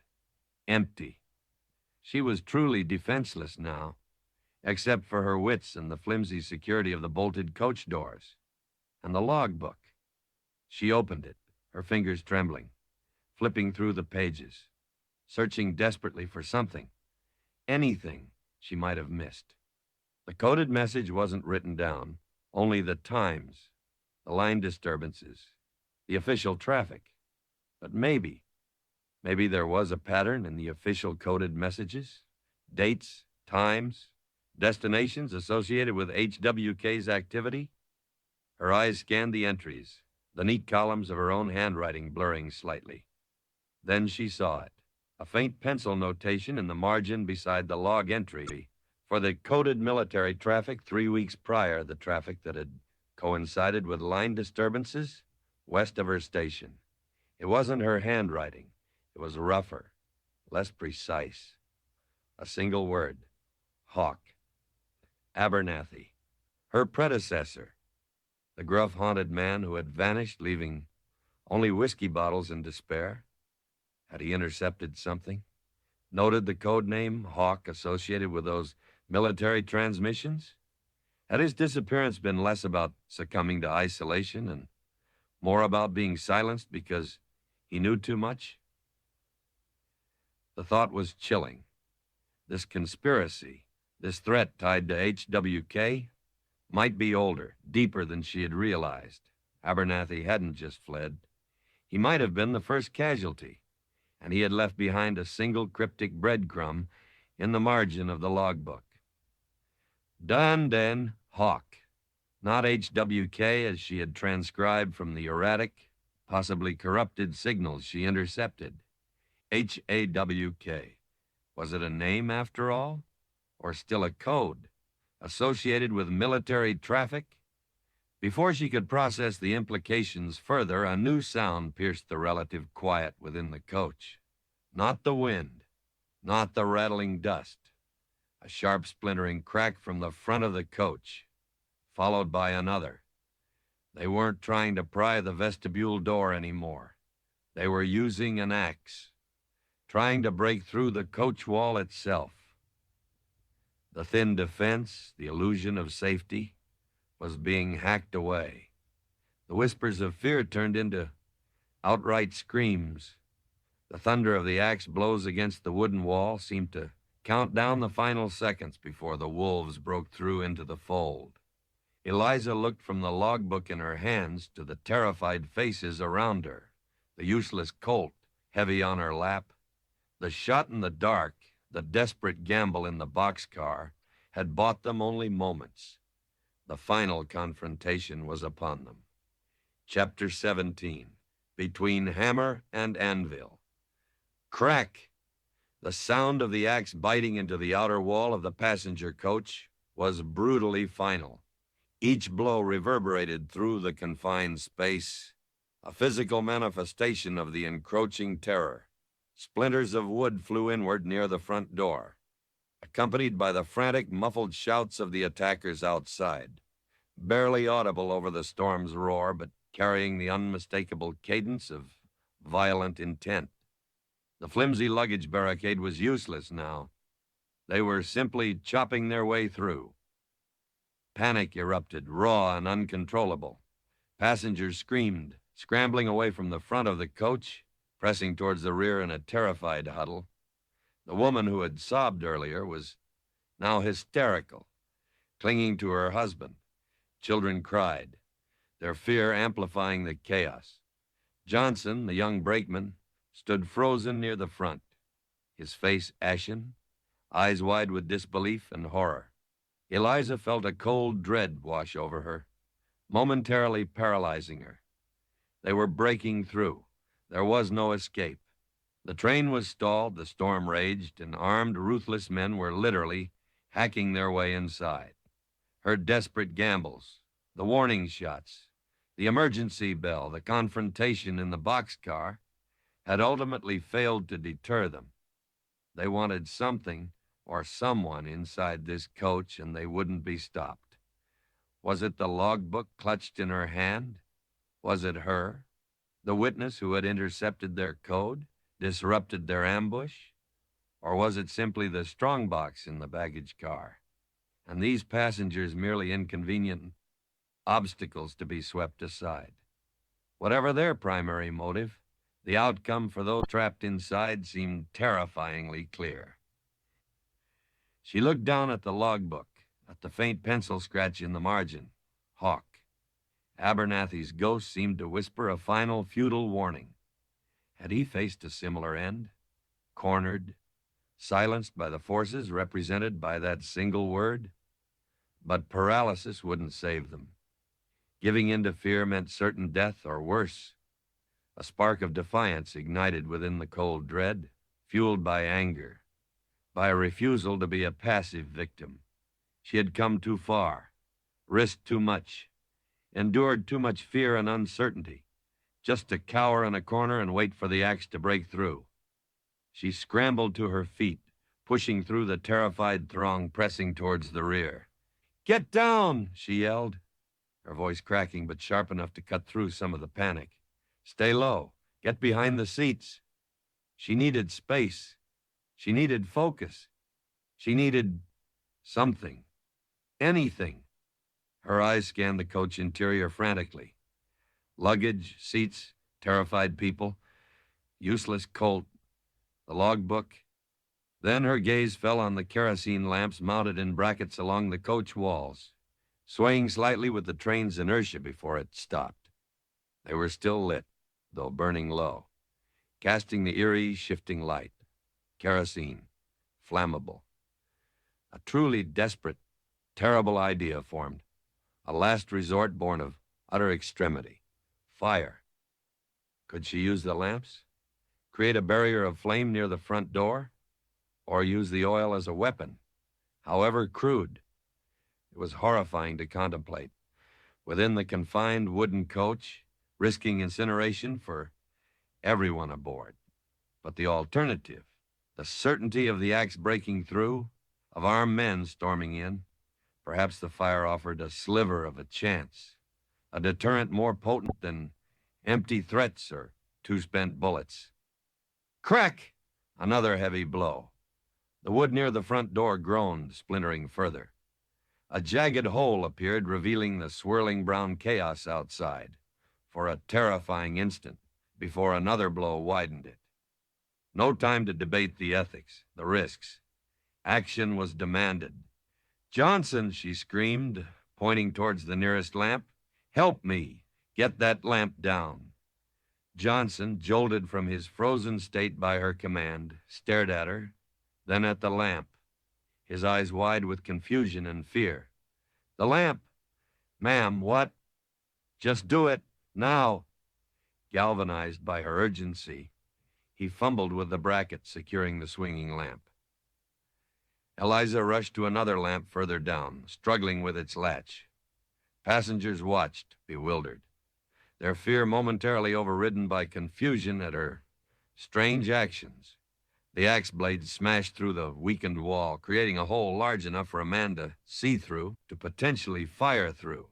Shouts from outside grew clearer. "Almost there. Keep chopping." Eliza finally wrenched the lamp free from its bracket. It sloshed precariously, hot glass burning her fingers. Kerosene sloshed near the lit wick. She handled it carefully, her heart pounding. Johnson got the second lamp down. They now held two small, potential incendiaries. "What now, ma'am?" Johnson asked, his voice trembling, holding the lamp as if it were a viper. "We make a stand," Eliza said grimly, nodding towards the front. "When they break through that hole completely, we give them a welcome they won't expect." She looked at the terrified passengers huddled low behind the seats. "Stay down. Cover your faces." The axe blows became heavier, faster. The hole widened rapidly. Wood splintered, groaned, then gave way, with a final rending crash. The makeshift luggage barricade tumbled inward as the attackers surged through the opening they had created. Two figures scrambled into the coach, momentarily silhouetted against the swirling dust outside.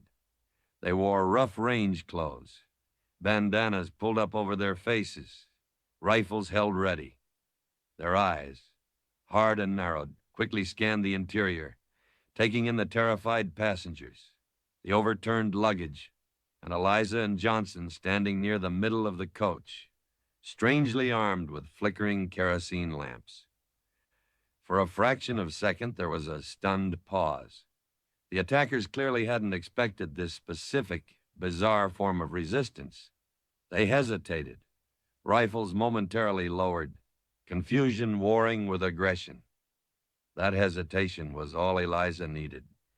"Now, Johnson," she screamed, and simultaneously swung her lamp forward in a desperate arc, aiming not directly at the men, but at the floor in front of them, near the spilled luggage and splintered wood. Johnson, reacting instinctively, did the same. The lamp shattered on impact. Glass flew. Kerosene splashed across the floor, the luggage, the lower legs of the two intruders, and the lit wicks ignited the fuel instantly. Whoosh! Flames erupted with terrifying speed, a sudden wall of orange and yellow fire spreading across the front entryway of the coach, the dry wood, the scattered paper from torn luggage, the spilled kerosene. It all caught immediately. Acrid smoke billowed, instantly filling the coach. The two attackers screamed, stumbling back, beating frantically at the flames that licked at their trousers and boots. One dropped his rifle, consumed by panic. The other fired blindly into the coach, the bullet ricocheting wildly off the ceiling before embedding itself in the far wall, miraculously missing everyone. Chaos intensified within the coach. Passengers screamed again, this time not just in fear of the attackers, but of the fire rapidly consuming the front entryway, blocking the only exit, filling the space with choking smoke. The heat became intense almost immediately. Eliza coughed, her eyes streaming from the smoke, backing away from the growing inferno. Had she saved them, or doomed them all? The fire was spreading faster than she had anticipated, feeding on the dry materials, fanned by the drafts created by the storm and the broken wall. But the immediate threat from the attackers had been neutralized, at least momentarily. The two men who had entered were consumed by the fire, one collapsing, the other staggering back out through the hole he'd just chopped, wreathed in flames, his screams swallowed by the storm. Any other attackers outside seemed momentarily deterred by the sudden eruption of fire from within the coach. They were trapped between the hammer of the attackers outside and the anvil of the rapidly growing fire inside. The smoke thickened, making it almost impossible to see or breathe. Panic surged anew.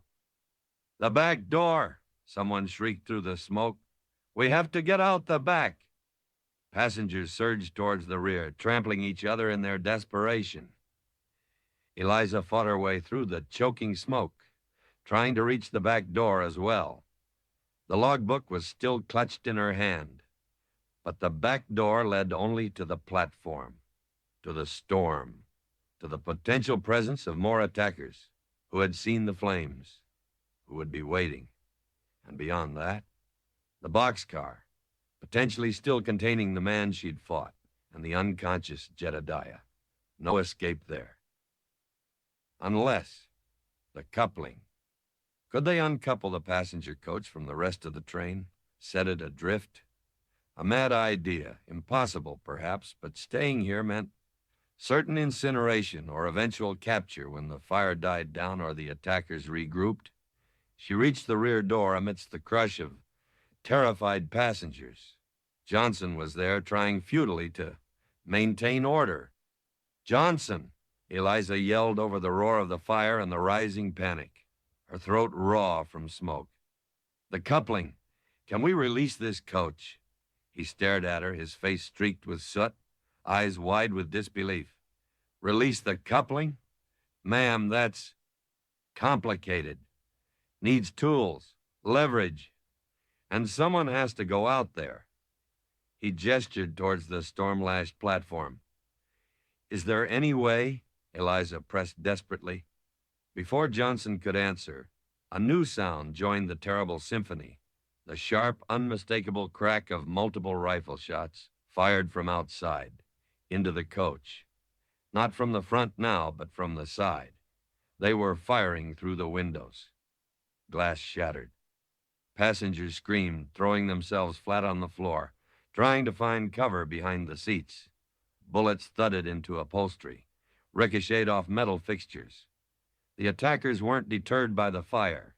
They were adapting, attacking from the flanks, trying to pick off anyone still visible through the smoke and dust-streaked windows. They were truly caught, pinned down by gunfire from the sides, threatened by fire from the front, choked by smoke from within. There was no escape, no options left. Eliza flattened herself on the floor, pulling her head down, the logbook pressed beneath her. The smell of smoke was overwhelming, burning her lungs. The heat from the fire at the front of the coach was becoming unbearable. Gunshots continued sporadically from outside, punctuated by the terrified cries of the trapped passengers. This was the end. Her desperate gamble with the fire had backfired, trapping them more surely than the attackers themselves could have. Her silence, her choices, had led them all to this fiery, bullet-riddled conclusion. She thought of Caleb, wondering if he had survived Pine Ridge Gap only for her to lead his potential rescuers into this inferno. She thought of her father, of Abernathy, of the humming wires now forever silent.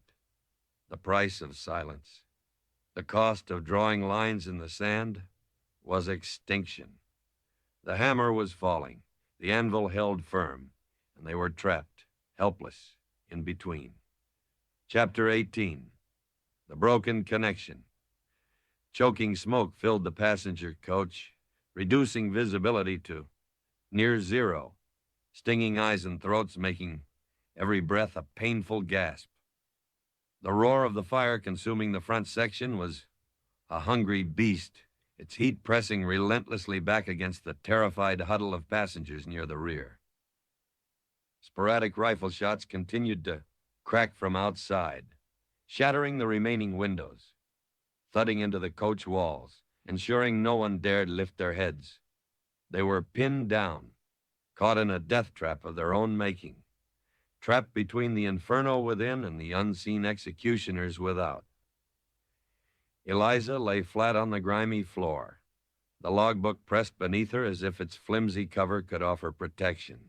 Dust, smoke, and the acrid smell of burning velvet filled her senses.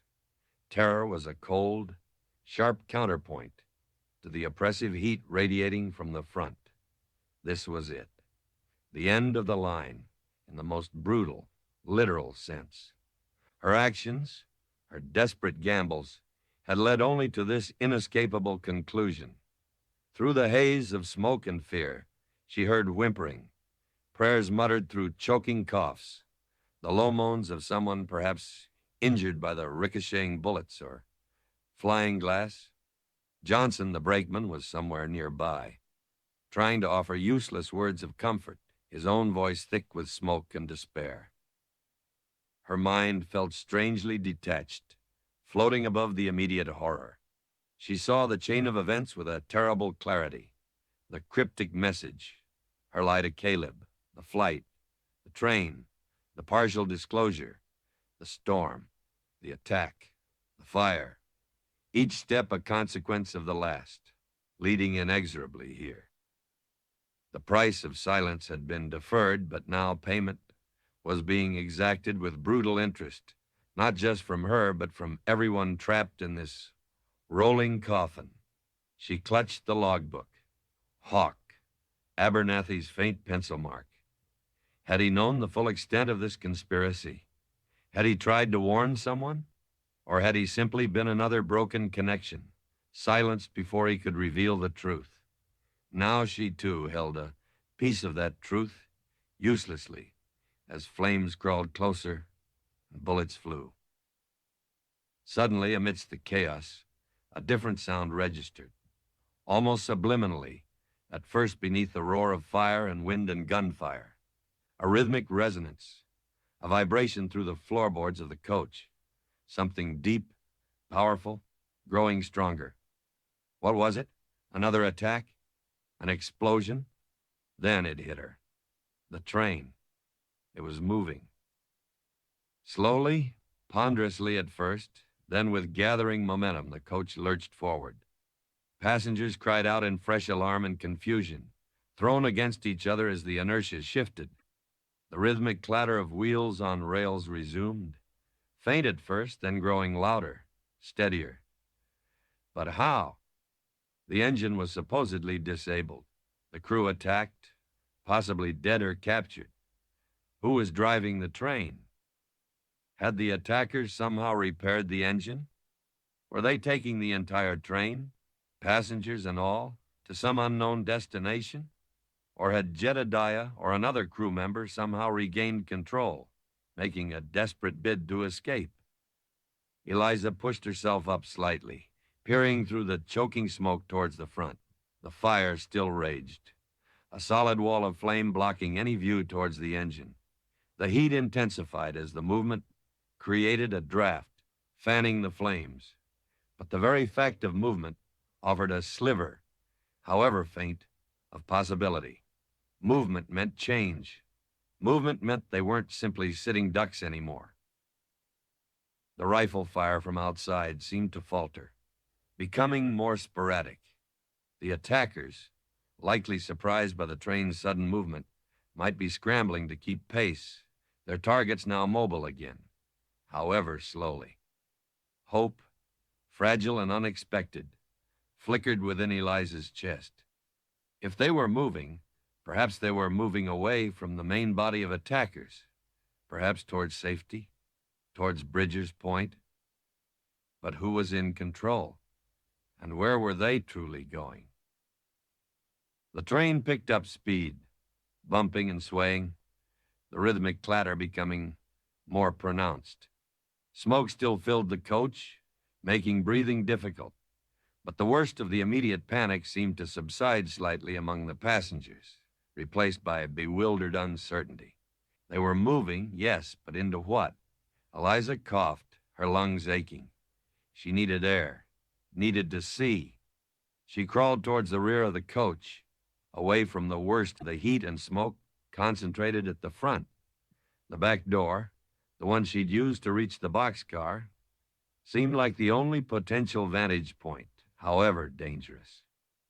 Reaching it, she found Johnson already there, trying to peer through the dust-caked window. "Can you see anything?" she gasped, her voice raw. He shook his head, wiping futilely at the glass. Nothing but smoke and dust. The fire seems like it's spreading back faster now with the draft. He was right. The flames were no longer confined to the very front. They were licking along the ceiling panels, consuming the plush upholstery of the forward seats with alarming speed. The heat was becoming unbearable, even at the rear of the coach. Moving or not, they would soon be incinerated if they remained inside. The platform, Eliza decided, coughing. We have to risk it. Get people out onto the platform. At least there's air. But the attackers, Johnson protested, fear returning to his eyes. And the coupling. Someone might still be in the boxcar. Staying here is certain death, Eliza argued, desperation lending her strength. The fire will reach us in minutes, out there. Maybe there's a chance. Help me. Together they wrestled with the rear door again, pulling it open. The wind and dust assaulted them, but mingled with it now was the terrifying roar and heat of the fire, rapidly advancing through the coach behind them. The relative coolness of the outside air, however dust-laden, felt like a reprieve. Out! Everyone out onto the platform, Eliza yelled, waving frantically at the terrified passengers. Move! Quickly! Fear of the fire overcame fear of the unknown outside. Passengers surged towards the open door, coughing, choking, stumbling out onto the narrow, swaying platform. Eliza and Johnson tried to help, pulling people through, urging them back against the railing to make room. The platform quickly became dangerously crowded. People pressed tightly together, clinging to the railings, bodies buffeted by the wind, faces streaked with soot and tears. Eliza found herself pressed against the railing near the coupling to the boxcar. The train was moving at a considerable speed now, the landscape outside still a blur of brown dust. though perhaps thinning slightly. Who was driving them? And where? She looked towards the boxcar door, the one she had barely escaped through. It was still partially open, wedged that way perhaps by the struggle of the train's movement. Could she see inside? Was the man who attacked her still in there? Was Jedediah? Just then, the train gave a violent lurch, swaying heavily on the tracks. People screamed, grabbing frantically for handholds. Eliza lost her footing, stumbling against the coupling. And in that moment, looking down, she saw it. The heavy iron pin of the coupling mechanism, it was loose, partially dislodged perhaps by the earlier struggle near the boxcar, perhaps by the violent motion of the train. It wasn't securely locked in place. The broken connection, not just the telegraph wire, not just her communication with Caleb, but potentially the physical link holding this coach to the rest of the train. A mad, terrifying thought leaped into her mind. If that pin came free, this coach, filled with terrified passengers, burning from the front, would be set adrift, slowing, eventually stopping, abandoned in the middle of the storm-swept prairie, while the engine and potentially the attackers continued onward. Or could it be intentional? Could someone want this coach detached? Perhaps the attackers themselves, finished with their assault, content to leave the witnesses to perish in the fire of the storm? Or could it be a final desperate act by someone still alive at the front, Jedediah, another crewman, sacrificing the burning coach to save the engine, or whatever remained ahead? She stared at the loose pin, mesmerized by the horrifying possibility. A few more violent jolts, a sharp curve, and they could be cut loose. Adrift, and the fire was advancing relentlessly. Flames were now visible licking around the edges of the rear door frame they had just exited. The metal of the platform grew hot beneath their feet. The smoke billowed out, thick and black. They couldn't stay here. "Johnson!" Eliza screamed over the roar, pointing frantically at the loose coupling pin. "Aim for the softest ground if you can see it. Tuck and roll, now. We have to jump now." She didn't wait for consensus. She pulled the woman with her, scrambling over the railing nearest the edge of the track embankment. For a terrifying second, she hung there, the wind tearing at her, the train speeding beneath, the fire roaring behind. Then, closing her eyes, uttering a silent prayer, she let go. She hit the ground hard, a jarring impact that stole her breath. Rough gravel and sand scraped against her skin. She tumbled uncontrollably down the embankment, dimly aware of other bodies falling around her, cries of pain mingling with the storm's howl. She rolled, trying to protect her head, trying to slow her momentum until finally she came to a stop in a shallow ditch at the bottom, bruised, battered, gasping for air, the taste of blood and dust in her mouth. Above her, the train roared past. She looked up just in time to see the burning passenger coach, fully engulfed in flames now, sway violently as it hit a rough section of track. The loose coupling pin finally gave way. With a screech of tortured metal, the burning coach broke free, separating from the boxcar and the rest of the train ahead. The engine, the boxcar, and whatever lay beyond continued onward, rapidly disappearing into the swirling brown curtain of the dust storm. The burning coach, detached, blazing like a funeral pyre, began to slow, gradually rolling to a halt, perhaps 50 yards further down the track from where Eliza lay. Silence descended, broken only by the crackling roar of the fire and the desolate moan of the wind. Eliza pushed herself up, aching in every limb. Around her, other survivors stirred, groaning, coughing. Some lay frighteningly still. The jump, the fall, had taken its toll. She had survived. They had escaped the inferno, escaped the moving trap. But they were stranded, injured, exposed in the heart of a raging dust storm, miles from anywhere. The burning wreck of the coach, their only landmark in the desolate wasteland. The connection was truly broken. They were utterly alone. And the logbook, the key to understanding Hawk, the reason for her desperate flight, was gone, lost somewhere in the tumble down the embankment. Chapter 19, Ride Through the Fire. Pain was the first clear sensation that cut through the shock and disorientation.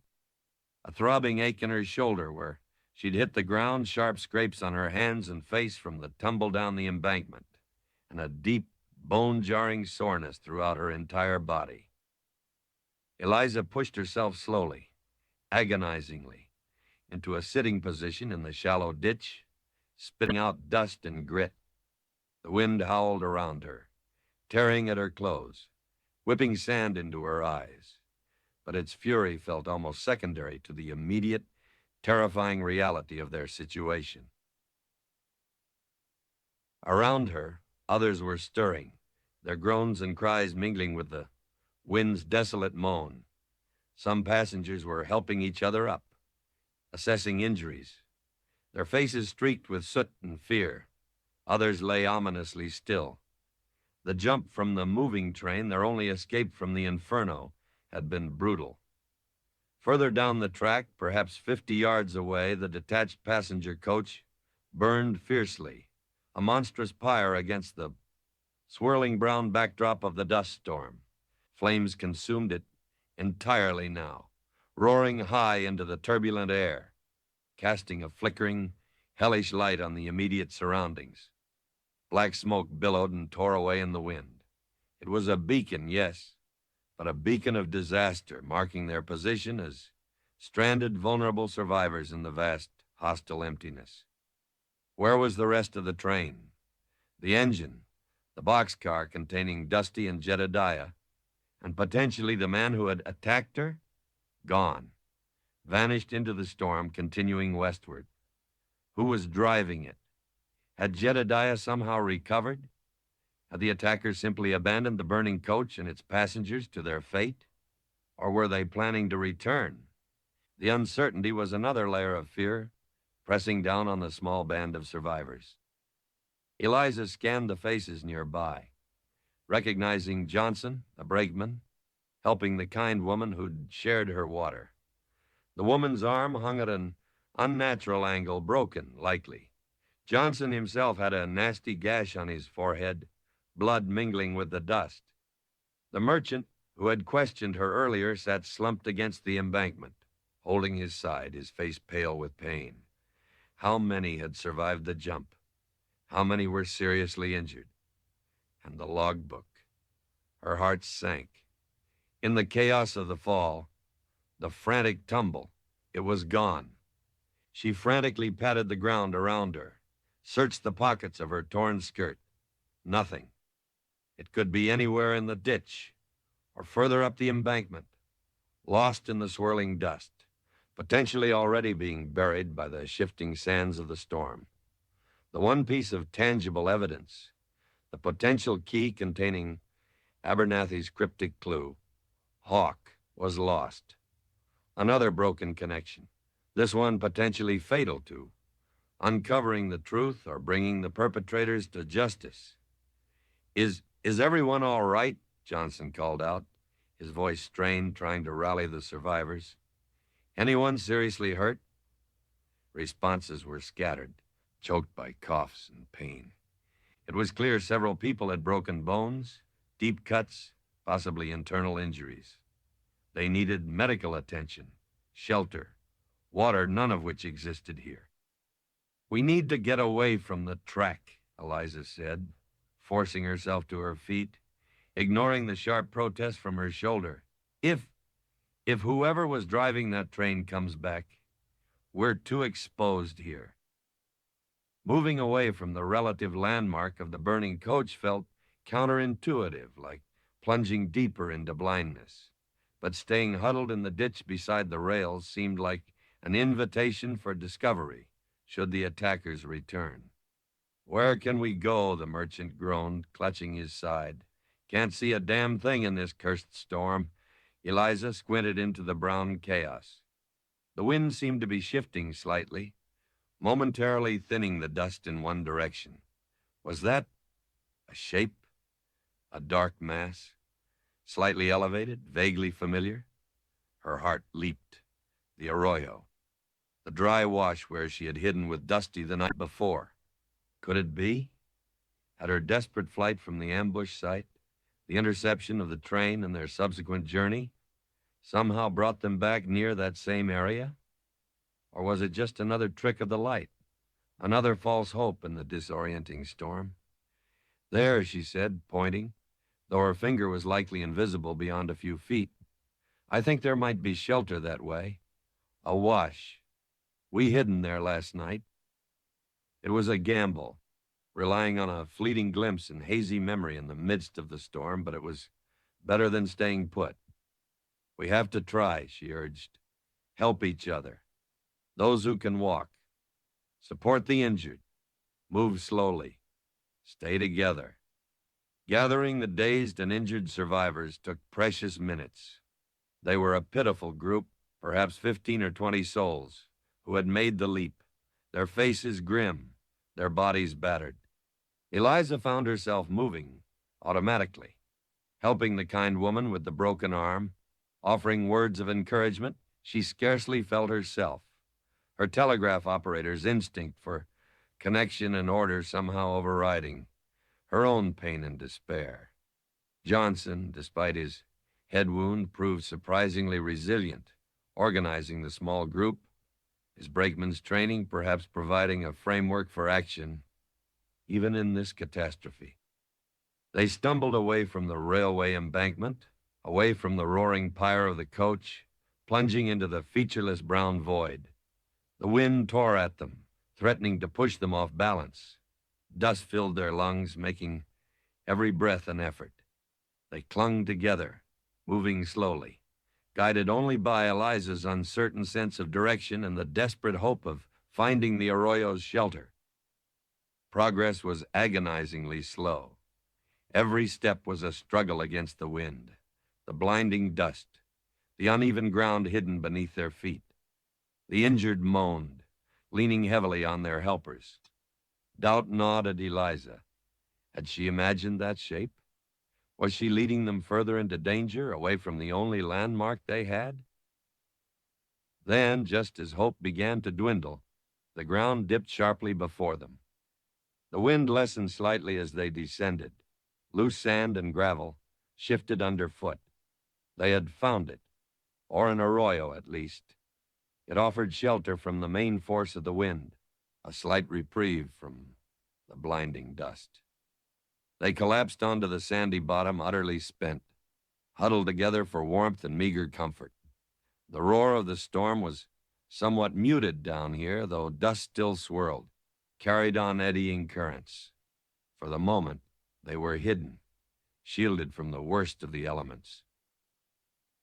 But safety was an illusion. They had no food, almost no water beyond what little remained in a few personal flasks. Several people needed urgent medical attention they couldn't provide, and they still didn't know if their enemies were searching for them or what had become of the rest of the train. Eliza sank down against the earthen bank, closing her eyes for a moment, the ache in her body profound. She had failed to protect Caleb, failed to deliver her warning effectively, failed to safeguard the passengers, failed even to hold on to the logbook. All her efforts, all her risk, had led to this desolate wash surrounded by injured, terrified people with no clear path forward. As she sat there, consumed by exhaustion and despair, a sound reached her ears, faint but distinct beneath the wind's moan, a low nicker. Her head snapped up. She strained her ears. There it was again, closer this time. A horse? Out here? She scrambled to her feet, ignoring the pain, peering into the swirling dust along the floor of the arroyo.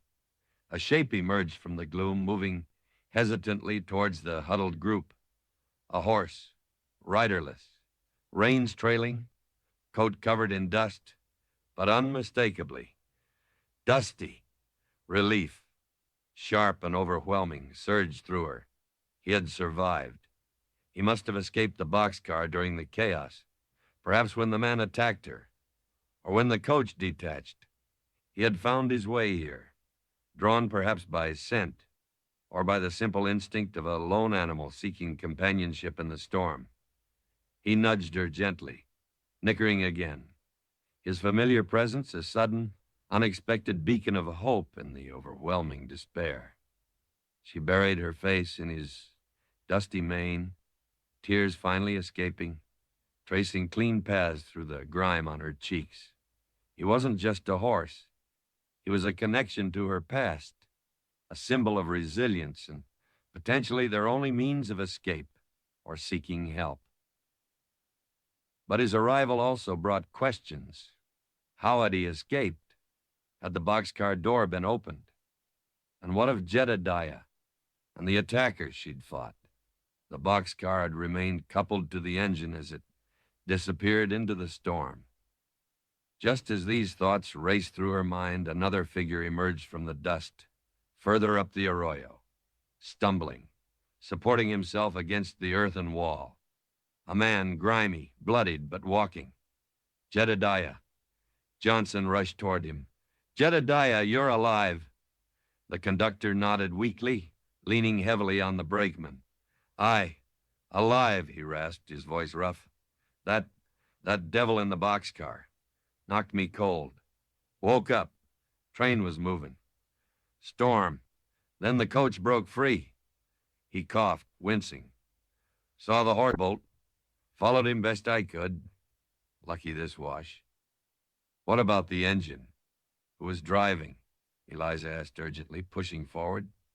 Jedediah shook his head, pain clouding his eyes. Don't know. When I came to, that fellow, the one who attacked me, he was gone from the boxcar. Maybe jumped, maybe went forward. Engine just kept going west. Gone? The man who attacked her wasn't in the boxcar when it pulled away. Had he jumped clear during the storm? Or had he met with foul play himself, perhaps at the hands of unseen accomplices? Before Eliza could ask more, another sound reached them, cutting through the wind's howl. Not the roar of fire this time. Not the nicker of a horse. Hoofbeats. Multiple horses moving fast, approaching their position along the edge of the arroyo above. Every survivor froze, terror returning with icy force. They had been found. Were these rescuers? A posse from Bridger's Point alerted somehow? Or was it HWK's men, tracking them relentlessly, drawn by the burning coach, closing in for the kill? There was nowhere to run, nowhere to hide within the narrow confines of the wash. They could only wait, trapped, listening as the hoofbeats drew nearer, circling above them. Figures appeared on the rim of the arroyo, silhouetted against the brown, turbulent sky. Rifles glinted. Eliza's hand instinctively went to her empty holster. This time, there were no desperate gambles left. No shots in the dark. No fire to wield. They were exposed, outnumbered, cornered. One figure on the rim raised a hand, then spurred his horse down the sandy slope into the arroyo, followed closely by several others. They moved with grim purpose, rifles held ready, surrounding the small band of terrified survivors. Eliza braced herself, shielding the injured woman beside her as best she could, meeting the gaze of the lead rider as he pulled his horse to a halt, directly in front of her. He was lean, weathered, his eyes cold and hard beneath the brim of his dust-covered hat. He wasn't wearing a bandana. His face was clearly visible, sharp-featured, bearing a faint pale scar along his jawline. He looked vaguely familiar, though she couldn't immediately place him. His cold eyes swept over the huddled survivors, lingered on the injured, then settled on Eliza.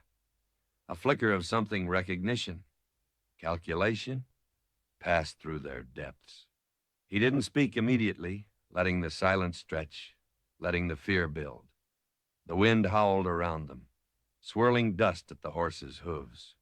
Then he spoke, his voice quiet, almost conversational, yet laced with chilling authority. Well, well, look what the storm blew in. Fancy meeting you here, Miss Mitchell. Seems you've had quite the eventful morning. He knew her name. The familiarity she'd sensed wasn't mistaken. Where had she seen him before? Think. The station? Haskell Junction? And then it hit her with the force of a physical blow. The stagecoach office in Haskell Junction, weeks ago, when she'd gone to pick up supplies. He'd been there talking quietly with another man in the corner, his eyes briefly meeting hers with a look she'd found unsettling at the time, but quickly dismissed. He was connected to the stage line, or perhaps pretending to be. He dismounted smoothly, handing his reins to one of his men, and took a step closer to Eliza, his gaze never leaving hers. The rifle remained loosely in his other hand, a constant, casual threat. "You've caused a considerable amount of trouble, operator," he continued, his voice still quiet, almost gentle, which only made it more menacing. "Interfering with business, costing us time and money, not to mention disrupting my associate back there on the train." He gestured vaguely westward with his rifle barrel. He was quite put out. Associate? Plural? This was the leader. This had to be HWK, or at least his field commander. "What do you want?" Eliza asked, forcing the words past the constriction in her throat. He smiled then, a thin, humorless slash in his dust-caked face. The scar on his jaw seemed to tighten. "What do I want? Closure, Miss Mitchell. Loose ends tied up. You saw things you shouldn't have seen, heard things you shouldn't have heard." His eyes flicked briefly towards where the logbook might have been had she not lost it. "And perhaps you possess something you shouldn't possess." He didn't know she'd lost the logbook. There was something, a tiny sliver of information he lacked. "Leave these people alone," Eliza said, trying to draw his attention solely to herself. "They know nothing. They're innocent travelers. Your quarrel is with me." He chuckled softly, a dry, rasping sound. "Oh, I appreciate your gallantry, Miss Mitchell, truly. But innocent travelers have a regrettable tendency to talk, especially to marshals. And unfortunately for you and for them," his gaze swept across the injured, huddled survivors again, cold and appraising, "my associates and I value discretion above all else. Loose ends," he repeated softly, "need to be cut clean." The implication was brutally clear. No witnesses. None. His men shifted their rifles, their expressions hard, ready. The survivors whimpered, understanding their fate. There would be no rescue. Only execution, here in this desolate wash, under the indifferent swirling eye of the storm. Eliza looked at the cold eyes of the man before her, at the ready rifles of his men, at the terrified faces of the passengers she had inadvertently led to this doom. She thought of Dusty standing nearby, her only remaining ally, useless in this final confrontation. She thought of Caleb, hoping desperately he had somehow survived, that he wouldn't suffer this same fate. This was the ultimate price of silence. Not just her death, but the deaths of all these people. Because she had hesitated, because she had held back, because she hadn't found a way to break the connection HWK had woven around them all. The ride through the fire had led only to the final, cold extinguishing of hope. The hammer was falling, the anvil waited, and the sand was running out. Chapter 20, Unmasking the Ghost. The leader's words hung in the dust-choked air of the arroyo, heavy and final as a death sentence. Loose ends need to be cut clean. The rifles held by his men seemed to glint with deadly promise, aimed casually but purposefully, at the small, terrified cluster of survivors. Hope, which had flickered briefly with Dusty's arrival and Jedediah's survival, died completely, extinguished by the cold certainty in the leader's eyes. There would be no mercy here, only silence. Eliza stood frozen, her mind numb with despair. She had faced danger, made desperate choices, survived gunfire and fire and a fall from a moving train, only to end up here facing execution, alongside the very people she had inadvertently endangered. The weight of that unintended consequence was crushing, more painful than any physical injury. She looked at the pale, frightened faces around her, the kind woman clutching her broken arm, the terrified children hiding behind their parents, Johnson, pale but trying to stand protectively, Jedediah slumped weakly against the bank. Their fate was sealed because of her, because she had stumbled into HWK's web. The leader watched her, a faint, cruel amusement playing on his lips, savoring her despair, perhaps. He seemed in no hurry. The storm provided cover. The victims were trapped, injured, defenseless. He had all the time in the world to tidy up this inconvenient loose end. "Who are you?" Eliza asked, her voice barely a whisper, yet carrying a surprising firmness born of finality. If she was going to die, she wanted to know the name of the man, the organization that had orchestrated so much destruction, that had cost Abernathy his life, nearly killed Caleb, and was about to slaughter these innocents.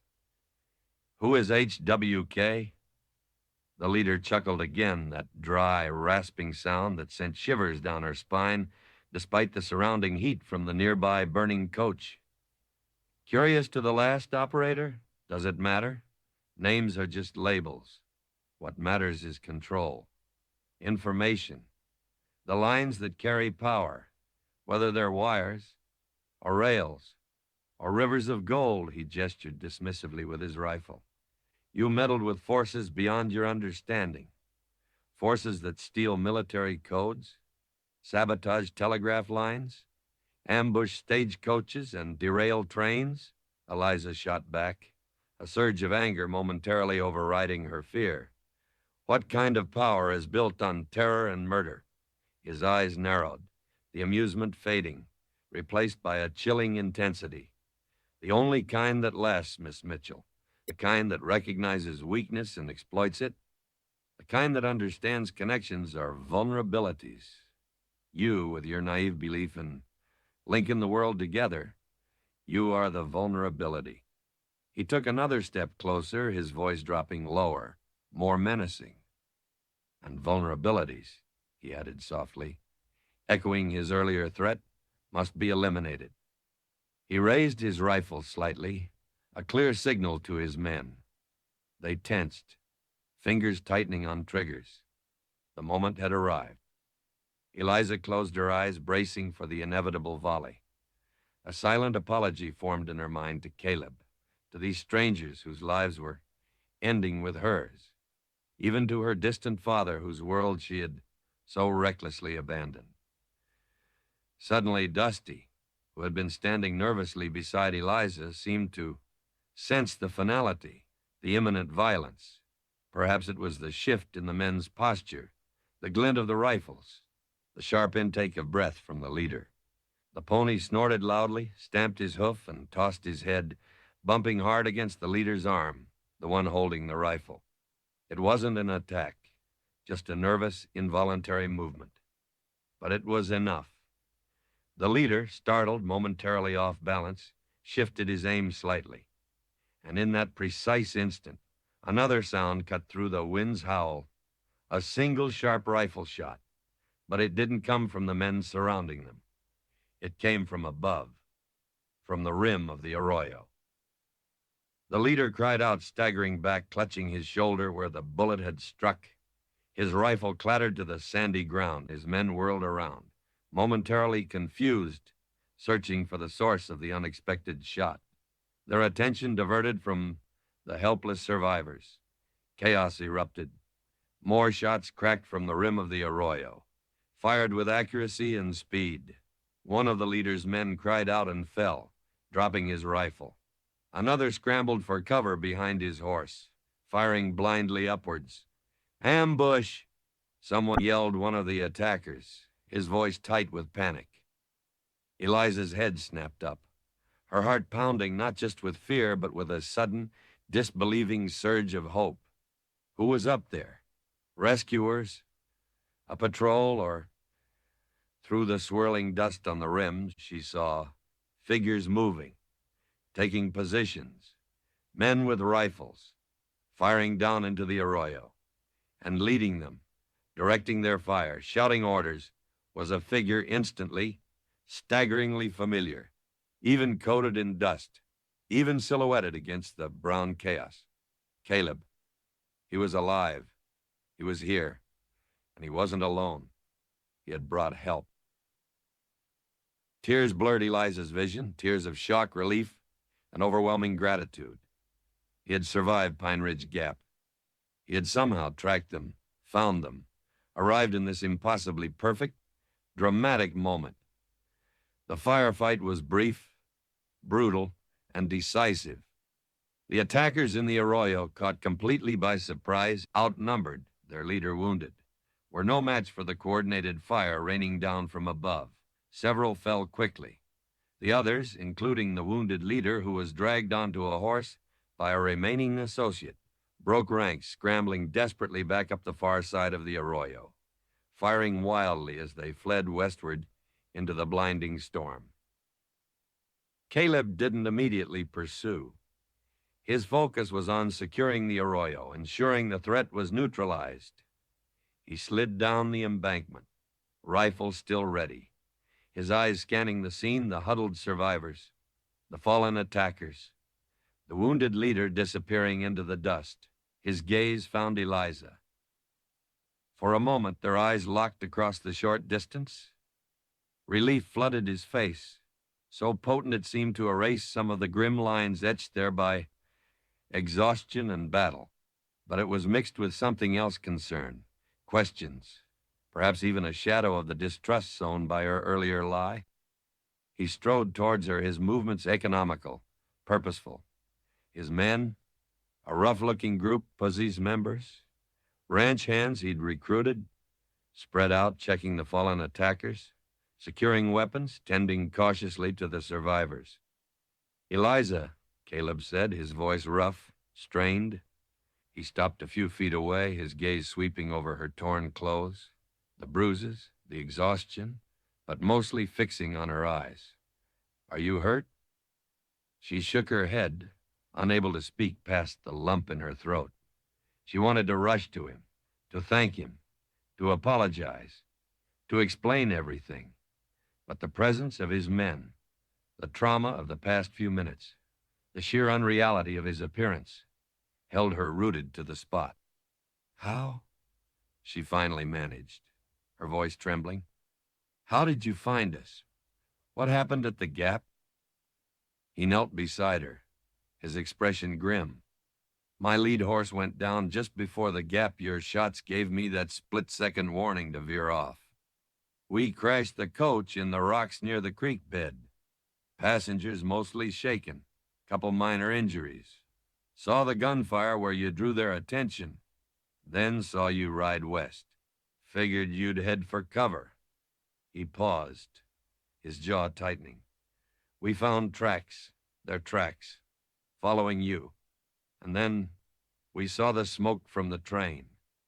He had followed her, tracked her, even after her lie, even after she had potentially endangered him further with her reckless diversion. And he had seen the burning train, understood the escalating danger, gathered help somehow, and arrived like a force of nature, just when all hope seemed lost.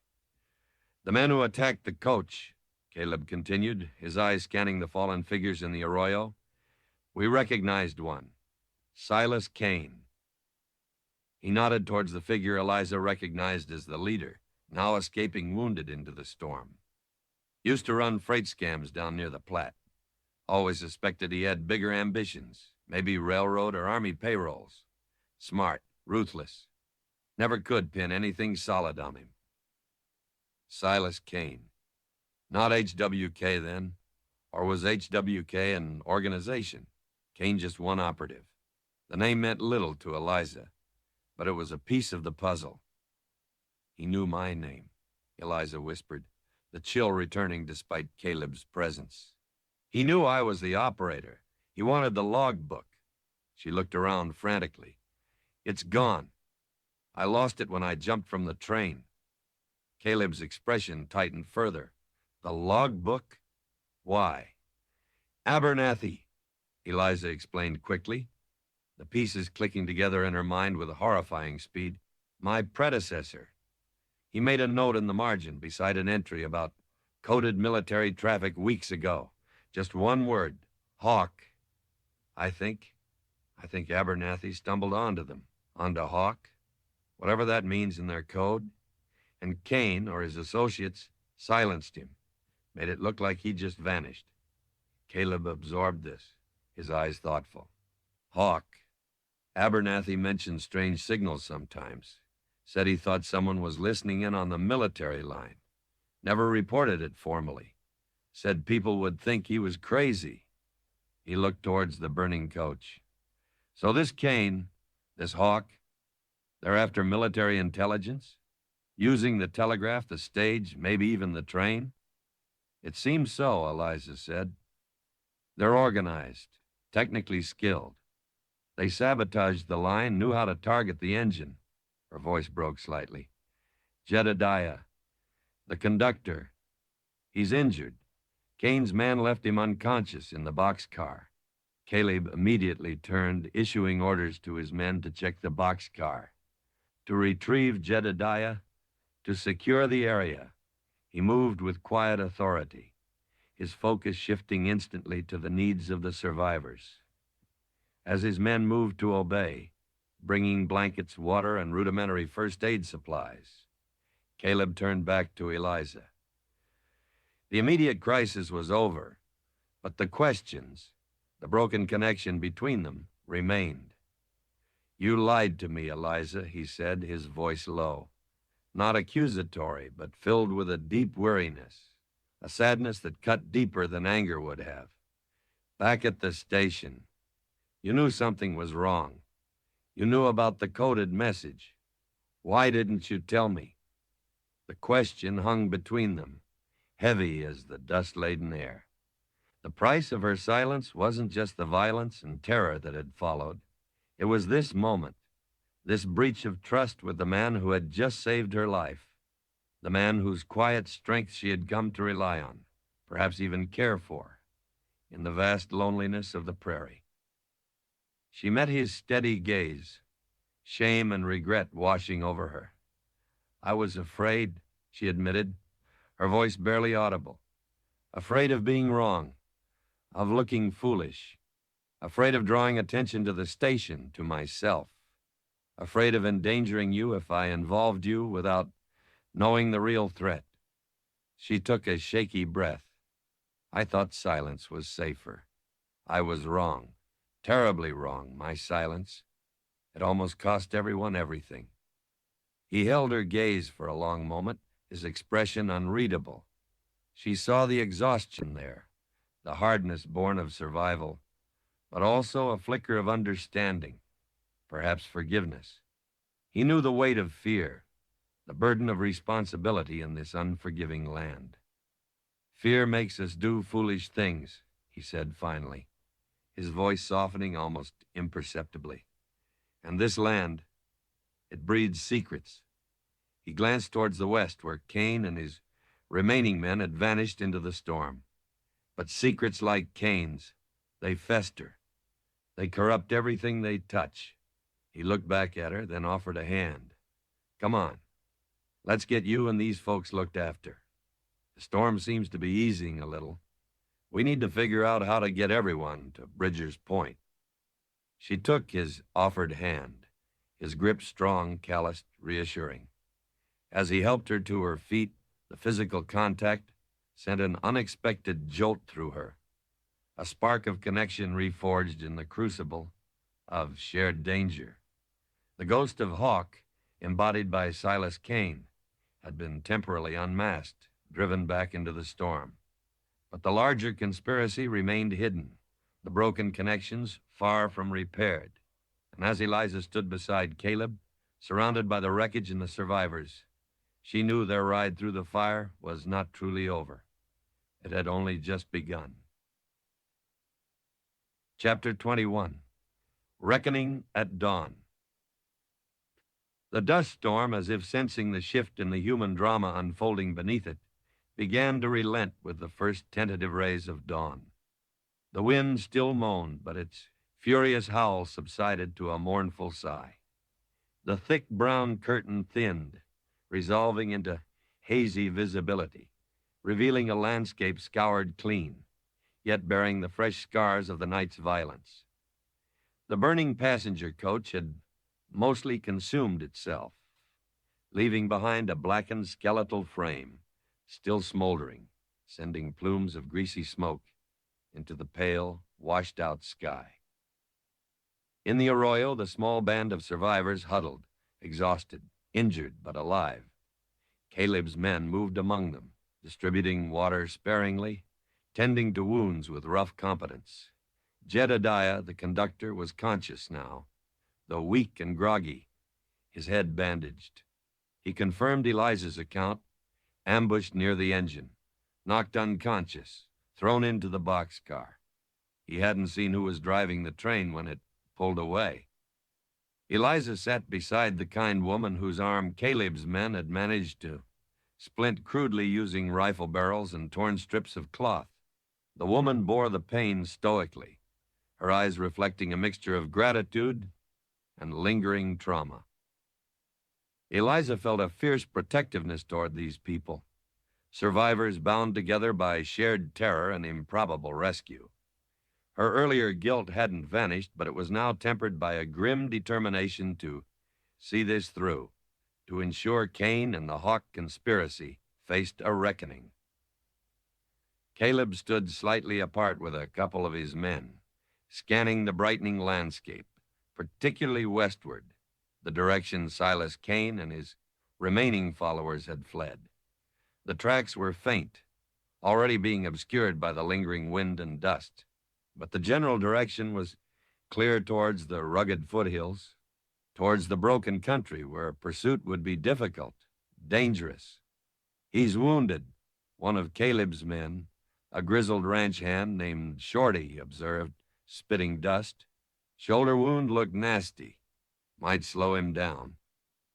"Kane's tough," Caleb replied quietly, his eyes narrowed, still scanning the horizon. "And desperate. He knows the operator." He nodded towards Eliza. "Can likely identify him now. He knows we disrupted his plan. He won't just vanish." "Think he'll double back?" Shorty asked. Caleb considered this. Maybe. Or head for a known hideout. Zinc Ledge, 9 Mile Creek? He glanced at Eliza, remembering her interpretation of the coded message fragments. Eliza joined them, pulling her torn shawl tighter against the morning chill.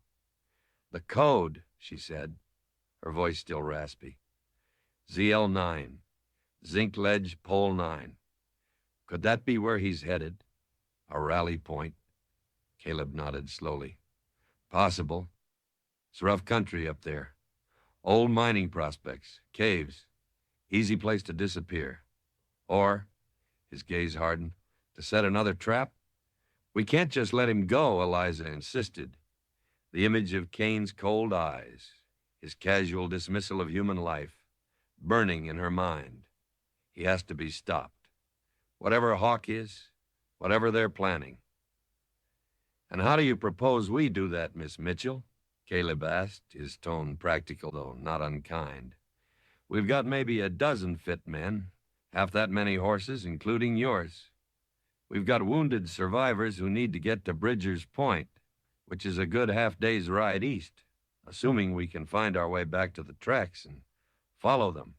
Kane has maybe 2 or 3 men left, but they're armed, desperate, and heading into territory they likely know better than we do." His assessment was stark, realistic. Chasing Kane directly seemed foolhardy, potentially suicidal, especially with the responsibility of the injured survivors weighing on them. Duty demanded they prioritize getting the wounded to safety. "We have to get word out," Jedediah rasped from where he sat propped against the arroyo bank. "Marshall at Bridger's Point needs to know. About the attack, the sabotage. Kane, Hawk." "The telegraph line is still down," Eliza reminded them grimly. "Bridger's Point won't know anything until we arrive." "Which means Kane has a head start," Caleb finished the thought. "Time to regroup, disappear, or plan his next move." He scrubbed a hand over his face. Weary lines etched deep around his eyes.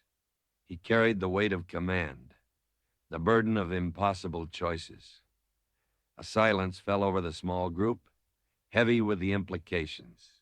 Kane, wounded but free, potentially heading towards a hideout pinpointed by his own code. The survivors, vulnerable and needing rescue. The authorities, miles away, completely unaware. And the larger conspiracy, Hawk, still lurking in the shadows, its motives and full extent unknown. "We split up," Eliza said suddenly, the idea forming even as she spoke it. Caleb turned to her, his eyebrows raised. "Split up? In this country? After what just happened?" "It's the only way," Eliza argued, meeting his skeptical gaze with newfound conviction. "You take the survivors, Jedediah, Johnson, most of your men. Head east, find the railroad tracks, follow them to Bridger's Point. Get help. Get the word out to the marshal. Tell him everything. Kane, Hawk, Zinc Ledge, Pole 9. "And what about you?" Caleb asked, his eyes searching hers. "And what about Kane?" "Someone needs to try and slow him down," Eliza said, her voice gaining strength. "Or at least watch him. See if he does head for Zinc Ledge. If we just let him ride off, he vanishes. The trail goes cold. But if we know where he's likely to hold up..." "And who is this we that's going to watch him?" Caleb countered, his tone sharp. "You? On your tired pony? Alone?" "Not alone," Eliza said, nodding toward Shorty and another of Caleb's men, a younger hand named Billy, who looked tough and capable. "With two of your men. And Dusty. He's rested some. We travel light, move cautiously. We don't engage Kane directly unless absolutely necessary. We just track him, observe. If he heads for Zinc Ledge, we confirm it. By the time the marshal gets the word from you at Bridger's Point, he'll know exactly where to send his posse." It was incredibly risky. Sending a small 3-person team, including herself, a telegraph operator with minimal survival skills beyond sheer stubbornness, after a wounded but dangerous outlaw and his remaining men into rugged territory, it bordered on madness. Caleb stared at her, his expression a mixture of disbelief and something else, grudging admiration. He saw the determination in her eyes, the iron will that had driven her through the night, that had faced down fire and gunfire. He also saw the lingering guilt, the fierce need to make amends for her earlier silence, to take responsibility, to see this through. "It's too dangerous, Eliza," he said, his voice low, dropping the formal, "Miss Mitchell." "Leaving him to escape is more dangerous," she countered passionately. "Think what he might do next. Think what Hawk represents. We have a chance right now to pinpoint their location, maybe unravel this whole thing. If we wait..." Shorty stepped forward. "She's got a point, Caleb. Kane's wounded. We shadow him careful-like. Stay out of sight. We mighty could keep tabs on him. Billy and I know this country some." Billy nodded his agreement, his young face set with determination. Caleb looked from Eliza to his men, then back towards the huddle of injured survivors, whose hopeful eyes were fixed on him. He was caught, truly caught between hammer and anvil. His duty to the survivors pulled him east, towards safety and help, but his instinct, his understanding of the menace Kane represented, and perhaps something deeper sparked by Eliza's unexpected courage, pulled him towards the west, towards confrontation, towards cutting out the infection before it spread further. He made his decision. "All right," he said heavily. "We split up. Shorty, Billy, you go with Miss Mitchell." He turned to Eliza, his gaze intense. "Your job is observation only. Do not engage Kane unless your lives are in immediate danger. Find out if he heads for Zinc Ledge. Use the terrain. Stay hidden. If you confirm his location, find a high point. Make a smoke signal 3 quick puffs. Wait. Then 3 again. We'll look for it once we get the survivors clear and organize the posse." He hesitated, then unbuckled his own gun belt, holding out the heavy Colt revolver that rested within it. "Take this. It's loaded. And you," he looked pointedly at Shorty and Billy, "keep her safe. That's your primary job." Eliza stared at the offered gun belt. It felt immensely heavy, symbolic. A transfer of trust, of responsibility, acknowledgement, perhaps, that she was no longer just the telegraph operator, the observer, but an active participant in this dangerous game. She took it, buckling it around her waist over her own empty holster. The weight felt different this time, less awkward, more purposeful. "Thank you, Caleb," she said softly, meeting his eyes. The understanding that passed between them needed no further words. The broken connection, frayed by her lie and the subsequent chaos, felt strangely mended, transformed into a shared purpose, a grim alliance forged in the crucible of the storm and the fire. Preparations were made quickly. Water and the meager remaining supplies were divided. Caleb gave Shorty and Billy specific instructions, pointing out landmarks visible now that the dust had thinned, discussing potential routes Kane might take towards Zinc Ledge. Dusty, seemingly sensing the renewed urgency, stood ready, his earlier exhaustion replaced by alertness. The larger group, supporting the injured, led by Caleb, Jedediah, and Johnson, began the slow, arduous trek eastward, following the faint indentation of the railway embankment, hoping to reach the tracks and follow them towards Bridger's Point. Eliza watched them go, a pang of fear mingling with her resolve. Would they make it safely? Would the marshal believe their incredible story? Then she turned west, towards the rugged foothills barely visible through the lingering haze, towards Zinc Ledge, towards Silas Kane and the heart of the Hawk conspiracy. Shorty and Billy mounted their horses, checking their rifles. Eliza swung herself onto Dusty's back, the familiar feel of the saddle grounding her. "Stay sharp," Shorty muttered, his eyes scanning the terrain ahead. Kane might be wounded, but a cornered wolf is the most dangerous kind. Eliza nodded, settling Caleb's gun belt more comfortably on her hips. She thought of the logbook, lost somewhere back on the embankment, its secrets potentially buried forever. But Abernathy's whispered clue, Hawk, remained etched in her memory. And Kane's face, his cold eyes, his casual cruelty, fueled her determination. This wasn't just about observation anymore. It was about reckoning. A reckoning for Abernathy, for the terrorized passengers, for Jedediah, for Caleb's crashed coach, for the broken trust and the severed lines.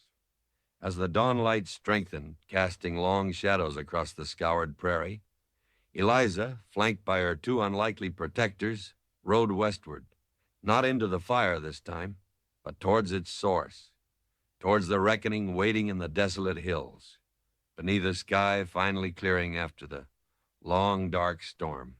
Chapter 22, Scars That Remain. The westward ride was grimly silent, a stark contrast to the desperate flight from the relay station or the chaotic journey on the train. The dust storm had passed, leaving behind a washed, strangely luminous sky and a landscape that felt both cleansed and violated. The air was cool, carrying the damp scent of settled dust and the faint, lingering smell of smoke from the distant, smoldering wreck of the passenger coach, a grim reminder of the human cost already exacted by Silas Kane and the Hawk conspiracy. Eliza rode Dusty between Shorty and Billy, Caleb's heavy colt, resting unfamiliar but purposeful against her hip. Her body ached with 1,000 bruises.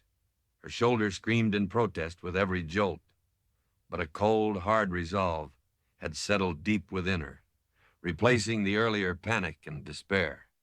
Seeing Caleb alive, witnessing his quiet competence and the loyalty of his men, had rekindled something within her.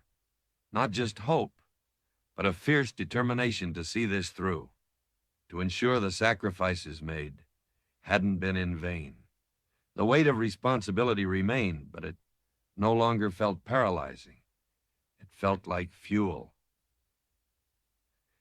Shorty, the grizzled ranch hand, took the lead, his eyes constantly scanning the terrain, reading signs Eliza couldn't comprehend: a displaced stone, a broken twig. The faint impression of hooves in patches of damp sand spared the worst of the storm's scouring effect. Billy rode flank, his youthful face set in serious lines, his rifle held loosely across his saddle horn ready. They moved cautiously, using the rolling terrain, the scattered rock formations and the sparse, resilient juniper trees for cover, acutely aware that Kane, though wounded, was dangerous and likely expecting pursuit. The land grew progressively rougher as they pushed west, the open prairie giving way to broken country, shallow canyons, and increasingly steep rocky hillsides, the foothills of the distant mountains. This was Zinc Ledge territory, Shorty confirmed with a grunt, spitting dust. Old prospectors' claims dotted the area, marked by collapsed dugouts, piles of discarded rock, and the occasional dark, forbidding entrance to an abandoned mine shaft. It was ideal country for an ambush or a hideout. They found traces of Kane's passage, a dark, ugly stain on a flat rock blood, confirming his shoulder wound was significant. Further on, discarded bandages, hastily dropped. They were pushing hard, likely hurting but still moving steadily westward. Towards the specific area Eliza had pinpointed from the code. Pole 9, Eliza murmured, remembering the potential key. The telegraph line didn't run through this rough country, having followed the flatter stage route further south. But the survey lines for the railroad, or even older boundary markers, might use similar numbering. Or perhaps pole 9 inches was local jargon for a specific landmark near the Zinc Ledge mine, known only to Kane and his network. Shorty nodded towards a distinctive weathered pillar of rock rising from a nearby ridge. Locals sometimes call that Old Man Ninepin, he muttered. Fits the number, maybe. The main Zinc Ledge workings are just beyond it, tucked into a canyon. It felt right. A convergence of the code, local knowledge, and the direction Kane was heading.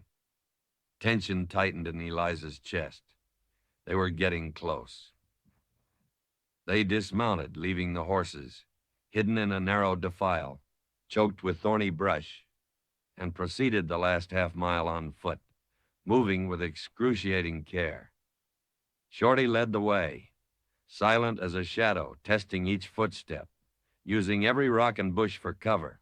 Billy followed, his rifle held at the ready, eyes constantly scanning. Eliza brought up the rear, Caleb's Colt drawn now, its weight a solid presence in her hand. Her heart hammered against her ribs, each beat echoing the stealthy crunch of their boots on the loose rock and gravel. They reached the ridge overlooking the canyon Shorty had indicated. Below them lay the remnants of the Zinc Ledge mine, a cluster of dilapidated wooden structures, sheds and sorting platforms, clinging precariously to the steep canyon wall, surrounding the dark, ominous maw of the main mine entrance. It looked deserted, forgotten, but fresh horse tracks led down into the canyon, disappearing near the largest, least dilapidated shack. And tethered behind that shack, partially hidden from view, were 3 horses weary, dust-covered, one bearing a saddle stained dark with blood. Kane was here, with his 2 remaining men.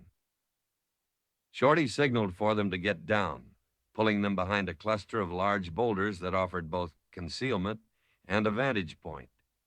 They lay flat, peering cautiously over the rocks into the canyon below. No smoke rose from the shack's chimney. No guards were visible outside the mine entrance or near the building. Was it a trap? Were they inside, waiting, watching the approaches? He's hurt bad, likely. Shorty whispered, his voice barely audible above the wind sighing through the rocks. Hold up. Maybe tending that shoulder. Or maybe setting a welcome for us. What do we do? Billy whispered back, glancing at Shorty, then at Eliza.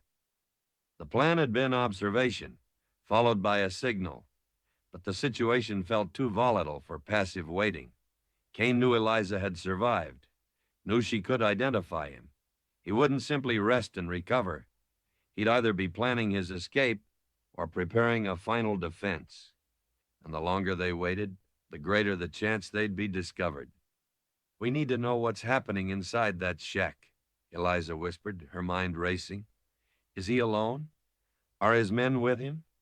Is he conscious? Too risky to approach direct, Shorty countered immediately. That canyon's a kill box if they're waiting. He pointed towards the dark opening of the mine shaft, slightly higher up the canyon wall than the shack. Old mine workings sometimes connect. Ventilation shafts, secondary tunnels.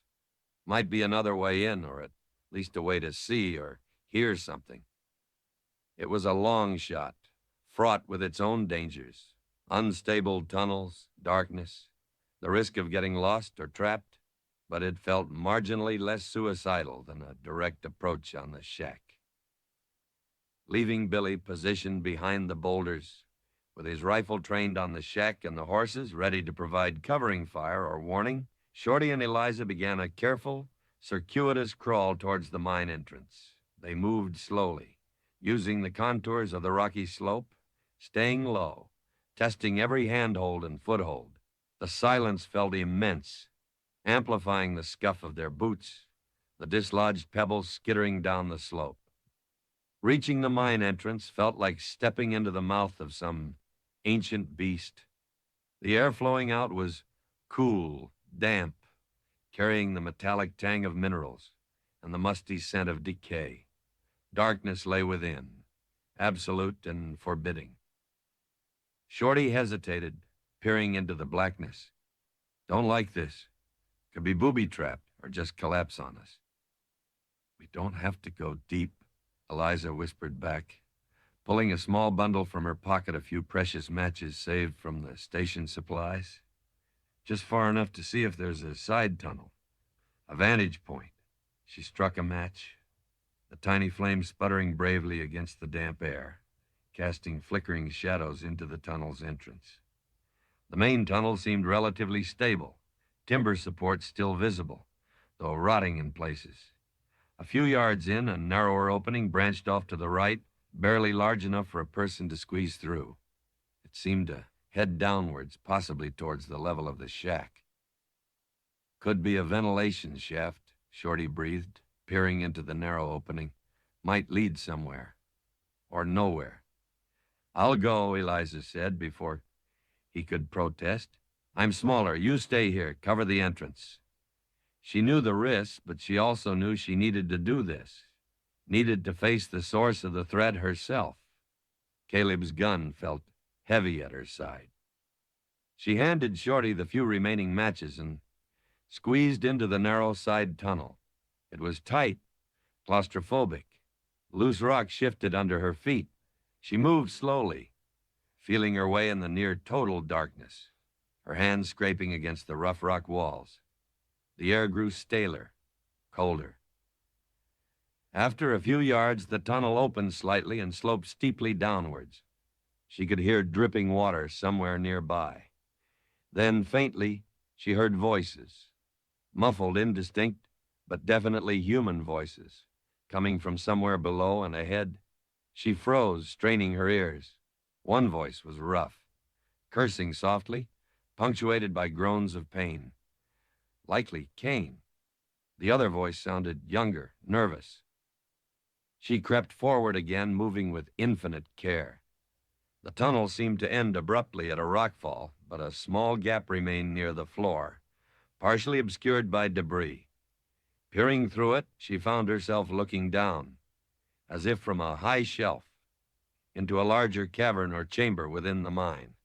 Below her, illuminated by the flickering light of a single lantern resting on an overturned ore cart, was a scene of grim desperation.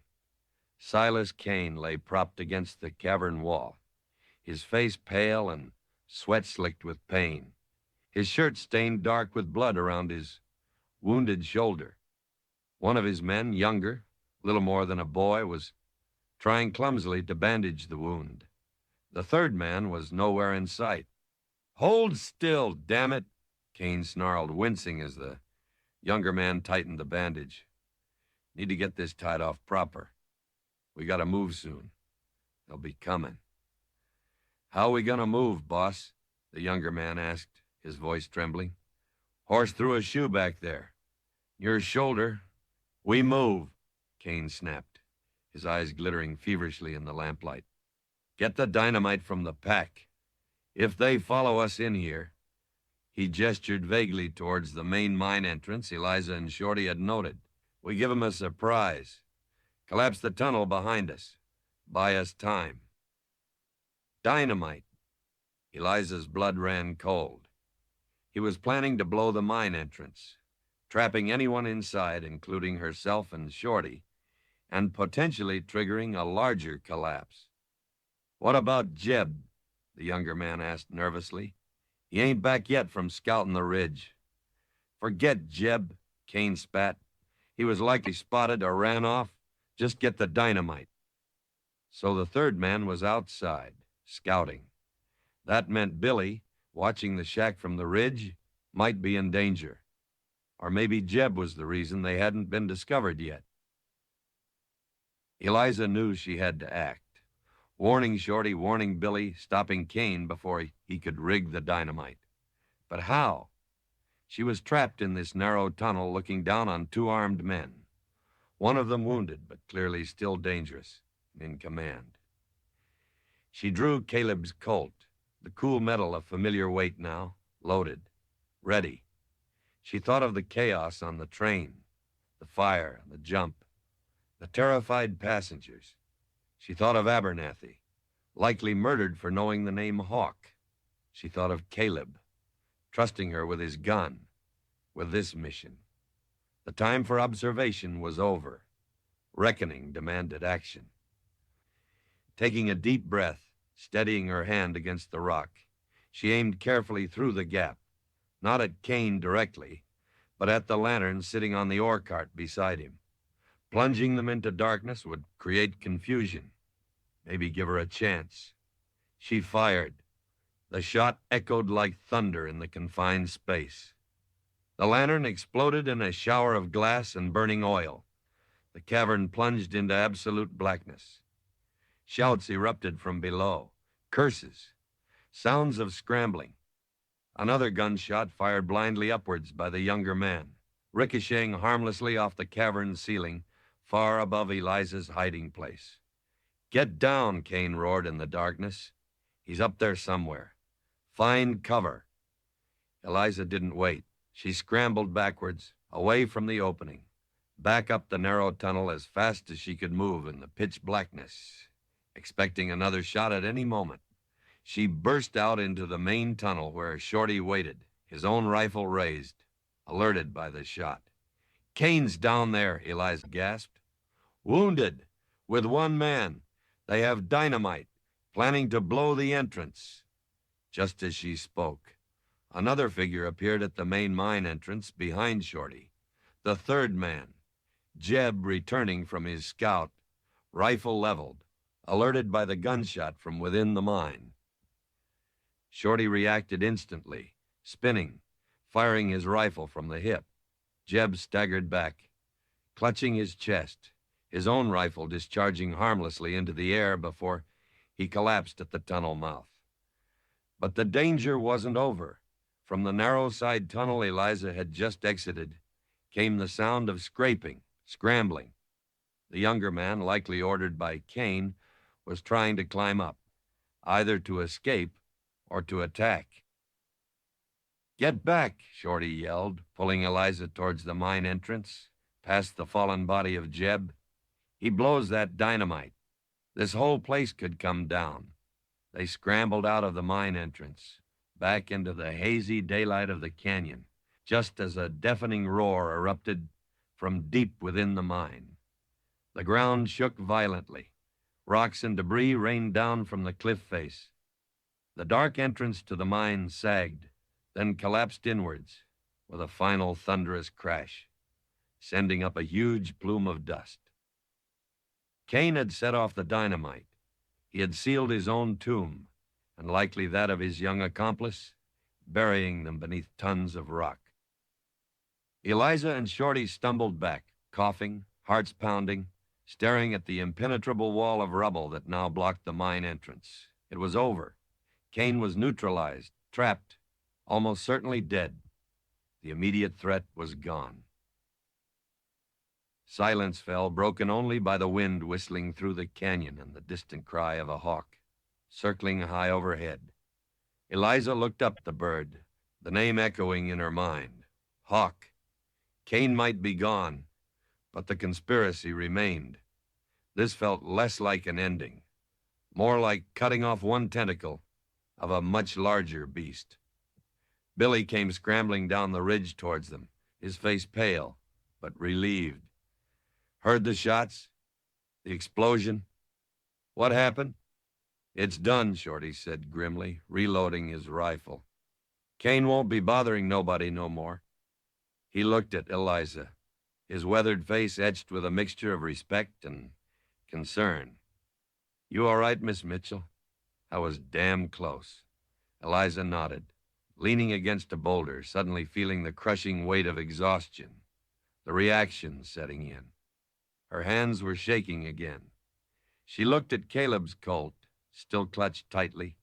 She hadn't fired the killing shot, but her actions shooting the lantern, triggering the confrontation, had directly led to the deaths within the mine. It was a heavy burden, another scar added to the collection from the past days. They checked Jeb's body dead. They looked through his pockets, finding nothing but trail rations and ammunition. No clues about Hawk. They briefly searched the shack, finding only meager supplies, more bandages, but no papers, no maps, nothing to indicate Kane's connections or future plans. He had covered his tracks well, even in desperation. "Time to make that signal," Shorty said, gesturing towards the ridge top. "Let Caleb know it's over. For now."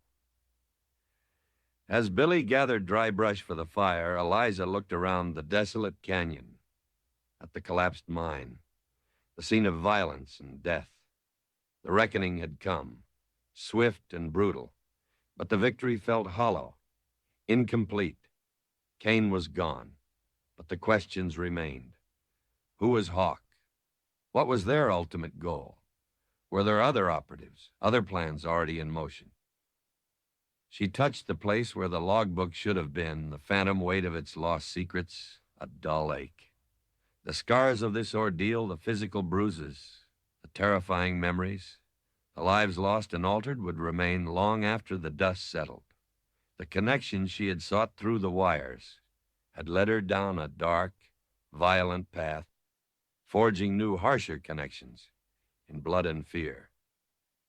As she watched the 3 puffs of smoke rise into the clearing sky, the signal of a battle won, but a war far from over, she knew her life, and the quiet purpose she had once cherished would never be the same. Epilogue, Where the Wires End. Spring came late to the high plains that year, coaxed reluctantly from the frozen earth by a pale, tentative sun. The memory of the dust storm, the fire, and the terror remained vivid. etched not just onto the landscape, where the blackened skeleton of the coach still lay rusting beside the tracks, but onto the souls of those who had survived. Life, however, persisted with the stubborn resilience of the prairie wildflowers Eliza had once nurtured beside her lonely station. It pushed through the scars, seeking the light. Months had passed since that reckoning in the canyon near Zinc Ledge. Months of slow recovery, quiet rebuilding, and the heavy silence of unanswered questions. Eliza found herself not back at the isolated relay post. The place held too many ghosts, too much traumatic memory, but assigned to the bustling telegraph office in Bridger's Point. The promotion was unexpected, awarded for her level-headedness and courage under extreme duress, as the official commendation read. The words felt hollow, ironic, failing utterly to capture the terror, the desperate gambles, the weight of the lives lost and altered. Bridger's Point was a different world. Noise, people, the constant clatter of multiple telegraph keys, weaving a complex tapestry of messages, news from back east, market reports, railroad schedules, frantic personal inquiries, the steady pulse of a nation expanding, connecting, demanding information. It lacked the profound silence, the terrifying isolation of her previous post. Yet Eliza often found herself feeling adrift in the crowds, the echoes of the empty prairie and the howling storm still resonating within her.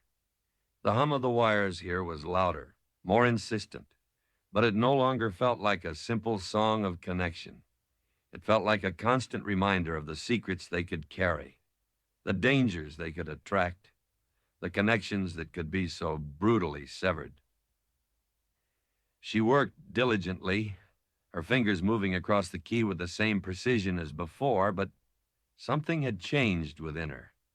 The naive fascination with the technology, the belief in its power to impose clean order on chaos, had been tempered by harsh reality. She understood now that the wires were merely conduits, carrying the messy, complex, often dangerous currents of human ambition, greed, and desperation just as readily as they carried news of births or business deals. She listened more intently now, not just to the messages, but to the silences between them, alert for the faintest hint of irregularity, the ghost of another coded whisper. The official investigation into the train attack and the stagecoach ambush had yielded frustratingly little beyond the immediate events. Silas Kane's body, along with his young accomplice, was eventually recovered from the collapsed mine at Zinc Ledge, confirming their deaths. The third man, Jeb, was identified as a known low-life drifter with minor warrants out for petty theft. But Kane's connections, the source of his funding, the identities of his other associates, the true meaning and scope of the Hawk conspiracy, these remained shrouded in mystery. The logbook, despite extensive searching by Caleb and later the marshal's men along the embankment where Eliza had fallen, was never found, likely buried deep by the storm or swept away, taking Abernathy's final clue with it. Without it, without further intercepts, the trail went cold. The marshal, overworked and under-resourced, eventually filed the case away as a particularly violent, albeit sophisticated, attempted robbery and sabotage. The ringleader deceased.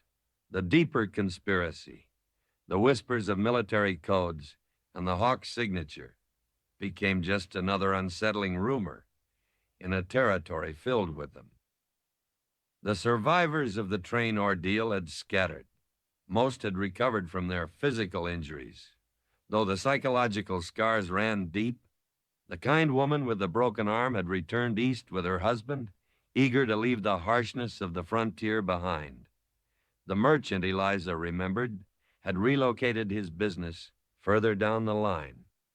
Occasionally, Eliza would receive a tentative message through the wires, a brief inquiry about her well-being from someone who had shared those terrifying hours trapped in the coach, a fleeting connection forged in shared trauma.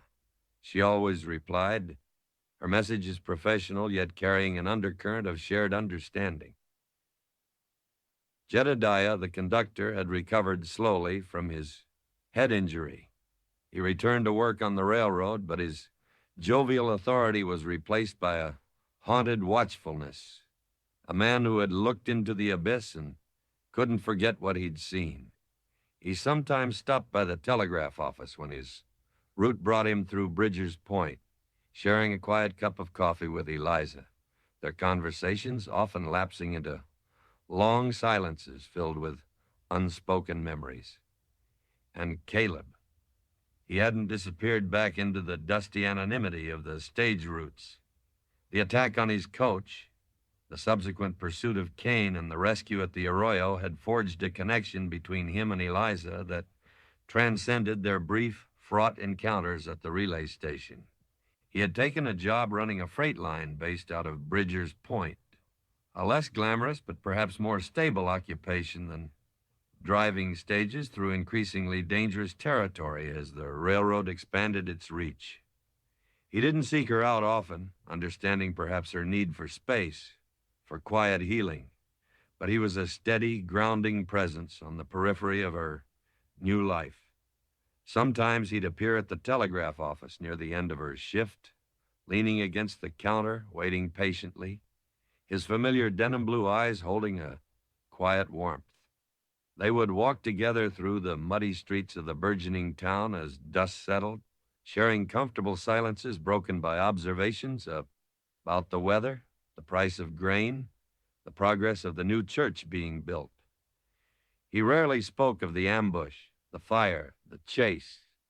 He seemed to understand that the horror didn't need constant revisiting.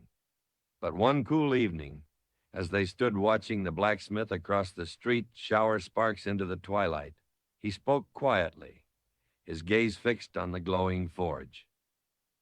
"You know, Eliza," he began, his voice low, "back there, when I saw you ride out from the station, after you'd lied to me, I was angry, felt betrayed." He paused, kicking absently at a loose stone. "But then, seeing you later, facing Kane's men, fighting back, I understood something. You weren't just protecting yourself.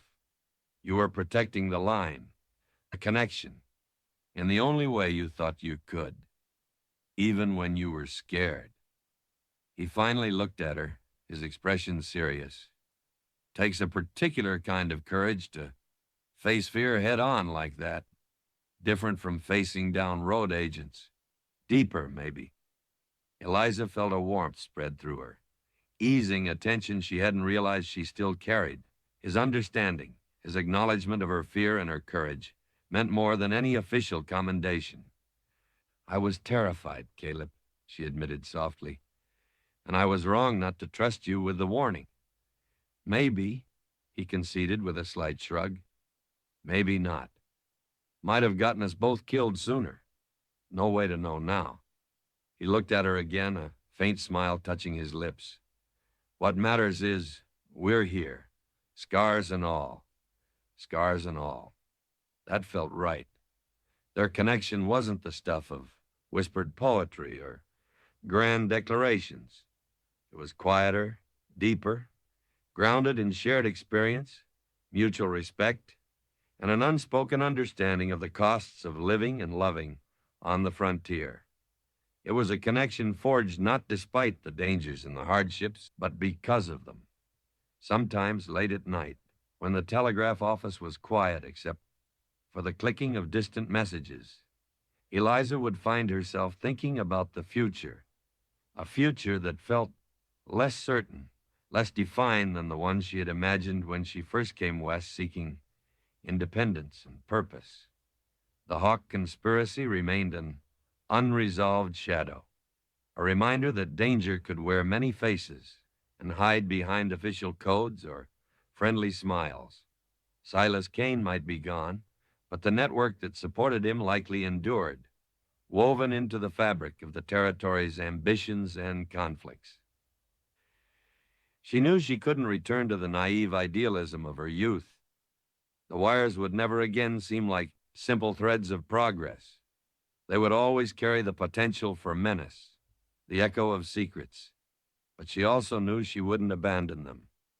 Her work felt different now, weighted, more cautious, but perhaps more meaningful. She was a guardian of the connection, yes, but a guardian with her eyes wide open, aware of the fragility, the potential for darkness, the price often paid for linking disparate points across a vast and unforgiving land. Sometimes, looking out the window of the Bridger's Point office at the endless sky stretching over the plains, she would see a hawk circling high overhead, and she would remember Abernathy's warning, Cain's cold eyes, the terror in the dust storm. The scars remained, the faint lines on her hands from the fall, the deeper, invisible wounds etched onto her memory. But alongside them was the quiet strength she had discovered within herself, the resilience that allowed her to face the dawn after the longest night, the courage that Caleb had recognized. One evening, a message came through addressed specifically to her. Not code, just plain text. Passing through. Coffee later? See? She smiled, a genuine, uncomplicated smile that reached her eyes. She tapped back her reply, her fingers moving with practiced ease across the keys, sending the simple acknowledgement out along the humming wires. Yes, E. The connection held. Fragile, perhaps. Tested by fire and fear, certainly, but enduring. Like the wildflowers pushing through the prairie dust, like the quiet strength found in shared hardship, like the enduring human need to reach out across the silence, across the static, towards another soul waiting at the other end of the line, where the wires ended, life with all its complexities and dangers and unexpected moments of grace continued. The end.